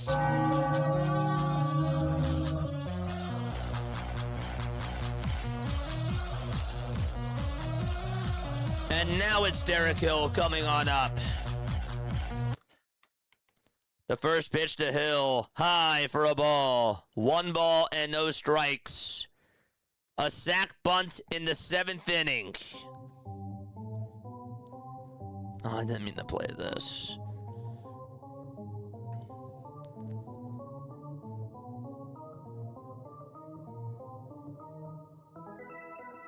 George! The 1-0 pitch, just a bit down for ball 2. Rodriguez framed it very well, but it didn't fool Andy Fletcher. 2 balls, no strikes. Hill did have a sacrifice bunt his last time up. JT's over at first. He's the tying run. The 2-0 pitch. That's a called strike at 98 miles per hour.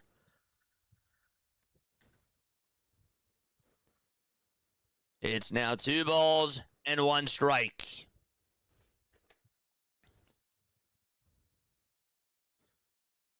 Three seconds left on the pitch clock. Time called by Hill. And the pitch would have been inside. Doesn't matter. So Ramirez throws an extra pitch right there. That wild pitch really did come back to bite Pittsburgh. And that cost them a run.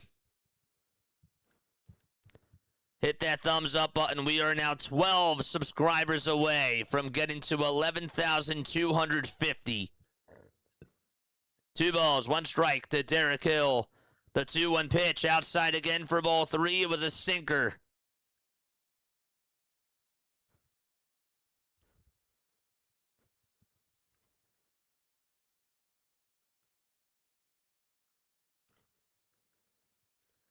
Crawford's up next. 3 balls, 1 strike. 3 seconds left on the pitch clock.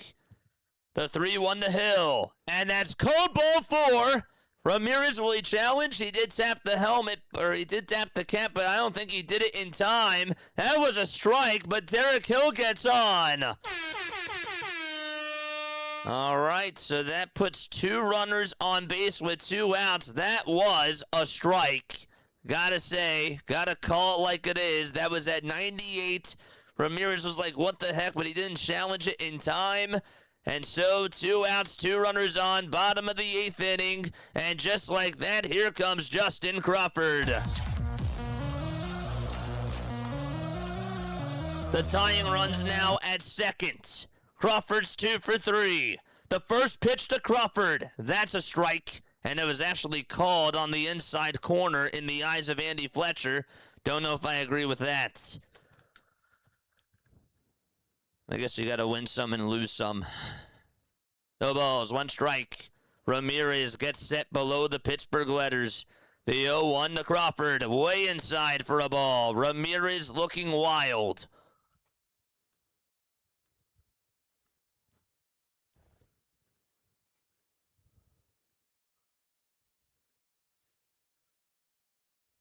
Gosh, that almost hit Crawford. Crawford in the box. 1 ball, 1 strike. And the Phillies tie it up here. The 1-1 pitch. Fouled away. Got a piece of the curveball. Mason Montgomery is warming up in the Pirates bullpen as we speak. 1 ball, 2 strikes. 13 seconds left on the pitch clock right now to Justin Crawford. JT's at second. Hill's over at first. The 1-2 pitch on the way outside for ball 2. All right, baby, let's go. George.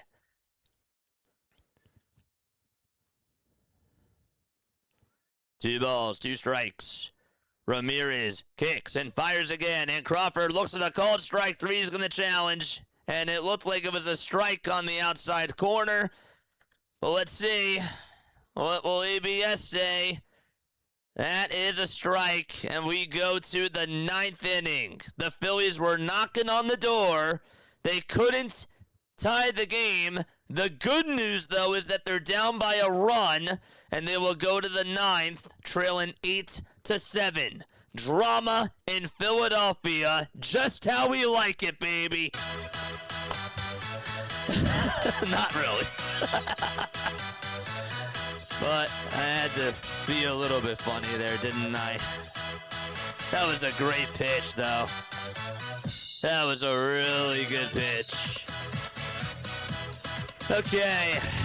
All right, time to go to the 9th. Who do you put out there, champ, for the 9th inning?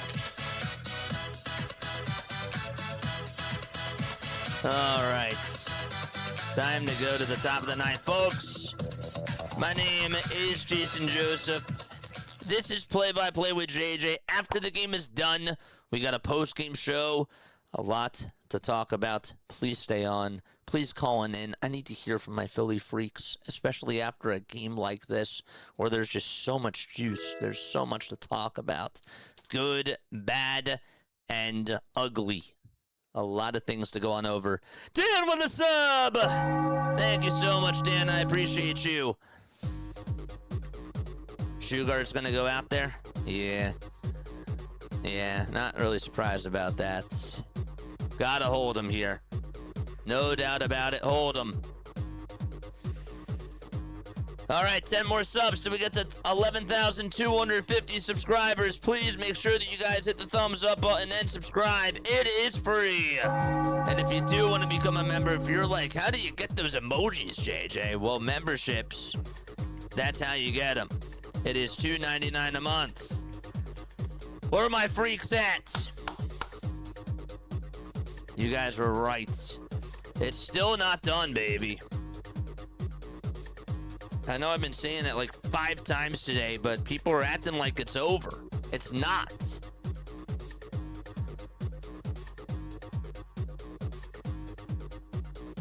Trisk is here. What's going on, man? Chase Shugart is going to pitch, the former Pirate, going up against his former ball club, and the first pitch that he throws is a called strike. 0-1 to Brandon Lau, who's 0 for 3 with a sac fly. And that sac fly came back in the 5th. Shugart fires, and the pitch, swing and a miss at 93 miles per hour.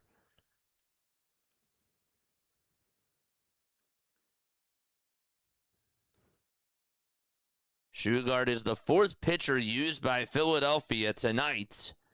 His ERA is at a 4.18. The 0-2 pitch, and that's down for a ball.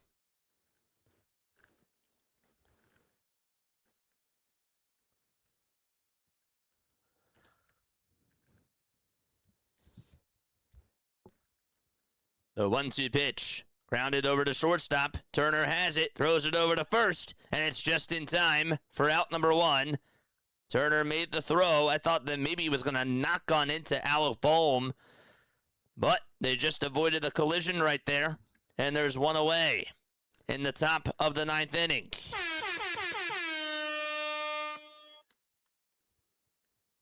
Tell you that also, that dive and stop by Lau, even though he didn't get on here, still made a really nice play in that 8th inning.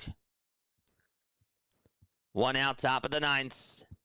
The pitch to Reynolds, and that's up high at 95 miles per hour.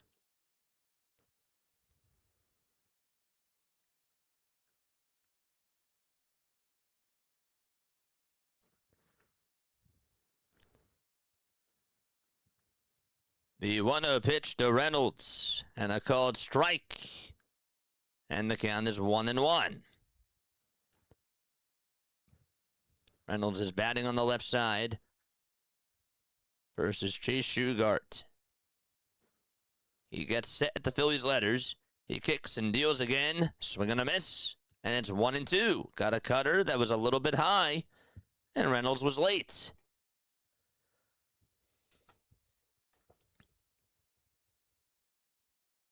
Mods, how we doing on those likes? How are we doing? We got over 400, baby. We're on our way to 500. 1 ball, 2 strikes, 5 seconds left on the pitch clock. Reynolds in the box, the 1-2 pitch. Check swing, did he go? They say no. That was close. It's now 2-2.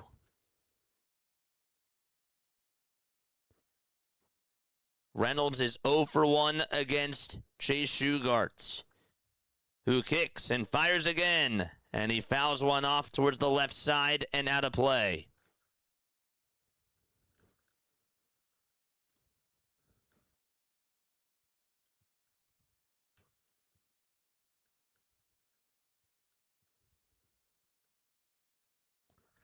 The 2-2 pitch, swung on and missed, got him on a sinker. Drop a chair in the chat for Chase Shugart. Big time strikeout right there to a really good player. And up next is Ryan O'Hearn. Mason 67 with a sub. Thank you very, very much. The pitch. That is called a ball. The Phillies are out of ABS challenges. That's what they get. It was at the knees. It's 1 ball, no strikes.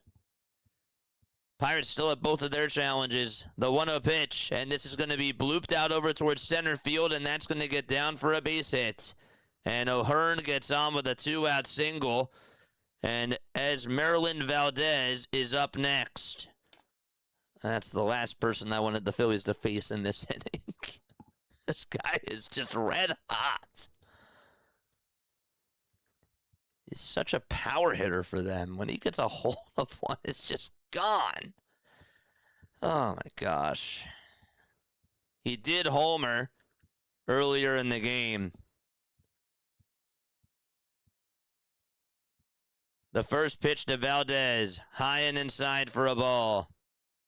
Whatever you do, do not give him a fastball down the middle. 1 ball, no strikes. Shugart kicks and deals, and that was a good cutter on the edge at the knees for strike 1. Ryan O'Hearn is over at first. Don't know yet who's going to pitch the bottom of the 9th for Pittsburgh, but you got to get out of this inning. The 1-1 pitch, that's a called strike. Valdez will challenge. Pitch tracks may have said that it was low. It was close. But ABS, that's what matters. And that is going to be overturned to a ball by less than 1/10 of an inch. Oh my gosh. That was like 0.0000001 inches down.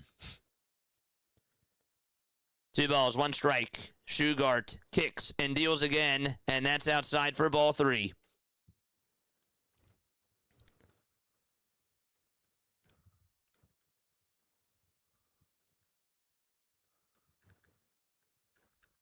The 3-1 pitch, and that ball is fouled back towards the screen.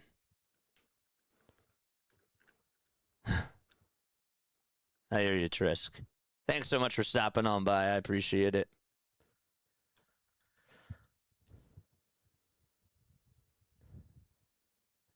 Oh, that moon looks awesome.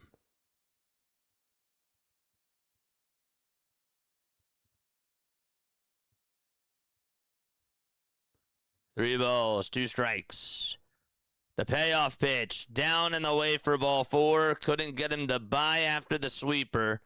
And that puts 2 runners on. And Endy Rodriguez is up. I will take that. That could have been worse. 2 outs in the top of the 9th inning. And Caleb Cotham is going to have a word with Chase Shugart. At this point, when it comes to facing Rodriguez here, which I assume it's Rodriguez. They haven't showed, but his spot is up.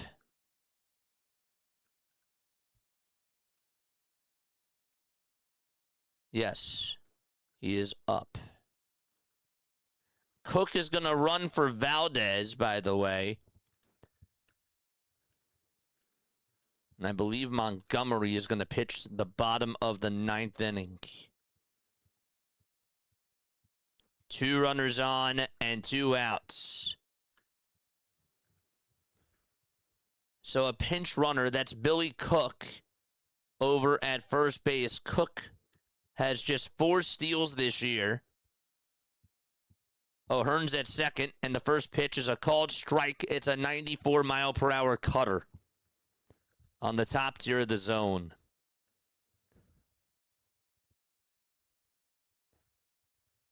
No balls, 1 strike in the 0-1 pitch, and that's a fly ball hit out over towards deep right center field. That ball is gonna go. A 3-run home run by Andy Rodriguez, and it's an 11-7 ball game in the top of the 9th inning. That ball just went out towards the first row. Shugart left it hanging out over towards the top of the zone, and the Pirates get 3 runs back.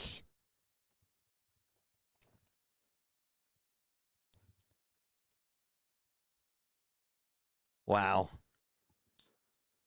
It was really down the middle. Just right there. What is he doing? A 3-run home run. 2 outs, top of the 9th. 11-7. And some of these fans are filing out of the stadium. I mean, come on. The pitch is down for a ball. And a little bit outside, too. That's to Nick Gonzalez. That all came with 2 outs, by the way. 1-0 pitch. And that is fouled off the knob of the bat. 2 awful outings for Chase Shugart in a row.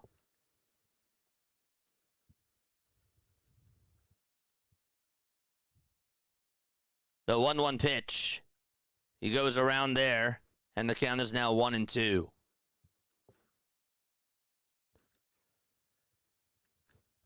Phillies in the bottom of the 9th inning are going to have Turner, Schwarber, and Harper due up. The 1-2 pitch, swing and a miss, and we're going to go to the bottom of the 9th inning. Phillies down by 4 thanks to a 3-run home run by Andy Rodriguez. And the top of the lineup is going to be due on up for Philadelphia here as they go to the bottom of the 9th inning. They're down by 4. Okay, all right. Down by 4. We got a job to do. Yes, we do. All right. Oh, I need a sip of water after that.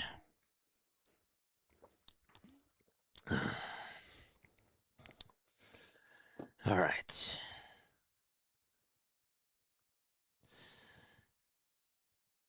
Chat, this game is done. This game is over. It's it. That's it. Not! It's not over! Time to go to the 9th.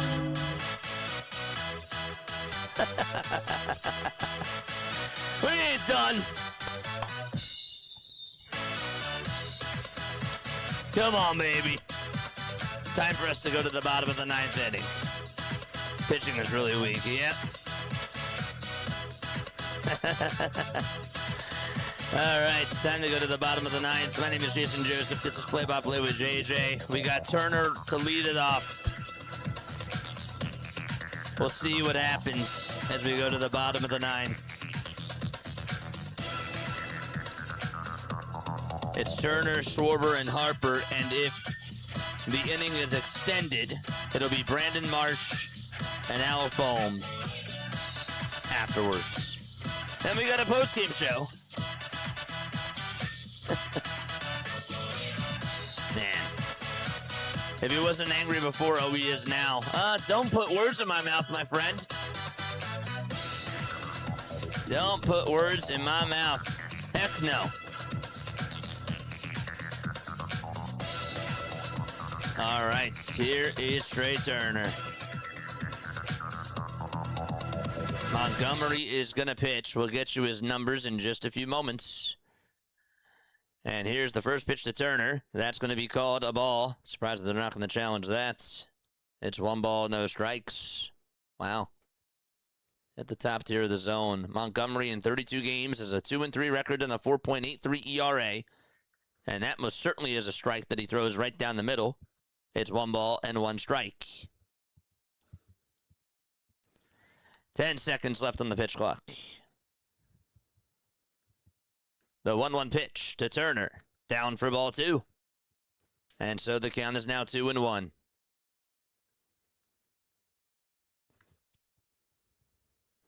Ten seconds left on the pitch clock. Schwarber is up next. The 2-1 delivery to Turner. Down again for ball 3.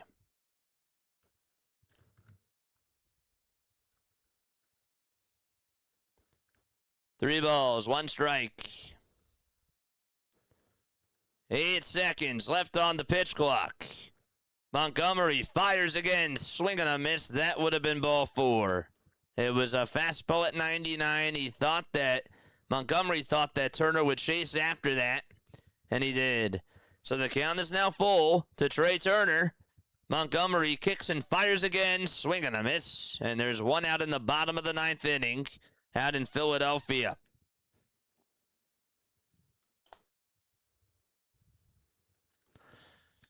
And Kyle Schwarber is going to come on up to the plate.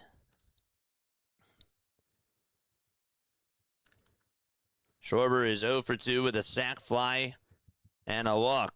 He did strike out in the first. The pitch, low for a ball to Montgomery. 1 ball, no strikes to Kyle Schwarber.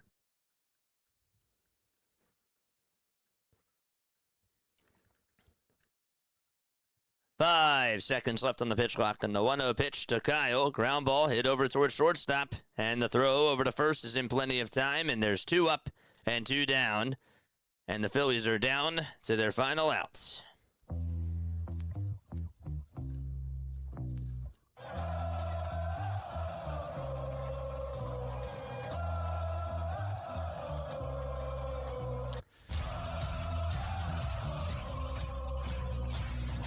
Harper had a 2-run homer back in the 3rd. White batting gloves, and he will rest the bat on his shoulder in the first pitch to Bryce, and that is a slider that is in the zone for a called strike.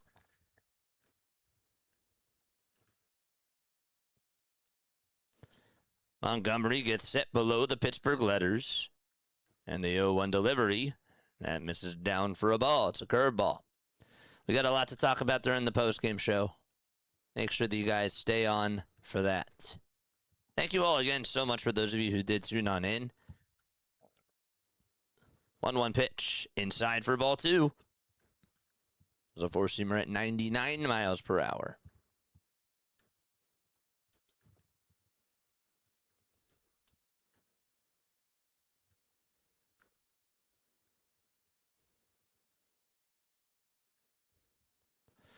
The 2-1 pitch to Harper. And that misses down again for ball 3. It's now 3 balls and 1 strike. Marsh is up next.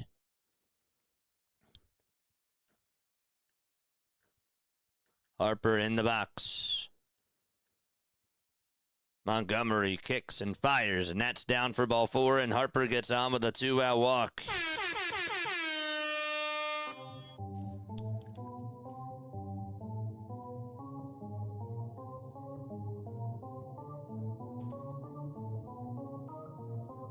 So the inning will continue, and Marsh comes up. Charge! Marsh has hit 2 solo homers today. The pitch to Marsh, and that is fouled over towards the left side. Harper was going, and now he has to head back over to first base. 0-1 to Brandon Marsh. The 0-1 to Marsh. Low for a ball. And Harper will take second base right now. He advances on the defensive indifference. 1 ball, 1 strike. The pitch to Marsh. Off the plate again for ball 2. And Rodriguez is ready to step in front of home plate. Now it's to go back behind home plate. 2 balls, 1 strike. 8 seconds left on the pitch clock. Montgomery fires again. Low for ball 3.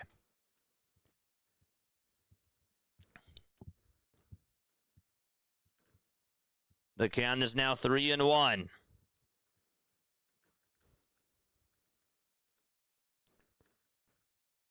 Five seconds left on the pitch clock. The 3-1 pitch, and Marsh is going to foul this one off. And the Pirates are 1 strike away from getting the W.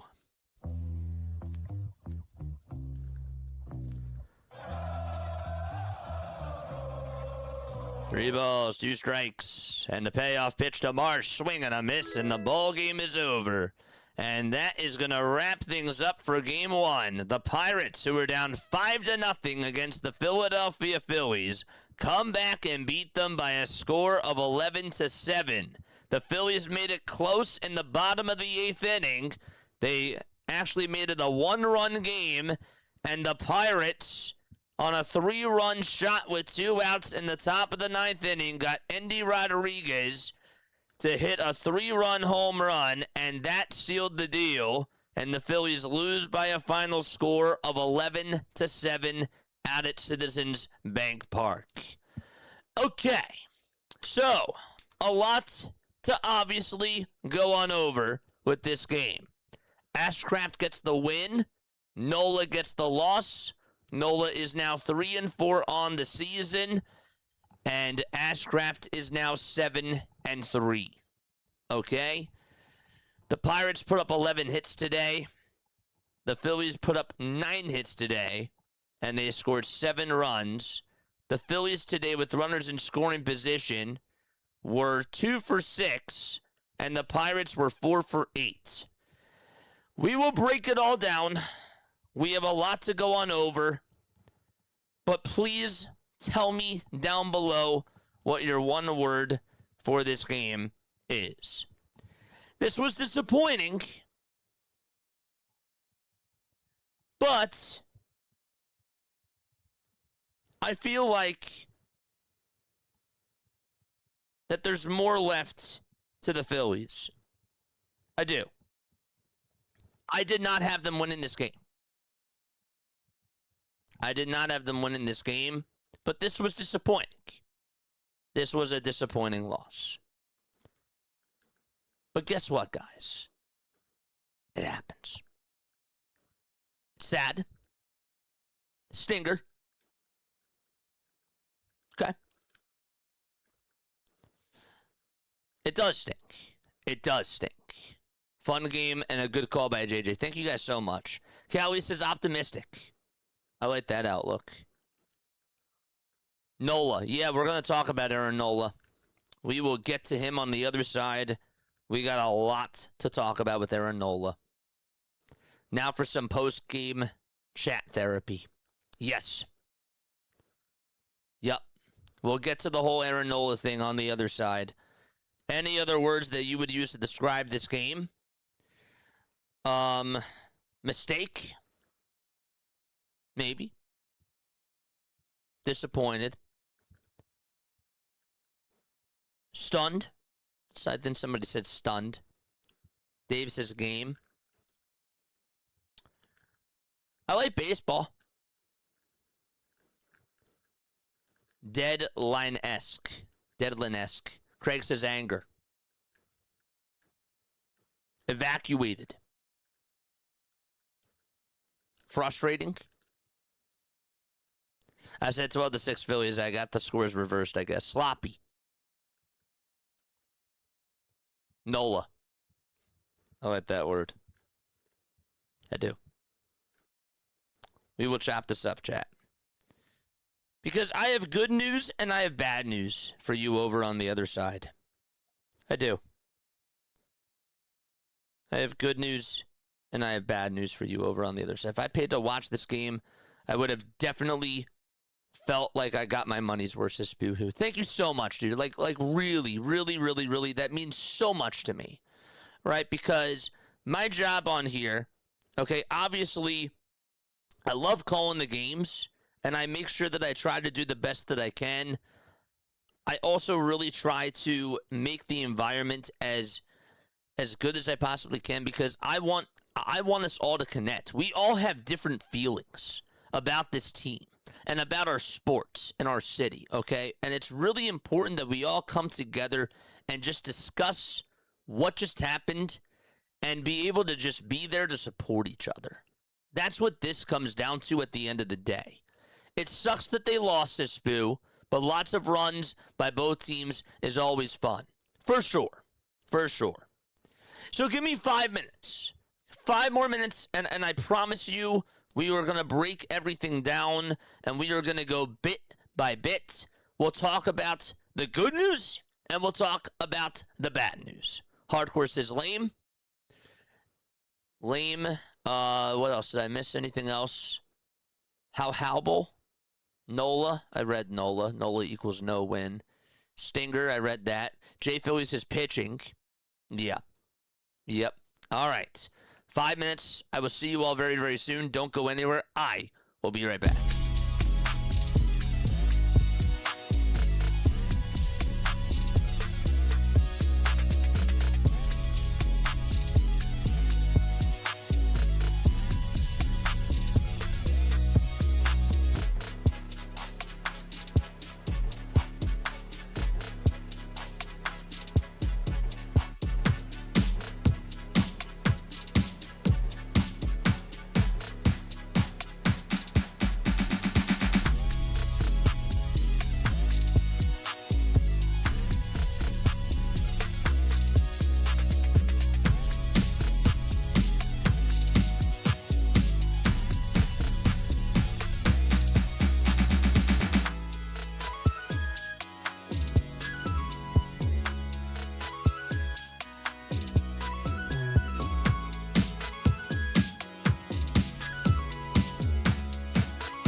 graduated from Rowan University in the spring of 2022 with a sports communication and media degree.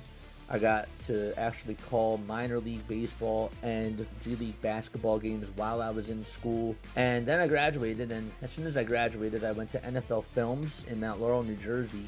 And as much as I loved that experience, I miss putting on the headsets. I decided, you know what, talk is cheap. I have a laptop that's in my house, and so 21 months later, here we are, still on YouTube, calling games and building an incredible, loving community on here with the people that I call my Philly freaks with a capital P and a capital H. We go live for every single Phillies, Sixers, and Eagles game, and we do it like old school radio play-by-play style. I'm Jason Joseph, and this is Play-by-Play with JJ. I showed a swung on, barreled out to right field. Bye-bye baseball. That baby is long gone. All right. Yes, the Philadelphia Phillies lose a heartbreaker to the Pittsburgh Pirates by a final score of 11-7. Ashcraft gets the win. Nola gets the loss. For Braxton Ashcraft, that's his 8th win of the season. Aaron Nola gets his 5th loss of the season. And there's a lot of ways for us to look at this game. Okay. This one had a lot to process. This one had a lot of meat on the bones. So many twists and turns. Sometimes, like when you get a steak, okay, you have a lot of fat on the bones, and you can only have so much, you only have so much good steak on it.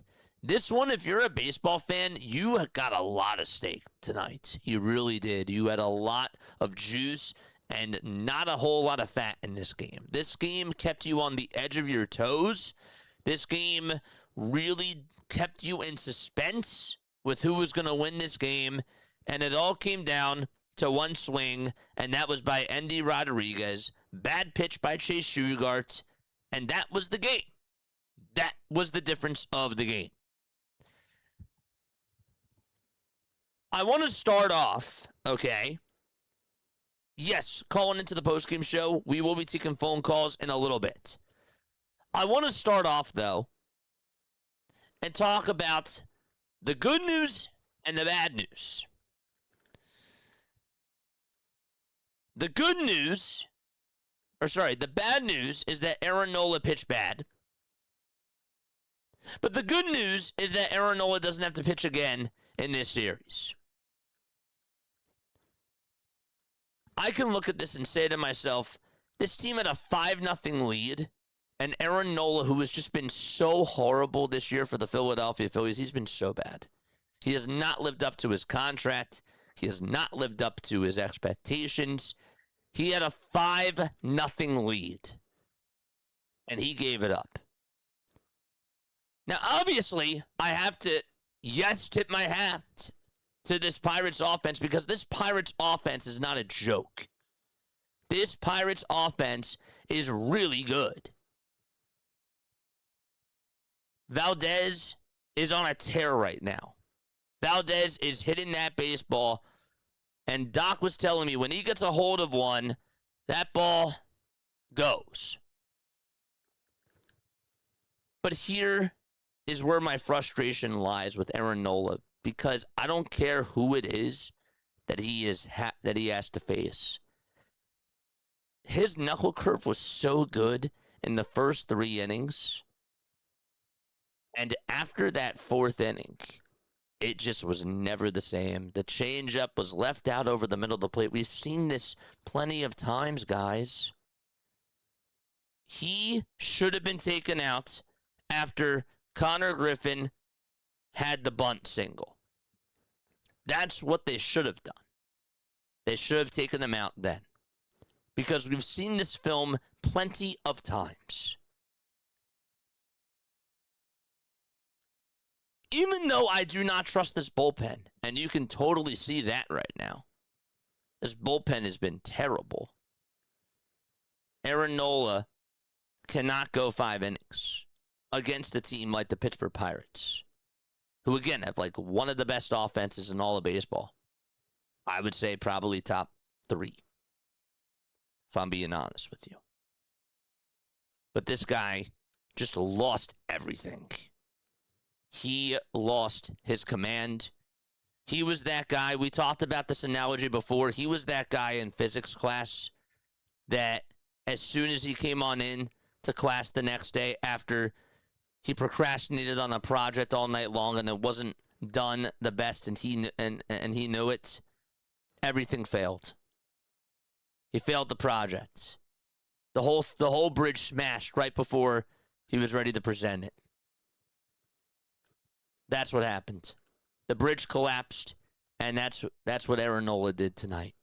As he came out for that fifth inning right there, the bridge collapsed. He failed his project, and it came back to bite the team. And it's unfortunate because we've seen this plenty of times. And at this point, it just is what it is. Aaron Nola cannot go 5 innings against a really good team. We only saw him for 2 innings in the Dodgers series last year in the NLCS. Why do you think that was? Because this is who he is. This is who he is, chat. We're not talking about 2022 playoff Aaron Nola. That guy is gone. He's gone. This is 2026 Aaron Nola. The walks ended up being a killer as well. And he lost everything. I don't want to hear that you lost this game because of your offense. I don't want to hear that you lost this game because of your defense. I will get to Don Mattingly in a second. Trust me. This game goes on, A, credit to the Pirates offense, but B, the bad pitching from Aaron Nola, and the bad pitching as well from the bullpen too. Chase Shugart is lost. This was not what he was doing. I actually think that he's, call it fatigue, call it what it is. He's lost his command. That's the bottom line. Doesn't look good. Seth Johnson did a great job striking out the side when he came on, or it was after the 5th inning into the 6th. He struck out the side there, threw some good stuff. Tim Meza did his job. But man, Aaron Nola, the good news is that he's not pitching in the rest of the series. The bad news is that he pitched today.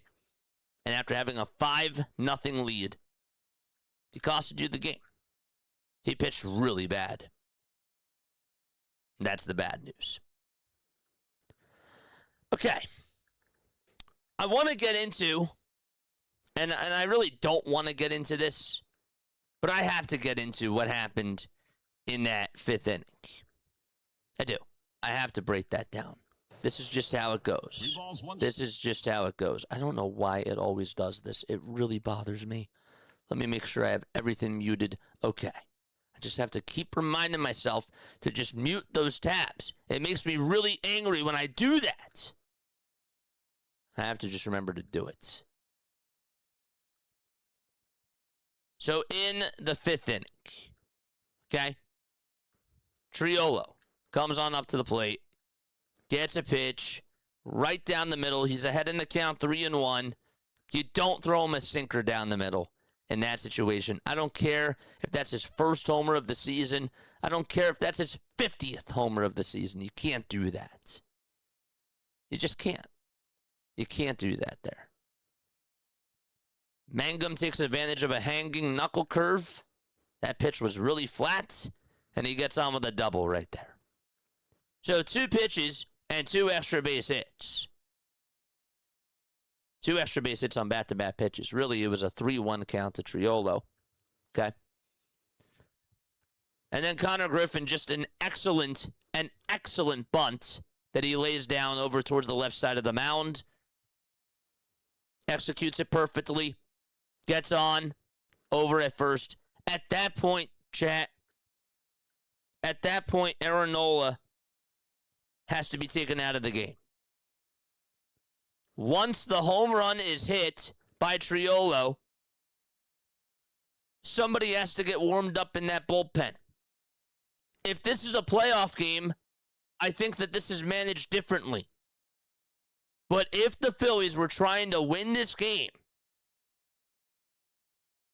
and keep it really close, I'm not saying that they weren't trying to win this game. I'm saying that if they wanted to keep it close, they would have taken Aaron Nola out right after that bunt single by Griffin.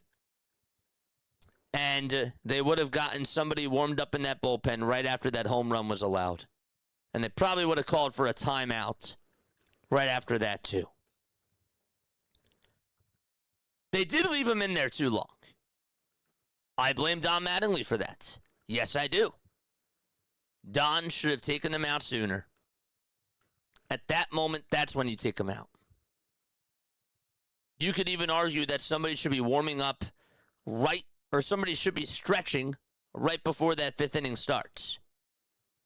It's been plenty, there have been plenty of times where we've watched this Aaron Nola experience year in, year out. And this is who he is. The writing is on the wall, chat. How do they not see that? So then he walks Reynolds. O'Hearn then gets on with a single to tie the game. And he worked up that count there. Again, tipped the cap to him. Took advantage of a sinker down the middle. Yes. But the Phillies made a mistake. It did. So now you have a tie game, and Seth Johnson comes on in with the bases loaded. Seth Johnson comes on in with the bases loaded, and that, again, like that just blew up in their face. And this is the play that really made me mad at the moment. And it just goes to show how low, and I'm going to say this, Trey Turner's been great at the plate right now. That's nice to see, but when you're getting paid millions and millions of dollars to play, got to call it like it is. Bryce Harper on that fielder's choice hit by Callahan throws a strike over to second base. I thought, man, he's taking the risk by throwing it over there. But he threw a perfect strike over to second.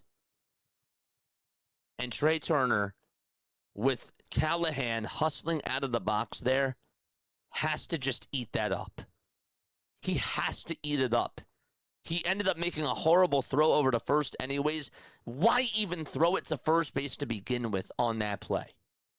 It should have just been a 7-5 game, but instead, it becomes 8-5. That was a bad play by Trey. Again, every single day, we see something from him on the defensive side, and this is just who he's been throughout his whole career too. But just a low IQ play right there. You hold on to the baseball. You don't throw it. Sometimes you got to eat it up.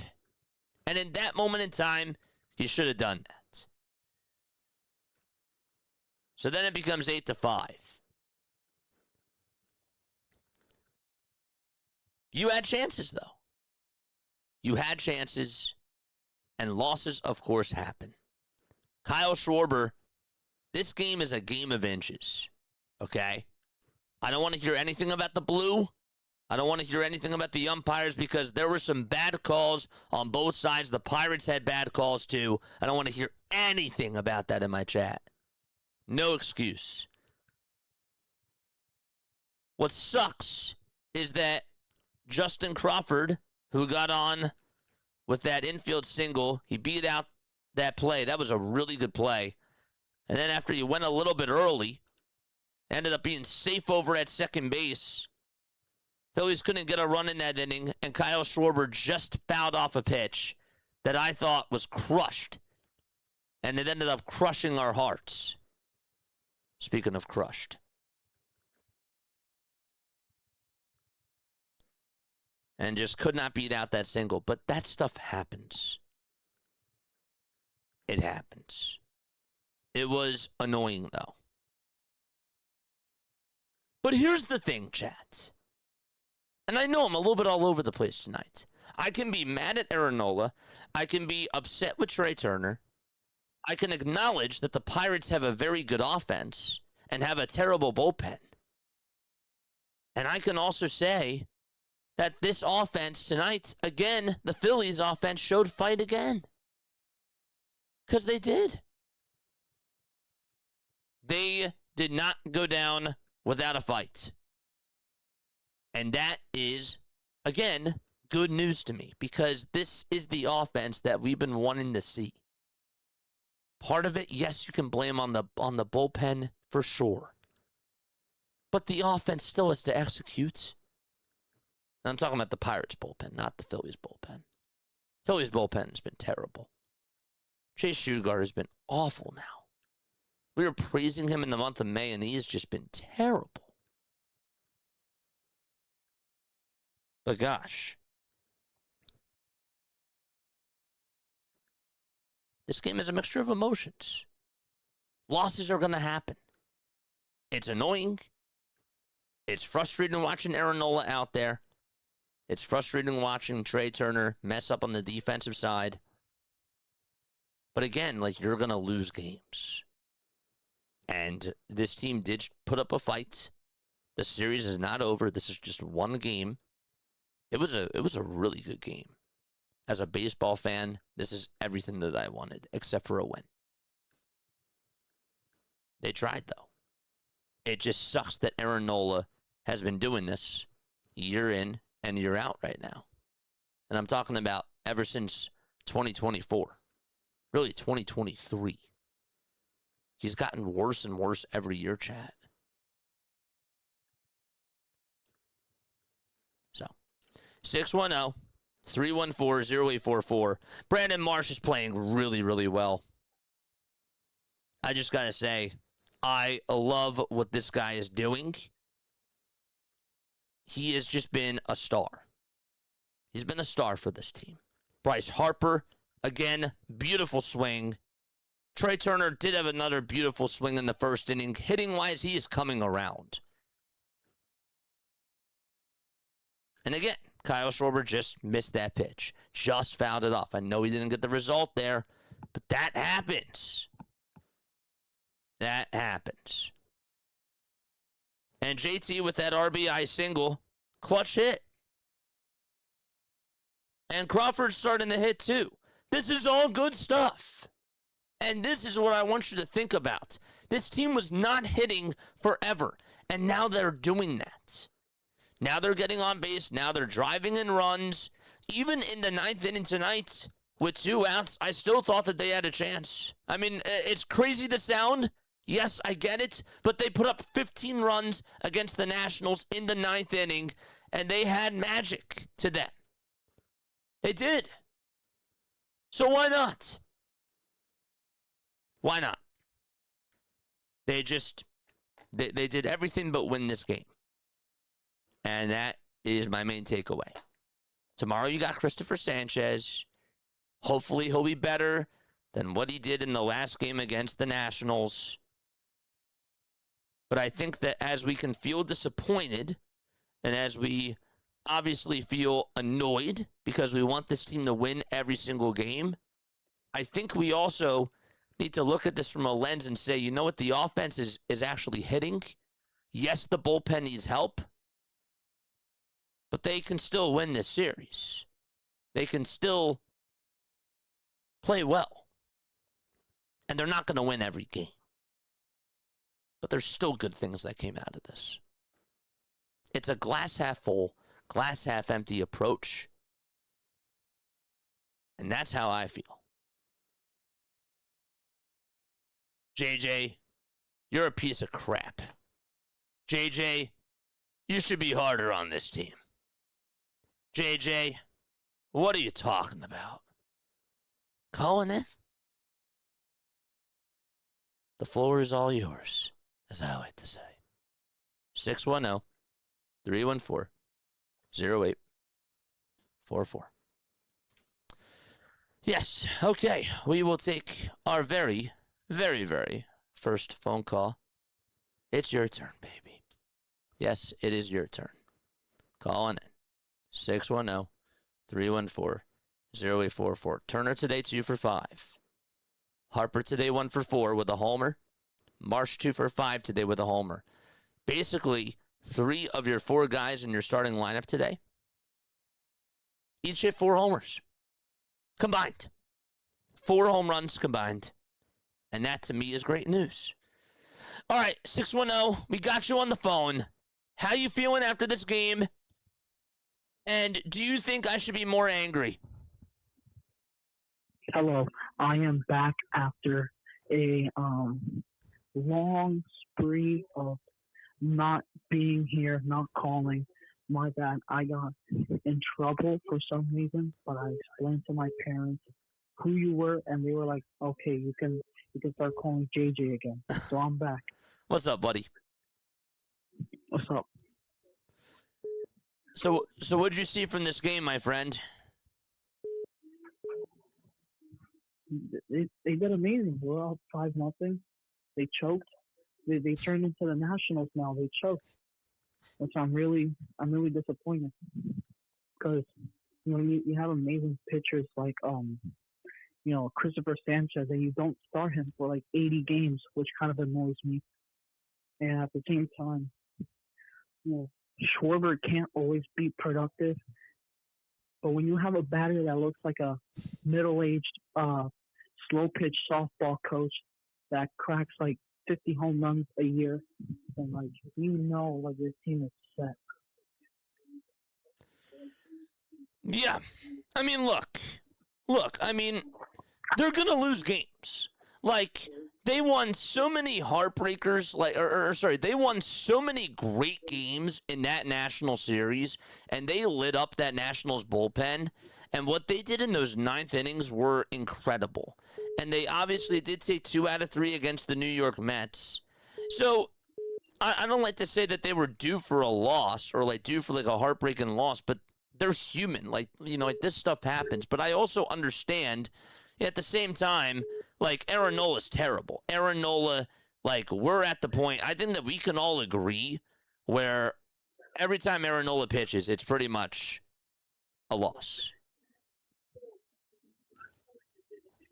You know what I think should happen? It's time the Phillies should start calling up players from the minor leagues. Send Aaron Nola back down with Lehigh Valley. Call up Chuck King. When have you seen Chuck King play a major league game? Never. Give him a chance.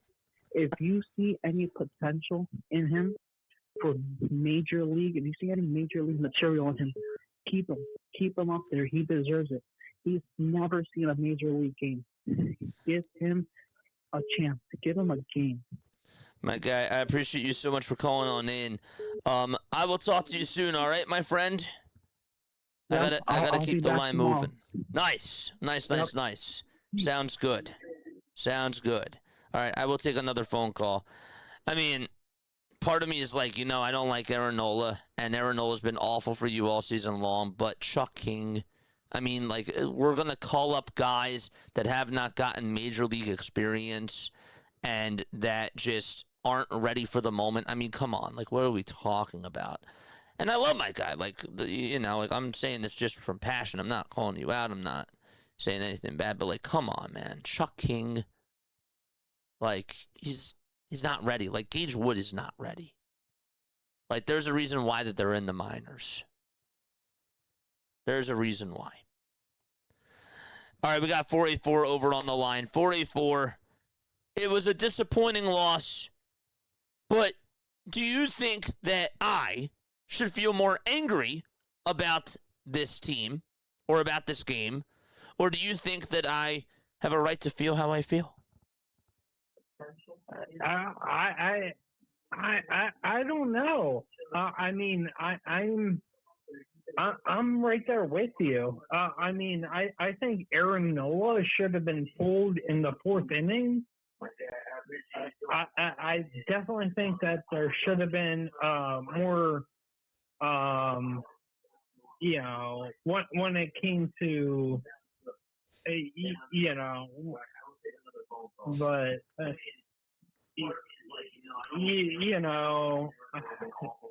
our bullpen has been crappy this whole year. So we have to Do you mind muting me in the background? I mean, I'm so we sorry have to our cut you off. offense. Do you mind muting my stream in the background? I hear a little bit of an echo. Oh, sorry about that. I was No watching worries. you on TV and No worries, no worries, my calling friend. you. I Sorry understand. about that. I understand. No worries, no yeah. worries. But no, you were saying? No Continue. intentions on disrespecting you or anything like that. It's just the fact that I definitely think that the Phils definitely gotta take a step back and look at their rotation and figure out their problems. Because Nola, he should have been pulled Yes. in the fourth inning. Yes. Yes. Yeah, he definitely should have been pulled. But no, we're gonna keep him in. Well, why keep him in when his statistics are that bad? That's terrible. Here, I'm gonna read you something, okay? And this is courtesy of NBC Sports Philadelphia. Okay. Let me know what you think about this list. Highest ERA through 17 starts in franchise history since 2000, okay? Nick Pavetta's number one. He had a 6.29 ERA in 2017. Ryan Madsen is number two with a 6.28. Jerome Williams in 2015, I forgot about that guy. That guy has been erased from my memory. 2015, 6.09. Adam Morgan in 2016. Oh, my gosh. I forgot about these names for a reason. 6.04 ERA. And then there's Aaron Nola, who has a 6.04 ERA in 2026. That is the highest. That's the fifth highest, or sorry, tied for the fourth highest ERA throughout 17 starts in Phillies franchise history since 2000. That's the company that Aaron Nola is in right now. Yeah, and that's pathetic. I mean that's triple A material. Send him down there. With Painter. They'll get along fine. But you said earlier. You were talking about them, and you were like, man, this guy. Nola, man, Nola. Yeah. And that's just who he is right now. He has just, he throws it way too high. He does. He has no pitching rotation whatsoever. And Lord have mercy on our souls as Philly fanatics. He just throws it all the time, way too high or way too low, and they get a win out of it. It's crazy.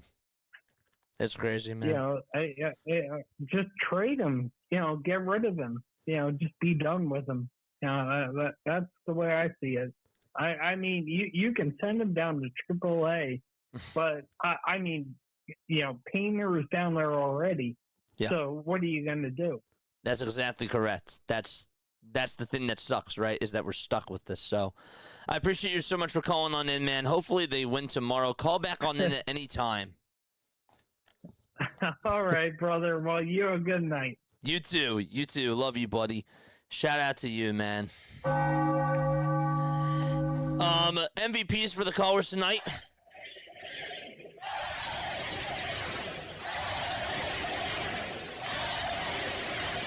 Yes. Drop the fires in the chat for the callers. Okay, so before I take any other caller, again, I want to make sure that I state this again, okay? Because I am a fair-minded person. Two things can be true, chat. Two things can be true. Aaron Nola was terrible. The Pirates' offense is really, really good. Two things can be true. this is also not the end of the world. This also does not mean the Philadelphia Phillies are going to lose and not make a playoff spot, okay? But the writing has been on the wall with Aaron Nola, and this is why we're frustrated with this game, because Aaron Nola has just done this every single time. It doesn't take a rocket scientist to figure out what's going on with Aaron Nola. His pitches are flat. But the Pirates took advantage of the bad pitching. And if there's a team in the league that can put up runs, it's that Pittsburgh Pirates crew. They are really good at taking advantage of mistakes. Again, I read you the stats. I told you that they're third in the league in batting average. Dr. DeLay even said that they're actually not a team that hits well with runners in scoring position. They actually did that tonight. And that's because the Phillies bullpen, again, through mistakes. They made plenty of mistakes. And we can look at Don Mattingly. We can say to ourselves, he should have pulled Aaron Nola sooner. And I agree with that. And I'll actually take it one step further. I don't know if people agree with this. I'm not usually the guy that says go to the closer in the ninth inning when it's a tie game or when you have the lead. I personally, in the moment, thought to myself, and you might disagree with this, but tonight, I really thought that they should have went to Duran in that ninth inning. Okay? And here's why. Because, yes, you have Christopher Sanchez tomorrow. He can still pitch tomorrow. Is he going to be available for Wednesday if he pitches today and tomorrow? Probably not. But you know what, man? If I'm trying to set the tone early on in the series, and he didn't pitch yesterday, right? Let me double check that. Let me make sure I have my facts correct about that. Did Duran, let's look. Did Duran pitch yesterday? I don't think he did. I'm not looking at chat. I don't think he did. Yes, he did. He did pitch yesterday. Okay, so I stand corrected. That meant that he would not have been available for tomorrow. I still would have done it. I know that this bullpen has been bad, but I actually did think that they had a chance to win that game in the bottom of the ninth inning against that awful bullpen of the Pittsburgh Pirates. I would have done it. Again, that's not why you lost, though. You lost this game because Aaron Nola was terrible, and the bullpen has problems. That's why you lost. That's exactly why you lost. Oh, man. Yes. Anything that I wanted to read as far as Twitter goes. And again, guys, calling into the show. I just want you guys to know that two things can be true. This Pirates team, this Pirates offense is so good. Man, I kept telling you guys about Valdez. I kept telling you guys about Lau. And actually, Andy Rodriguez really stepped up there. He did. This Pirates team, Dr. DeLay said this, they don't have a superstar, but they have these guys that are just going to fight. They're like the Washington Nationals. They really are with the way that that team is structured. They don't play. You know who they are? They're the long ball version of the Washington Nationals. That's who they are. This team doesn't necessarily play a lot of small ball, but they can. But they really barrel up home runs. That's who you're going up against. And I said that I expect that this is going to be a split. I did not have them winning this game. My final score for this game was 9-5 Pittsburgh. That was my final score. And you know what? They put up 7 runs, and I'm very happy with this offense. I'm very, very happy with how this offense has been doing, and I don't discredit them. Heartbreaking loss, but not the end-all, be-all. Read a couple of chats, and then that's going to wrap it up for me, because I feel like I'm lingering on a little bit too much. No one wants to do with Bauer. No one wants anything to do with Bauer, and it's a shame. Yeah, I I love you guys so much. Yes, absolutely. Callie, I'm so happy that you're staying on here. Callie, I remember you said that this team just can't, you literally can't win every game. Like, it's okay. They're human. This stuff happens. Morty said the same thing. At least the clubhouse staff are crushing it, says NJ Vinny. Yeah, man. Look, again, Don Mattingly did not manage the perfect game today, but I do really give this team credit for staying in there because they didn't just let the bats down and die. They gave a fight until the final pitch. Justin says, I think that this just shows what our priorities need to be at the deadline. It's true. It's true. Get an arm, get another arm, and try to go after another starter. You can never have too much starting pitching. Even after watching Aaron Nola again today, it just fuels me for them to try to go after another starting pitcher. Go after another starting pitcher that can go deep and try to get another arm in that bullpen. Yeah. But that's what it goes. Thank you so much. Duran, yes. And with the top of the order coming up in the bottom of the ninth inning, too. That's what I'm saying. It was actually the meat and the potatoes coming on up in the bottom of the ninth, right? Oh, no, you're right. It was the top of the order. Sorry, I wrote it down on my scorecard. Nope, you were right. Absolutely. Why did I even question you? That was rude of me, Morty. I was like, wait, nah. And then I was like, oh, no, you were right. How dare me? How dare me? NOLA stands for Never Optimistic, Loss Assured. Yeah. Just terrible. You know what, though? You know what's not terrible? And I'm going to leave you guys with a positive. Bryce Harper and Kyle Schwarber have combined to hit 50 home runs. And we're not even through June. We're not even through June. And these two guys, I'm just going to say it right now, chat.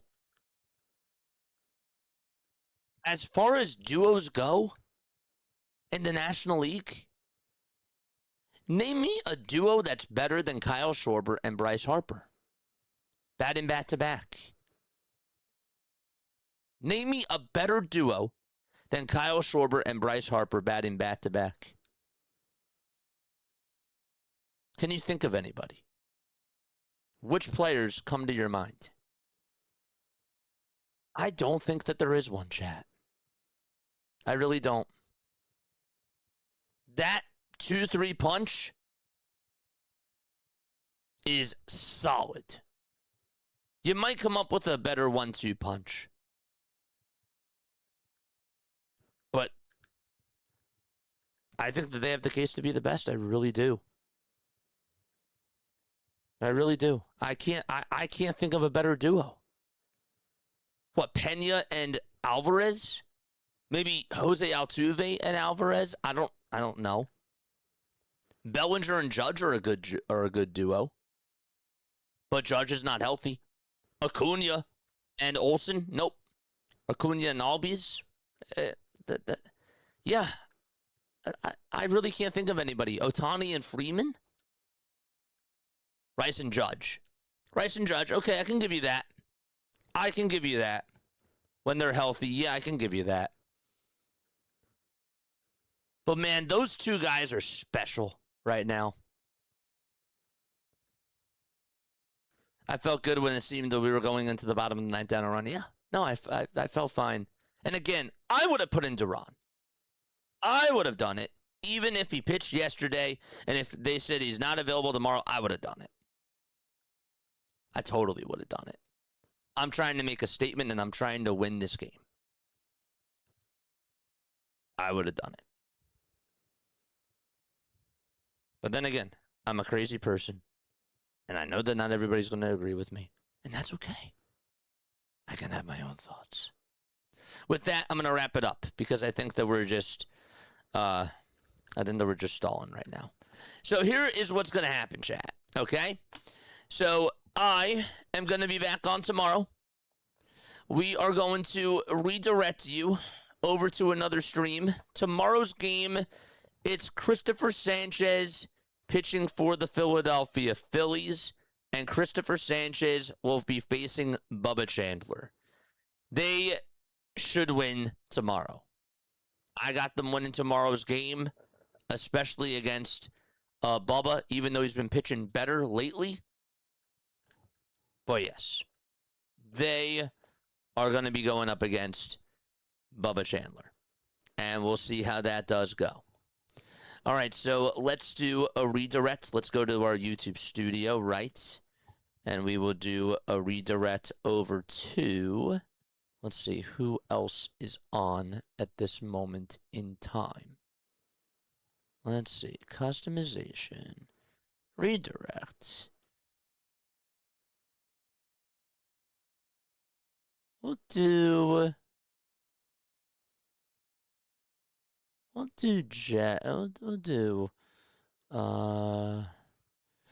Blazed. We haven't done Blazed in forever, so let's do Blazed Radio. Blazed is doing WWE 2K26. Just please go say hi to him and make sure that you guys leave him a like button as well. I'll read a couple more. You flush it. Yep, absolutely. You flush it down, you come back tomorrow, and you tie up the series, okay? This actually, I would love this. And I don't know if you guys agree with this, but I think that this could be a playoff series preview. I do. I possibly think that this could be a playoff series preview, and I would love this to be a wild card series. I really, really would. We came back down 6-0 in Pittsburgh, but they came back down 5-0 in Philadelphia tonight. It happens, man. This is baseball. This is baseball. It's a 162-game season, and tomorrow we'll be back. Tomorrow we'll be back.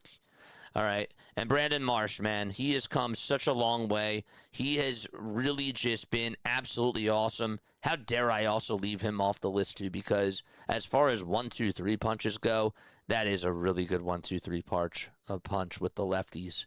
I just think that Harper and Schwarber, like, batting back-to-back, they are such a great 1-2 punch. And then that actually opens things up for Brandon Marsh, too, because he has protection, which is great as well. All right, love you all. That's who we're going to be redirecting to Blazed Radio. I love you all very, very much, and I will catch you all on the next one. Peace out, and good night.